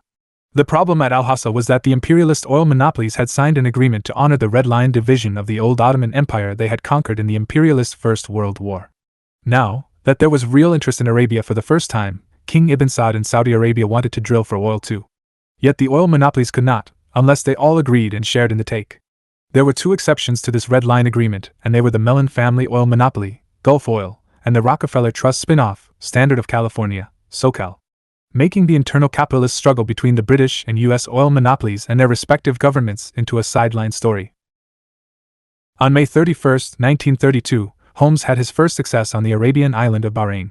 He became the first person to prove that there was in fact oil in Arabia. In March 1938, oil was struck by California Standard at Al-Hassa, Saudi Arabia. Just a few weeks before Gulf and BP would hit oil in Kuwait. The rush was on. St. John Philby and Ibn Saud. The king of what is now the Kingdom of Saudi Arabia had a long pedigreed history. However, he had found his back to the wall with the great capitalist worldwide depression as his revenues collapsed. His cash flow was the main pillar of his regime as he had to pay all the subordinate sheikhs and also to finance his modernization program. Enter the British iconoclast St. John Philby. Philby had a history of working for the British establishment, as had his ancestors for centuries. But in India he became disillusioned and eventually found his way to Arabia. His reputation preceded him as a person essentially anti-British imperialist in every way. Accordingly, it was not long before he found Ibn Saud struggling to create a modern nation in Arabia and joined wholeheartedly with him. Philby even took on the Sunni Muslim religion of the Wahhabi sect and took a second wife, and with her had another son at the age of 65. His son by his British wife, Kim, born in India, was now at Cambridge, and just beginning in the world of the Red Secret Service. St. John Philby engineered for Ibn Saud the most important agreement to date between the kingdom and one capitalist oil monopoly, the one that had not signed the Red Line Agreement. Philby brought to Ibn Saud and his kingdom, Standard of California, operating under the rubric California Arabian Standard Oil Company, CASOC. The strike at Al-Hassa solved Ibn Saud's problems and, of course, the financial problems of St. John Philby too. Vast new petroleum reserves were now at the disposal of the world's capitalist oil monopolies. This would be critical to the British effort in the World War yet to come. It also made the gringos the players replacing the British, which was a source of great personal satisfaction to St. John, who had become almost pathologically anti-British. The ugly, most dangerous decade in history of humanity. The most dangerous decade in the history of humanity unfolded with fascism at odds with Bolshevism in a way that could only be resolved by war. History has two meanings. The invention of writing is the definition in archaeology for the beginning of the historic period. Before writing we speak of prehistory. What about those societies and cultures which exist without writing, for example bands and tribes, but after its invention? We sometimes use the term protohistoric for them. History also refers to the entire process of sociocultural evolution. That is the process of the evolution of human society and culture from its inception to the present time. In this case we are using the latter definition. Why is the decade of the 1920s sometimes considered to have been the most dangerous decade since the emergence of written history? Precisely because the entire world was involved and a fundamental decision had to be made about which direction global humanity was going to take. What were the choices? Capitalism had given humanity a great industrial infrastructure but at an extremely high cost. It had caused World War I, as you have seen in this book. Capitalism was finding its preferred political forms in North America, Latin America, Europe, China and Japan, which were 1. Fascism and or 2. Parliamentary democracy. Today capitalism is proving how dangerous it really is to the health of all working people. Capitalism had also created its own gravedigger. In other words, capitalism had also provided the solution to its general crisis, which we have defined extensively in this book, in the form of the international industrial working class. That class had found its leaders and its scientific ideology in the form of the Communist parties and Marxism-Leninism, historical materialism. Then these parties were grouped around the Communist Party of the Soviet Union.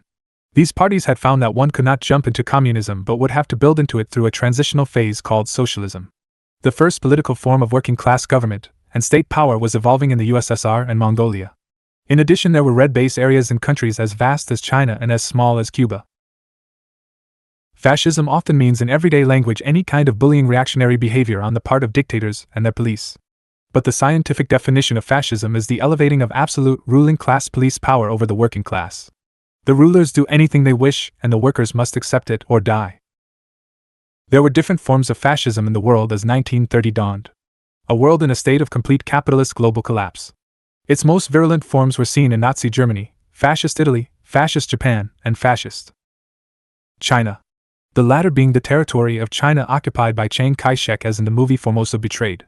Smaller thug-run countries of the fascist type existed in Europe, Asia, Africa, and Latin America. Parliamentary democracy had evolved in Western Europe and the Americas as we have reviewed. Its central feature was to allow the newly ascendant bourgeoisie of small capitalist farmers, small business owners, new class technocrats, and large capitalists of the financial and manufacturing types, to resolve their differences among themselves in a kind of national crime commission they called parliaments. As the Lansky operation in North America would later name itself, in country after country. This national consortium of bosses met in parliaments of one kind or another, and followed a set of rules for debate and resolution of issues of their own creation. An important lesson for all of us here is to recognize that all capitalist parliaments are just legalized Lansky crime commissions. Between matches during the 1930s, the capitalists would have to rearrange themselves, and the workers would have to prepare for an inevitable Second World War. The Caps controlled the most countries and were therefore superior in terms of industrial power. Fortunately for the workers, with only 2 countries in their hands, the inherent greed of the capitalists tended to turn themselves against each other frequently. The situation offered the opportunity for an intelligent working-class foreign policy to keep them divided. For the moment the Caps were unable to attack the heartland of socialism and thus unable to prevent the global advance of working-class power. Lenin had, as we have seen, taken advantage of this to split the capitalist encirclement in 1922 when his diplomats negotiated the Rapallo Treaty that made capitalist Germany into the de facto ally of socialist Russia. But that division of capitalist powers could not last forever. Yet it had to last long enough for the workers to get organized, and armed, and ready for the final struggle. The 1930s were the period of jockeying for final position between these two great classes on the verge of determining the course of global history. For centuries to come, that jockeying for position had obviously a military aspect. It also had an underlying economic aspect. In our study of imperialism, remember this phase of exporting capital, and the military muscle to back up its employment, is the highest and final phase of the capitalist stage and had already been in existence for some 160 years. We have focused on oil.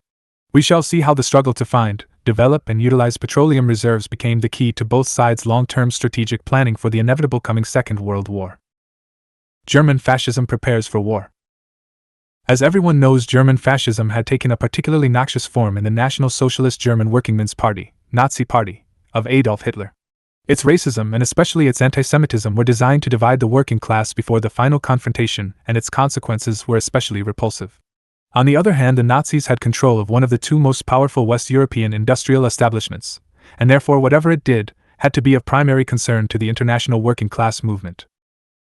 Joseph Stalin, in command of the CPSU and the Comintern, had been running its intelligence and covert operations branches since the beginning. He was well aware of what the Nazis, Italian fascists, Chinese fascists, and Japanese fascists were up to. No part of our preparation for war was more important than the Economic Intelligence Department of the Red Secret Service, Chika. Stalin was also well aware of what the equally anti-communist Western parliamentary capitalist regimes were up to. With that background in mind, let's see how the world struggle for oil played out in this, the most dangerous decade in the history of humanity. Fascism struggles to secure oil reserves. The fascist powers had an Achilles heel, and that was that none of the 3 that had initially signed the Anti-Comintern Pact of 1936, Germany, Italy, and Japan, had internal oil supplies. Spain joined in 1939 but had no oil either. All of them depended upon oil imports, and these imports had to come from their most dangerous capitalist competitors or from the Soviet Union.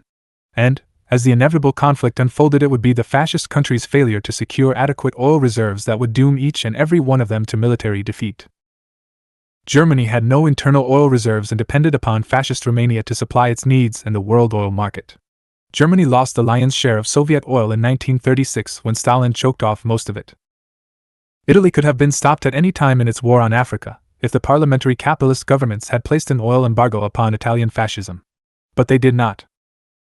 Japan was almost totally dependent upon the USA for its oil reserves. Japanese fascism had to roll the dice, war with the USA, in its drive to secure the reserves of Royal Dutch Shell in the Dutch colony of Sumatra, once the North Americans cut off their oil. The German fascists tried to create a substitute industry by producing oil and gas from coal, but this never worked out for them despite very heavy expenditures aimed at building the necessary industrial plant. We have already reviewed the subsequent Second World War. When that war was over, US labor found itself in an entirely different chess game. Chapter 24 Seesaw, The Cold War 1945 to 1972.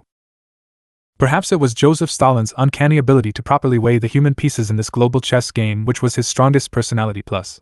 This skill would be especially important in the post-1945 world as he would lead the socialist camp for the first third of this Cold War period.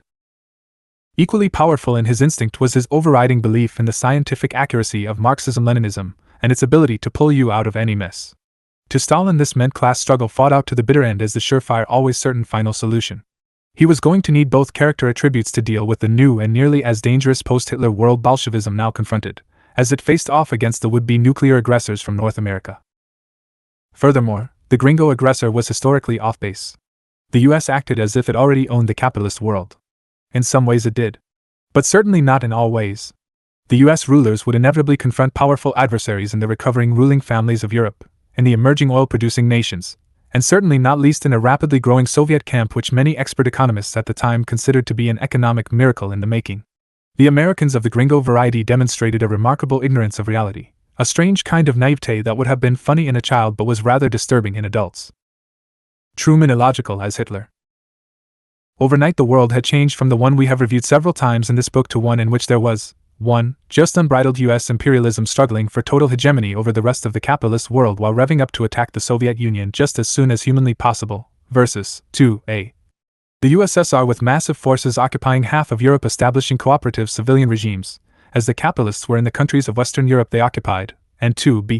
Communist-led revolutionary wars raging in Asia and China, Korea, Vietnam, Laos, Cambodia, Burma, Malaya and the Philippines. In the midst of this, Stalin had to get used to Harry Truman, who had replaced his friend FDR, and Clement Attlee, who had replaced his erstwhile friend Winston Churchill in the election of 1946. Stalin did not have to rely on his instinct alone in dealing with either the original giants or their somewhat pygmy successors in post-war Western Europe. He had daily reports coming from his spies in London and Washington, Paris and Berlin, Milano and Madrid. He knew Truman had been blinded, or allowed himself to be blinded, to the power of the Soviet Union and its allied movement by three things. 1. The obvious US military-industrial strength emerging from the Second World War. 2. The fact that Gringolandia was the only creditor nation in the world, excepting Switzerland, plus what the gringo bosses considered to be their real trump card. 3. The atom bomb. This apparent atomic monopoly made persons eager to believe in the possibility of a US-ruled world think it was possible. Indeed, the new Truman warmongers seemed to think the task required only a certain degree of gutsy presidential leadership. This was fantasy land at Disneyland. But the gringos believed it. And that meant something specific about what had to be done.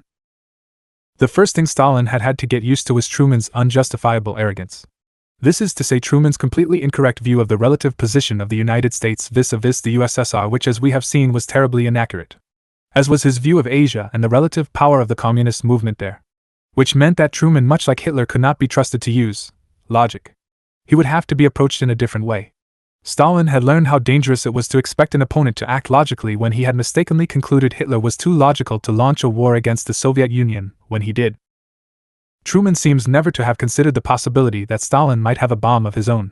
Stalin's poker face at Potsdam, when Truman told him about the Los Alamos first atomic bomb test explosion, made Truman think Stalin was stupid and unscientific and did not understand the significance of an atomic bomb.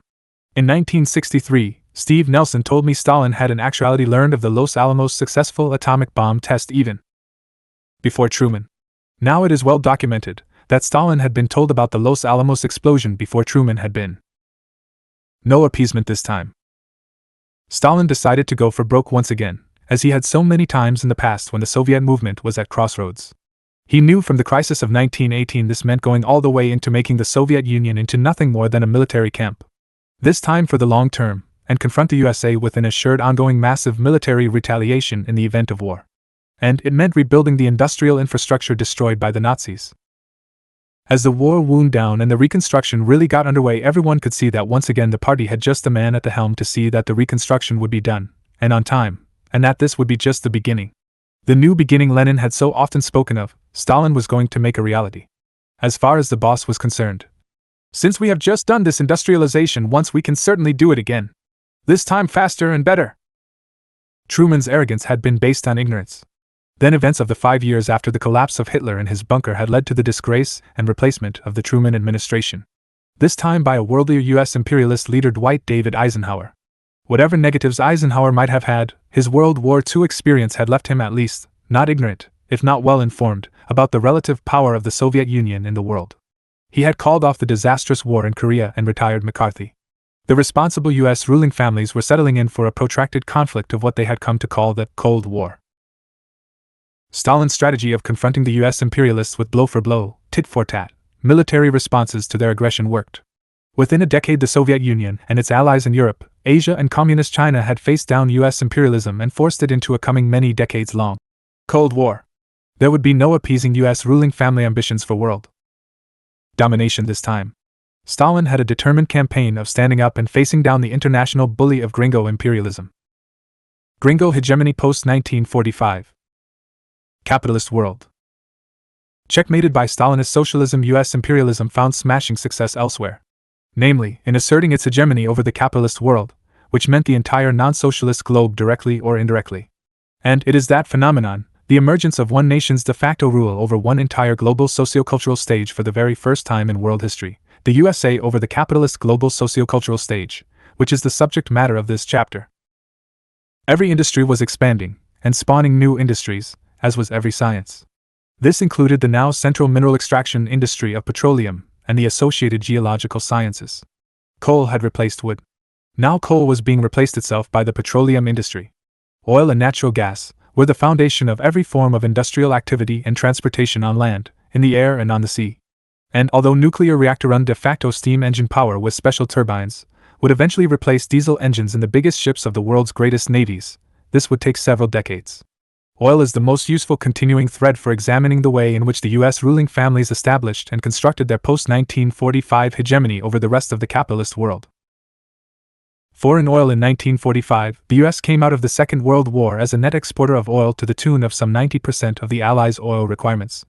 The post-war period saw the explosion of consumption by gringo industry and auto fuel users. By 1948, the U.S. had become a net importer. As the balance of payments began to shift in favor of gringo trading partners, the cry began to arise in the U.S. to find some way to combat the evil of foreign oil. Yet U.S. industrial expansion was occurring at such a rate that more and more oil was needed. Oil alone simply could not satisfy the domestic requirements of the U.S. market. It had to be supplemented, and soon, by natural gas. Natural gas, or methane, is simply CH4. One carbon atom surrounded by 4 hydrogen atoms. It is the simplest of the petroleum molecules. All of the other kinds of petroleum are simply different agglomerations of CH4 into chains and various snowflake-looking organic molecules. Organic, in chemistry, does not mean alive, or natural, by the way. It simply means anything with carbon atoms in it. Many carbon-containing molecules have never been alive and are certainly entirely natural. Organic, with regard to healthy food, is another term originally pirated from science by some greedy and ignorant entrepreneurs decades ago, and so now we are stuck with it. In every case, when heavy, long-chained, oil is cooked to high temperatures over 600 degrees Fahrenheit and several atmospheres of high pressure, the long chains break up into smaller ones until some even break up into CH4 gas, i.e., methane or natural gas. Between the heavy asphalt molecules and the gas methane molecules are all the other fractions, especially jet fuel, kerosene, and gasoline of varying octanes, including those specific to high-performance propeller-driven aircraft. Industrial production was stepping up in Europe and Asia with the continuing massive U.S. investment in these spheres in the decade following Hitler's defeat. By the 1950s, gringo imperialism had the submissive and totally subordinate shock-absorbing subcurrencies it had foisted on the rest of the capitalist world. Namely, the German mark and the Japanese yen. Oil and gas was in increasingly short supply due to the rapid growth in demand, despite the fact that giant fields after giant field was being discovered and brought online. Especially the oil fields in the Near East and Iran. Mesopotamia, in the 20th century Iraq, was always known as the Near East, when British imperialism was running the show over there. After the North Americans took it away from them, and everyone else, with the 1950s rearrangement of the world, it was called by them the Middle East. To them Iraq was midway east, not near, as it had been with the Brits. West Africa was the nearest, east for the Yankees. Mesopotamia was Middle East. China, the Japans, Indonesia and Indochina were the Far East. Terminology in history can change on a dime when the underlying shift in global power is real, complete, and final. So it was with the advent of gringo hegemony over the oil of the Middle East. But terminological bullying was the least important of the gringo incursions on the ruling classes of the rest of the now reconstructing post-war capitalist world. On a spectrum of strict nanny on the right to sadomasochistic disciplinarian on the left, the gringo rulers spent the 15 years after the end of the war in Europe reinstructing, training and testing those who would be their known bosses, in a global capitalist order they alone would lead. Learning about hegemony gringo-style 1948 was the hinge of fate for the U.S. petroleum export/import ratio. That was the year petroleum imports outpaced exports for the first time. In exactly 60 years the imbalance would be so great as to be one of the key factors precipitating the greatest global capitalist crisis since the one that had begun a generation earlier. It had been obvious to FDR and his highly informed and educated advisors this would happen, and soon after World War II ended. In the event it was Harry S. Truman who had been left to deal with the mess of creating a post-war petroleum order. It wasn't something that could be done quickly and permanently imposed. There were the natural factors at work, namely those being tackled by petroleum geology. There were political factors at work, namely the USA against the USSR in the redivision of the world's natural resources. There were intraclass factors at work. The North American wealthy families elbowed the less fortunate families, running the downtrodden remnants of the capitalist world war in Europe out of the way. New North American capitalists arose challenging the old order of the Seven Sisters. In the 1960s, there would be hundreds of independents entering the global search for and production of oil and natural gas. In the 15 years following the end of World War II, the West European capitalist families and their governments were pretty much told what to do and when to do it, with regard to all important strategic economic decisions. An excellent archetypal example of what Brit PM Harold Wilson would later call a form of 20th century helotry, imposed by the Americans on Europe, is the way in which the gringos just pushed the British and French oil companies out of the way in territories that had been theirs before the Great Change following the Second World War. Struggle for Persian and Arabian oil in 1945, the U.S. capitalists emerged from the war as the net exporters of petroleum products to Europe from their own native reserves. The U.S. oil monopolies were set on securing foreign sources of supply, in this way keeping their new world reserves, and especially their North American reserves, without being tapped much, if at all. Low rates of exploitation domestically was one form of long-term conservation of the oil supply within their political control. However, the European market had also to be developed. To supply Europe one needed foreign oil as close to Europe as possible, which meant Persia, Iran, and Arabia. Within weeks of Truman's ascendancy to power, U.S. agents were busy fomenting discord in Iran, elbowing competition out of the way. Tehran. U.S. agents had 4 opponents in Iran. The Soviet Union was one. Another was British Petroleum and its allies. Not least was the indigenous Persian cross-class opposition led by Iran's fiery new nationalist Prime Minister Mossadegh. Finally, the gringos had to deal with the division within their own ranks represented by the warmongering far right represented by Truman, Nixon and McCarthy on the one hand, against the leftover FDR New Deal managers like Secretary of State Dean Acheson on the other hand. So, the U.S. engineered a coup, managed by the CIA under Kermit Roosevelt, against Mossadegh, in alliance with their puppet Shah Reza Pahlavi and his loyal army officers. On August 15, 1953, the gringo cabal kidnapped Mossadegh, and eventually threw him into prison where he would spend the next 3 years. For the rest of his life he would be under house arrest. The coup d'état placed the Shah in the position of being an absolute monarch in a country anxious to move in a different direction. But to the imperialists, with their congenitally established inability to think beyond the immediate profit and loss statement for the quarter, this was immaterial. They would reap the rewards of their short-sightedness in another quarter century. Coming into the imperialist consortium were just about all of the major independents from the US, as well as the Seven Sisters and BP. Considering the Brit capitalists' relatively powerless position, their class brothers in the New World had been quite generous in providing BP, Anglo-Iranian then, a good piece of the action. Saudi Arabia Aramco. The gringos had waited as long as they had to settle the Iranian situation with their Pahlavi coup because they had far more important irons in the fire in Arabia. Namely, in the formation of a cartel of their own, a consortium if you will, which would include those participating in the original Red Line Agreement. There was far more oil in Arabia than in Iran, and the gringos already had it in the form of Aramco, Arabian American Oil Company, Standard New Jersey, Mobil, Texaco, and Standard California. They did not need or really want Iranian oil. However, something had to be done to impose order on the rapidly escalating amounts of oil available on the world oil market. Iranian oil could be diverted to the Soviet Union. It had been that consideration too which speeded up the coup. Emerging was the US-led Producers Consortium, which signed an agreement with the Iranian National Oil Company. In the consortium were virtually all of the US and European major and minor oil companies. This situation would last until the Islamic Revolution expelled the North Americans in 1978. elbowing competition out of the way. Arabia and Clause 10. The Rockefeller family emerged as the new principal boss of U.S. petroleum policy in its role as the main de facto share controller in the various standard companies spawned by the Antitrust Supreme Court decision of 1911. The Red Line Agreement left over from World War I between France, England, and the USA had Clause 10. This clause outlawed any signatory country's petroleum-owning families from developing Arabian oil prospects unless all agreed that Company X would be allowed to proceed. As we have seen, little occurred in the 2 decades between the world wars as a result. Not until just before the Second World War, when oil was discovered for the first time in Arabia. The post-war World Petroleum Order, being constructed in the financial and oil capitals of Washington, New York, Houston, Dallas, and New Orleans, made a new key player out of the Rockefeller entry into the world oil contest through their company Standard Oil of California, SoCal. This time the rivalry between the Eastern Gringo oil establishment of the sophisticated Rockefellers, with their Jeb Clampett country cousins in Texaco, had been set aside in favor of cooperation in a joint venture now called Aramco. The Arabian American Oil Company was the big prize and the Gringo rulers had it. However, there were risks. A lot of risks of all types.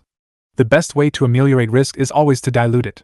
The way you dilute risk in financial industrial endeavors is to spread it around so that failure or cost overruns can be absorbed by the participants in the event they may occur, without bringing about the collapse of any one of them. Standard Oil New Jersey Mobile. The Rockefellers needed oil desperately, but not in California. It was their principal company, Standard of New Jersey, and its clients which now had to be brought in on the action. Also desperate to enter Arabia was Chicago finance capital-owned Mobil, Saucony Vacuum, which also had been another signatory to Gulbenkian's Red Line Agreement. They knew he had drawn that line around Saudi Arabia in 1928, and they had agreed. As you have seen, it was this Red Line Agreement that was the basis of the imperialist oil companies' gangland-style agreement to split the Arabian take. However, Gulbenkian had bet on the wrong horse with the outbreak of war and gone with the Nazis. There was therefore the possibility that the victors in the imperialist contest could impose the law of victory. Namely, they take everything they wanted from the enemy. Gulbenkian had made himself the enemy by going to Vichy France with the outbreak of hostilities. In 1946, that could have turned out to be the end for him. His many years fought over Red Line Agreement, when the Gringo oil companies come to naught, the agreement declared null and void by the victors. However, Gulbenkian was an expert world-class international lawyer, and the companies decided after months of litigation the better part of valor would be to settle the litigation by replacing the Red Line Agreement with a new group agreement. This new agreement kept a place for Gulbenkian, no longer forever nickel and dimming for his 5%. Now he got more. The US imperialists dominated Arabia, replacing the hated British. They had been expelled at the insistence of Saudi King Ibn Saud, who had learned well at the foot of St. John Philby the true dangers of British imperialism and preferred the Yankee version.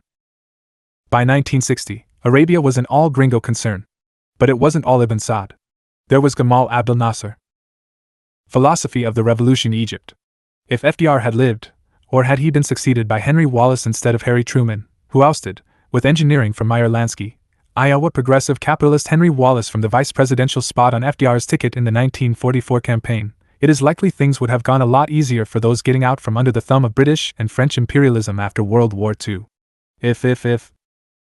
In the event, what happened was that FDR's anti-colonialist policy was replaced almost overnight by an aggressive pro-colonialist position toward both the French and British and their colonies on the part of the new Truman, Lansky, gang. 2 results would be the Indochina War against the French, and then the Indochina-American War. It also necessitated the overthrow of comprador regimes in Africa, Arabia, and the Indian subcontinent by revolt, revolution, and civil war. Take Egypt to begin with. Genies are hard to put back into bottles.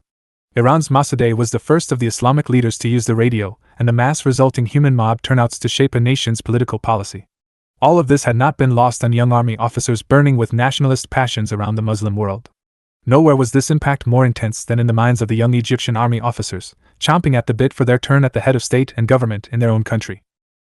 Egypt had been ruled for millennia by the same ilk, and the British occupiers in Cairo were no different than their predecessors. It was inevitable that the young military patriots of Egypt would be inspired by the mass social movements changing the world, as the imperialist empires disintegrated around them. Inevitably they would find support in Stalin's socialist camp, which now stretched from Germany to the Bering Straits and from the Arctic to the China Seas. Leading the uprising of military officers in Egypt had been General Mohammed Naguib. But the real organizational boss behind the scenes was a young ideological colonel named Gamal Abdul Nasser.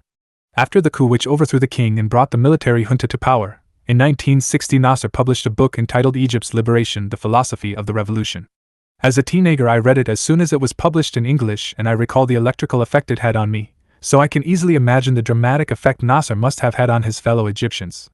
Equally dramatic effects were reverberating throughout the entire Arab world as Nasser replaced the general and the junta as the leading executive for Egypt, in his own mind for Arabia, demanding the complete withdrawal of the British and the French from the Middle East. Voice of the Arabs. By 1954, Nasser had replaced General Naguib, who faded away, as Douglas MacArthur said, like an old general should, in the place of the parasitical rulers that foreign imperialism had placed on the Egyptian and other Arab thrones was an entirely new phenomenon. An Arab who could not be bought. Furthermore, an Arab with the ability to raise the mob as had Mossadegh. Nasser had himself been fired up by Mossadegh's speeches, and he recognized that it was Mossadegh's ability to turn out the Persian street which had kept him in power as long as he had been. Nasser did exactly the same thing with his radio station. Its 24-hour broadcasting to the Arab world, and anyone else who would listen, demanded an end to comprador regimes. His radio station was billed as the voice of the Arabs. The invention of the transistor radio and its mass production in the mid-1950s brought the entire Arab street into the listenership. Nasser could overthrow regimes he deemed pro-British or pro-imperialist or pro-Israeli and mobilize the masses in Egypt to support him against other Egyptian leaders anxious to replace him. Elbowing competition. Suez. The British and French ruling capitalist families had one view of the Suez Canal.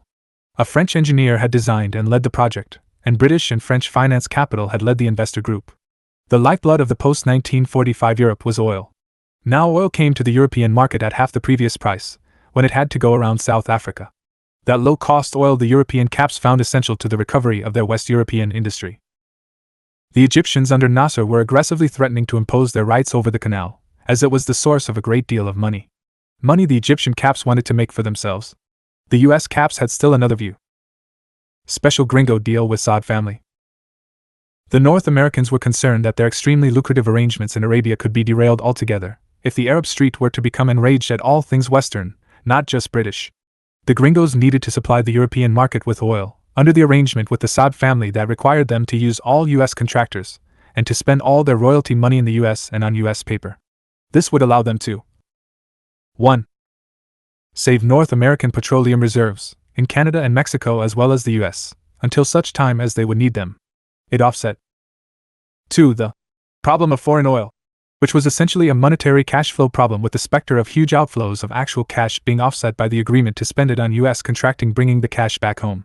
This Saudi agreement was the best of all possible worlds as it also kept US financial, dollar, reserves intact at home even though they were being spent abroad. On June 13, 1956, British occupation troops pulled out of Egyptian Canal Zone. 1 week later, the US cancelled its promised loan to build the Aswan High Dam. The Soviet Union stepped in with an offer to be the financier for Aswan, relieving the blackmail pressure from Nasser's back. On the 26th of July 1956, Nasser seized the canal. He declared it Egyptian property. His declaration, made during a speech in Alexandria where he and the military cadets, who had sworn allegiance to Naguib and Pan-Arabism originally 10 years earlier, brought their great romantic adventure to its logical conclusion. During that speech, Nasser gave the code word, de Lesseps, several times. That was the name of the French engineer promoter who had built the canal. As if there had been a flick of a switch, the army sprang into action, doing what it had been dying to do ever since the 1953 Naguib coup. That was the seizure signal, and the entire canal was made Egyptian by armed force in a few hours. The Brits and French went ahead with their own plan with their regional ally, Israel. They sprung an attack on the Egyptians October 29, 1956, 3 months after Nasser had seized the canal and nationalization. Egypt was at war with Britain, France, and Israel. Meanwhile, the Red Army had been engaged in suppressing a CIA/US Army intelligence conspiracy to overthrow the government of Hungary. I participated in the Hungary debriefing sessions 4 years later at Foote Holabird, Baltimore, in 1960, as a student US intelligence analyst. In Moscow, and piquing the European aggression against Egypt was seen as more, taking advantage of the post-Stalin liberalization that new class boss Nikita Khrushchev had set into motion. These new Soviet leaders saw the blackmailing of Egypt over the Aswan High Dam loan by the US government as part of coordinated aggression the gringos had secretly encouraged, while trying to deny their culpability to their allies in the monarchies of Saudi Arabia, Bahrain, Kuwait, and elsewhere. The Soviets and the Chinese were right on all counts, but the important thing emerging was that temporarily anyway, the imperialist rivalry between Europe and the US was being worked to the advantage of the international working class movement and its allied anti-colonialist and anti-imperialist national movements. When Ike Dwight D. Eisenhower found out what had happened. It was less than a week before the US presidential election in 1956. He threw a fit and launched a campaign to force the Brits, French and Israelis to withdraw. Meanwhile, the canal had been sabotaged by Nasser with the sinking of many ships, so the canal itself had been withdrawn from the world economy. High costs and rationing were resulting in Europe. They would continue even after the USA and the Soviet Union had forced the withdrawal of European imperialist troops, and the Israelis to behind their frontiers. Nasser emerged as the victorious hero the Arab world wanted. By the spring of 1957, the crisis was over. And with Harold Macmillan, Ike's old friend from World War II, as Prime Minister, it was unlikely any more such independent efforts such as that shown over Suez would be on the agenda. Along the way, Macmillan, as Foreign Minister before becoming PM, had cleared Kim Philby, in the House of Commons, of being the so-called third man in the Burgess-MacLean espionage case. Testosterone was flowing throughout the military of the previously colonial world, and after Nasser there would be no stopping it. For the next several decades, military men would overthrow comprador regimes, expel colonial imperialist troops, and take command of the primitive economies of their now Third World countries. Revolution in Iraq 1955 featured the voice of the Arabs taking aim at the British comprador ruling family of Hashemites in Baghdad. 3 years later, at the height of summer, Iraqi army officers finally acted on Nasser's demands that they overthrow the traitors and bring Iraq into the Arab Revolution. The July 1958 military revolt in Baghdad featured the liquidation of the Hashemite family and their government in rather gruesome ways. Nasser had placed his stamp on the future of compradors in Arabia. The emerging army officers' junta immediately informed the Iraq Petroleum Company, the holding entity of the foreign imperialists in Iraq, of changes in revenue sharing. Syria joins the United Arab Republic 1958, featured Nasser at the zenith of his power. Syria joined with Egypt to form the United Arab Republic. 1962 Cuban Revolution, Caribbean Crisis, and some of you may have read the first volume of my autobiography, The Buccaneer, in the series. Idaho Smiths. Search for the foundation. Go to Kindle Books for the current edition or see www.worldcat.org for directions to the library nearest your locale. In any case, you will recall that in early June of 1958, when I had just turned 16 years old, I had run away from home to join Dr. Fidel Castro's 26th of July Revolutionary Army fighting the Batista dictatorship in Cuba. The FBI had picked me up outside Wichita at a roadblock, after the 2 days I had been on the run. Because my father was Idaho Attorney General at the time, this incident received a great deal of momentary attention in the U.S. press, and came to the attention of the Cuban leaders themselves. Fidel Castro broadcast on radio rebelled his thanks to the many North Americans who were trying to join him, including sailors deserting from their warships in Guantanamo Bay, and a warning that people caught by Batista's secret police trying to get to him would be tortured and killed. He said unless such volunteers were old enough, a pointed reference to me, and armed, they should stay home and help as they could there. The revolution had succeeded on New Year's Eve of 1958 and New Year's Day 1959. The movies Godfather 2, the Showtime movie Fidel, and most recently Che Part 1 tell the story as dramatically as it can be told. Fidel was taking Santiago, as Che seized Santa Clara. Batista fled the island. Over the next 2 years, the Gringo regime turned violently against the new Cuban leaders and their revolution. It launched multiple attempts to assassinate them and crush it. As the world knows, they put together the invasion of Cuban parasites, emigre anti-communist Gusanos headquartered in Miami. In November 2017, still more hitherto classified U.S. CIA documents were released in Washington with even more shocking plots of the Gringo regime exposed. In April 1961, Fidel decisively defeated the Gringo invasion at Playa Girón in the Bay of Pigs. By this time, Cuba had joined the socialist camp. The Russians, East Europeans, and China were honor-bound to defend Fidel no matter what the cost, including World War III. During these years I had been in U.S. Army intelligence and had converted to the theory of communism while stationed with the 163rd Military Intelligence Battalion in Vicenza, Italy. This conversion was a result of compounding experiences and their cumulative effect, all brought to a head in London, during June of 1961. The catalyst was my conferring with the Political Bureau of the Communist Party of Great Britain, CPGB. I had chosen my side. In January 1962, I was discharged under honorable conditions for political reasons. I returned to Boise, where I got a job and attended Boise Junior College. The Buccaneer describes the events immediately preceding that discharge. I then wrote a letter to the University of Havana asking to be admitted so I could go to medical school and help the revolution. To accompany me in this task would be my childhood friend John Robertson. In June 1962, I received an acceptance from the university rector, longtime Cuban communist Dr. Juan Marinello. John was fighting forest fires in Montana and would be back in August. I needed to put some money aside anyway and kept working. On August 30th, 1962, the two of us left for Mexico City. The first leg of that journey was by Greyhound bus to the US-Mexico border. Then we took the Aztec Eagle Railroad train from Nuevo Laredo to Mexico City. Unknown to my traveling companion, I was carrying with me a large number of documents I had shipped home at the end of intelligence school, U.S. Army Intelligence School, then at Fort Hollywood, Baltimore, Maryland, when I departed for Europe as an intelligence analyst in the spring of 1960. I had gotten these past the inspectors by packing them under clothes and other items we were to send home once we received our overseas assignments. I had known that the inspectors were lazy and not too alert, and this had worked. When that package had arrived at my home in Boise, my parents stuck it in a closet and forgot about it. As did I until I got back. At the time, these things were just souvenirs of what had been a fascinating course of study. After their go-around with me in this matter, they moved USAINTS to New Mexico, where they had already established perfect security for Los Alamos. This dark humor is perhaps appropriate because it marks the point in time 50 years ago when they already had made the fatal error of believing their own propaganda. By the time I had decided to go to Cuba to volunteer my services to the cause, it had also occurred to me that I had in storage items which could be useful to the Cubans in preparing their defense against U.S. imperialist aggression. Without going into too many details, let me say that I packed all of this stuff up, and keeping this sideline to myself, I was taking it with us on our trip to Mexico City. I began carrying the ancillary material to the Cuban embassy in Mexico City after settling into at the Hotel Texas. By this time, the last embassy the Cubans still had open in Latin America was in Mexico City. All the other Latin American countries were still semi-colonial dependencies of gringo imperialism, and had been forced to break diplomatic relations. In Mexico City, Raul Roa, longtime Cuban communist leader, had been the Cuban ambassador. When I arrived, he had just gone to the United Nations in New York to defend Cuba against the invasion everyone knew the U.S. was preparing. I dealt with the Consul General, another older intellectual Cuban communist. In the first week of September 1962, what we didn't know was that the U.S. was preparing an invasion of Cuba with 350,000 of its own men. The émigré Gusanos had proven too cowardly, inept and incompetent to ever be trusted again to do the job. Then came the surprise discovery of Soviet IRBM missiles capable of reaching every city in the U.S., except for those in Oregon and Washington. In October 1962, the famous Cuban Missile Crisis broke out. What the Cubans call the Caribbean Crisis.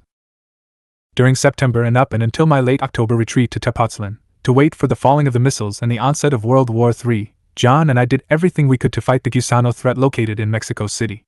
We photographed Alpha 66 spies and held meetings with some of them.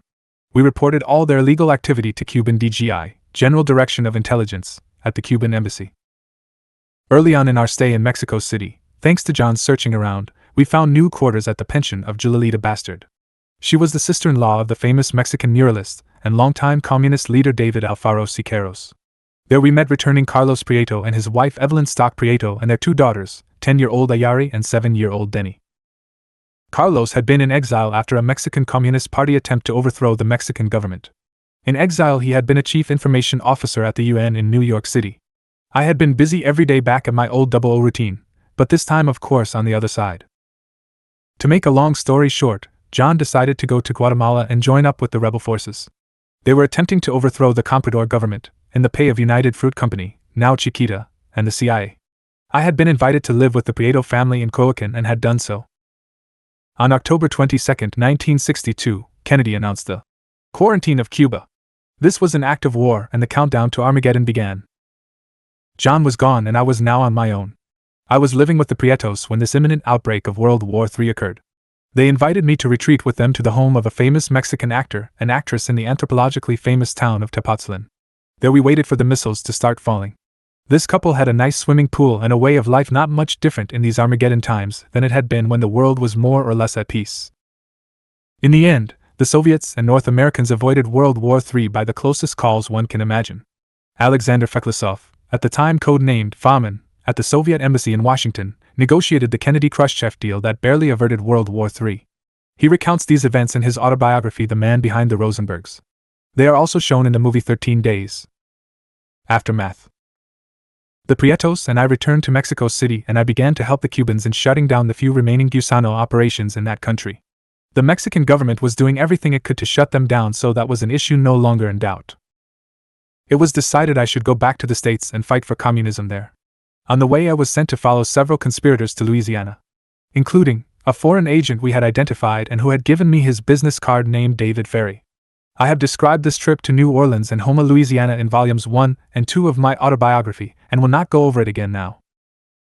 After 55 years, now in 2017, it is clear that this Cuban Missile Crisis was a watershed turning point in the worldwide class struggle. The US-Soviet agreement settling the matter had the promise of permanent security for the Cuban Revolution. Thanks to that outcome, Cuba became the permanent base for, an example of, socialism throughout Latin America.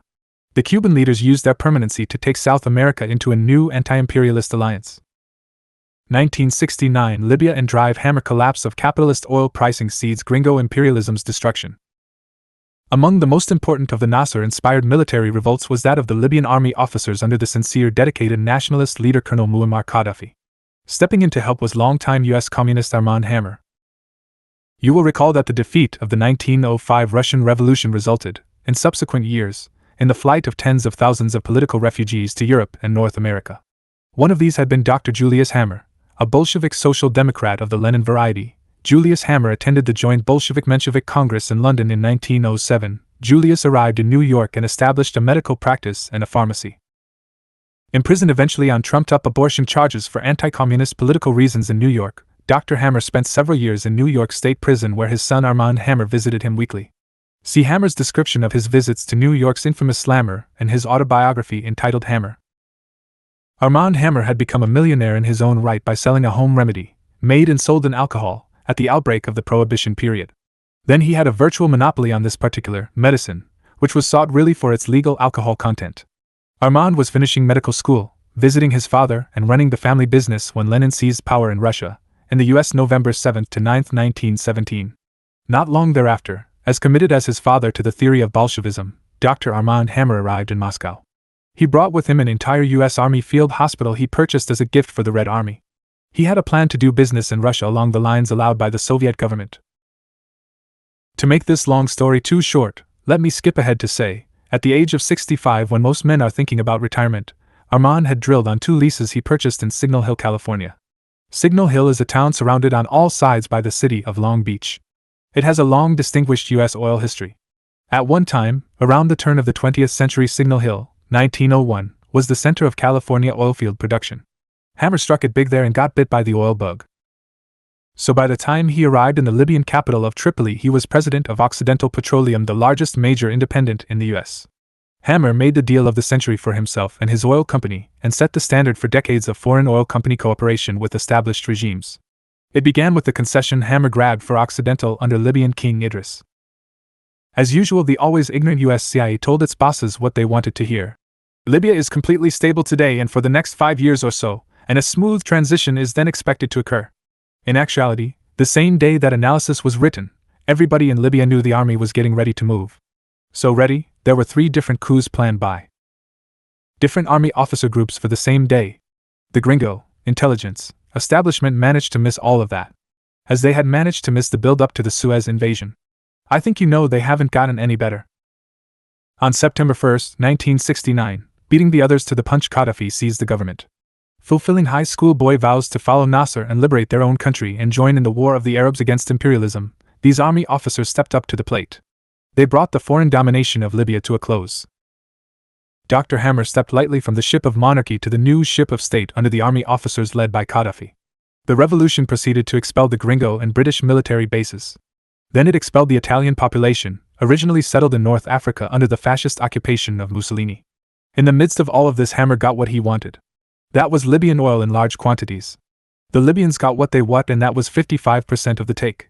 The other companies were forced to accede to this new agreement, and the world of producing countries versus producing companies had taken on a new and ominous perspective, as far as the exploiters of the world were concerned. They did not forget and took their bloody revenge against Gaddafi as soon as the USSR was removed from the global scene, and the gringos launched their war against Libya that continues to this very day. On February 14, 1971, all the companies gave in at Tehran to the demand for 55% of the take to go to the producing countries. Over the intervening years, the companies had lost more and more power to the producing countries, and now Hammer had finished them off. At this moment, however, Hammer was welcomed in Moscow as a conquering hero, for he had broken the imperialist stranglehold on the pricing of world oil. Something the imperialist bosses in Washington and Europe would never regain, and this loss of control over capitalist pricing would, over the coming decades, lead them into devastating military adventures and eventual economic collapse. Lenin must have slept well that Knight with his favorite American back in the fold and successful for the cause.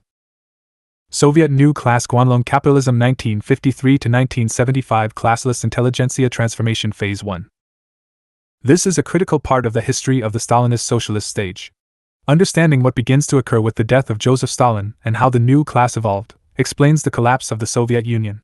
I have approached this matter in two parts reflecting a. The mild predation form of the post-Stalin, post-1953, new class in the USSR and the East European people's democracies, and b. The monster form which devoured all the accomplishments of Soviet socialism after about 1975. In this section we will deal with the years of the first predatory new class phase, 1953-1975. First of all, why this particular labeling, Guanlong and Tyrannosaur? The answer: because the monster we all have come to know as the 7-ton Tyrannosaurus rex of Cretaceous times actually began as a very small 150-pound carnivorous predator in the Triassic period some 100 million years earlier. We call this original little fellow Guanlong after the fossil locality in China's Gobi Desert where it was found. I think this is a useful analogy, for in this sociocultural case, the relatively powerless new class Stalin created, and named the classless intelligentsia, that had been essential to the construction of socialism in the backward conditions of the USSR, and which he kept in check during his lifetime, began to grow into something monstrous. In other words, with Stalin's death the new class went from being a potentially dangerous small-scale predator to something much more fierce. We can distinguish two growing forms of the monstrous new class: the early small to medium predator-sized Guanlong form and the truly monster form of its post-Stalin final manifestation. The Tsarist Russian new class of technocrats had been the product of long and intricate evolution from the earliest days of class society. Technocrats were the modern manifestation of a specialist class which began some 6,000 years earlier. 1. 2. 3. Under Stalin's leadership, the Soviet new class emerged in its classless intelligentsia phase of early Soviet history. It then morphed into what at first was a relatively mild predation form. In the end, it transformed into a monster. This new class Tyrannosaur form was a lethal, all-consuming carnivore of all that was good and righteous in the USSR. For, today, new class-ruled Russia is coming to grips with the inherent contradictions which, as history proves, all class societies must eventually confront and resolve. The way forward for the shattered remnants of the old Soviet Union are being worked out. Mr. Putin cites the idea that the collapse of the old Soviet Union was the greatest tragedy of the 20th century. As a former KGB career officer, he knows the details of the collapse of the Soviet Union. Hopefully, the study and understanding of these facts of history are preparatory to a second Bolshevik revolution. It is also critical for you in pursuing your historical task of bringing communism to the USA and Canada. Learning from past application in present hope for the future. One critical lesson you will see emerge is that the path of bringing the hidden capitalist class of the Guanlong Tyrannosaur form out of hiding and into the open, as the Chinese Communist Party has done over the last 40 years. Our party, its state, and government in the People's Republic of China clearly identified the capitalist elements in the nation and regulated them. Something which was impossible in the old Soviet Union because the transforming new class was largely hidden from view. Officially, it was denied to exist. Therefore, it could not be confronted and defeated. A review of the multiple English-language Chinese periodical internet publications shows us that a constant muckraking of Chinese capitalist and socialist sectors is ongoing alongside a constant rectification movement in the form of teaching and studying Marxism-Leninism, and the thinking of Mao Zedong and his successors' thinking. Now on to the details of how the new class underwent its transformation. Beginning in a rather mild form. Then its activity was largely avocational, an adjunct to a person's day job in the bureaucracy, educational facility, factory or collective farm. Origins. We have seen how and why the original new class of technocrats in the Soviet Republic, and after 1924 the Soviet Union, had two principal components. In that review you have seen how simultaneously the new class emerged in part from the old new class of technocrats under the Tsarist capitalist feudalist regime. But these bourgeois specialists left over from the pre-revolutionary period, even being supplemented by those finishing college and technical schools in the first 5 years of Soviet power, were joined immediately by Communist Party-generated technocrats or wannabe technocrats. People who wanted the technocratic positions for their own employment. This was true for the 300,000 officers and non-coms who had served in the 5.5 million man Red Army. In the economy, party-originating candidates for technocratic employment won out over the former during the 5-year plans. In August 1928, this process began as the first 5-year plan got underway. In the coming decade they were supplemented by millions more from the new Soviet universities and technical institutes who had proper proletarian or poor and middle farmer backgrounds. By 1938, there were about 10 million of them. The old petty bourgeoisie specialists had been swamped out of the picture. There was always a capitalist economy even in these years, but it was relatively small. Some of it was legal, but much was not. The multitude of small forms of exchange and petty functions of an economic nature to be fulfilled could best be handled in this way. In practical terms, the only way. For reasons of expediency and efficiency, as long as this secondary capitalist economy was not threatening rule by the party, Stalin, and his Prime Minister Molotov's government allowed it to continue. Doctor's plot. Toward the latter part of Stalin's reign as first secretary, he received a letter from an irate citizen. You will recall that anyone could, and millions did, write to the boss whenever they were pissed off, and certain types of letters were routinely taken to him. This particular letter claimed that corrupt doctors were doing a series of illegal things, including charging unlawful fees in order for citizens to obtain medical care, medicines, hospital admittance, and other things of this nature. Stalin, investigating through Beria, found this to be true and common practice. Most importantly, he began to see that the second economy, the capitalist sector previously small and non-threatening, was growing by leaps and bounds. The boss decided to fully investigate the growth of this second economy, a secret capitalist economy, and to conduct a thorough purge of the entire phenomenon. This would have involved a massive press campaign against this sub-rosa corruption. The kind of campaign that had characterized the thousands of trials of local agricultural tyrants in the 1930s. It would have required a complete public expose of the entire second capitalist economy phenomenon. Stalin died before he could get this anti-capitalist campaign underway. Trotskyite and other imperialist historians have made a mountain out of this fact ever since, calling it the doctor's plot. Their campaign implying another irrational and paranoid adventure that was in the making by Stalin, just before his death. Then they tried to relate it to such irrational and paranoid plots they claimed the boss had made against them in the 1930s. We have already reviewed the truth about the purges of the 1930s, and I won't rehash old ground here. I do make note of the real idea behind Stalin's anticipated campaign against the second economy bureaucrats and the phony Trotskyite story. Guanlong capitalism grows by leaps and bounds.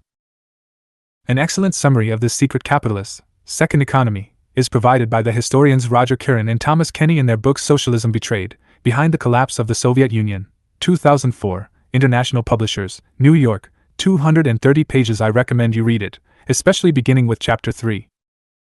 To begin with, there are several ways this second economy is referred to in scholarly works: black market economy, private economy, illegal economy. For our analysis, it is best to refer to the second economy as what it was scientifically, that is to say, as a capitalist economy.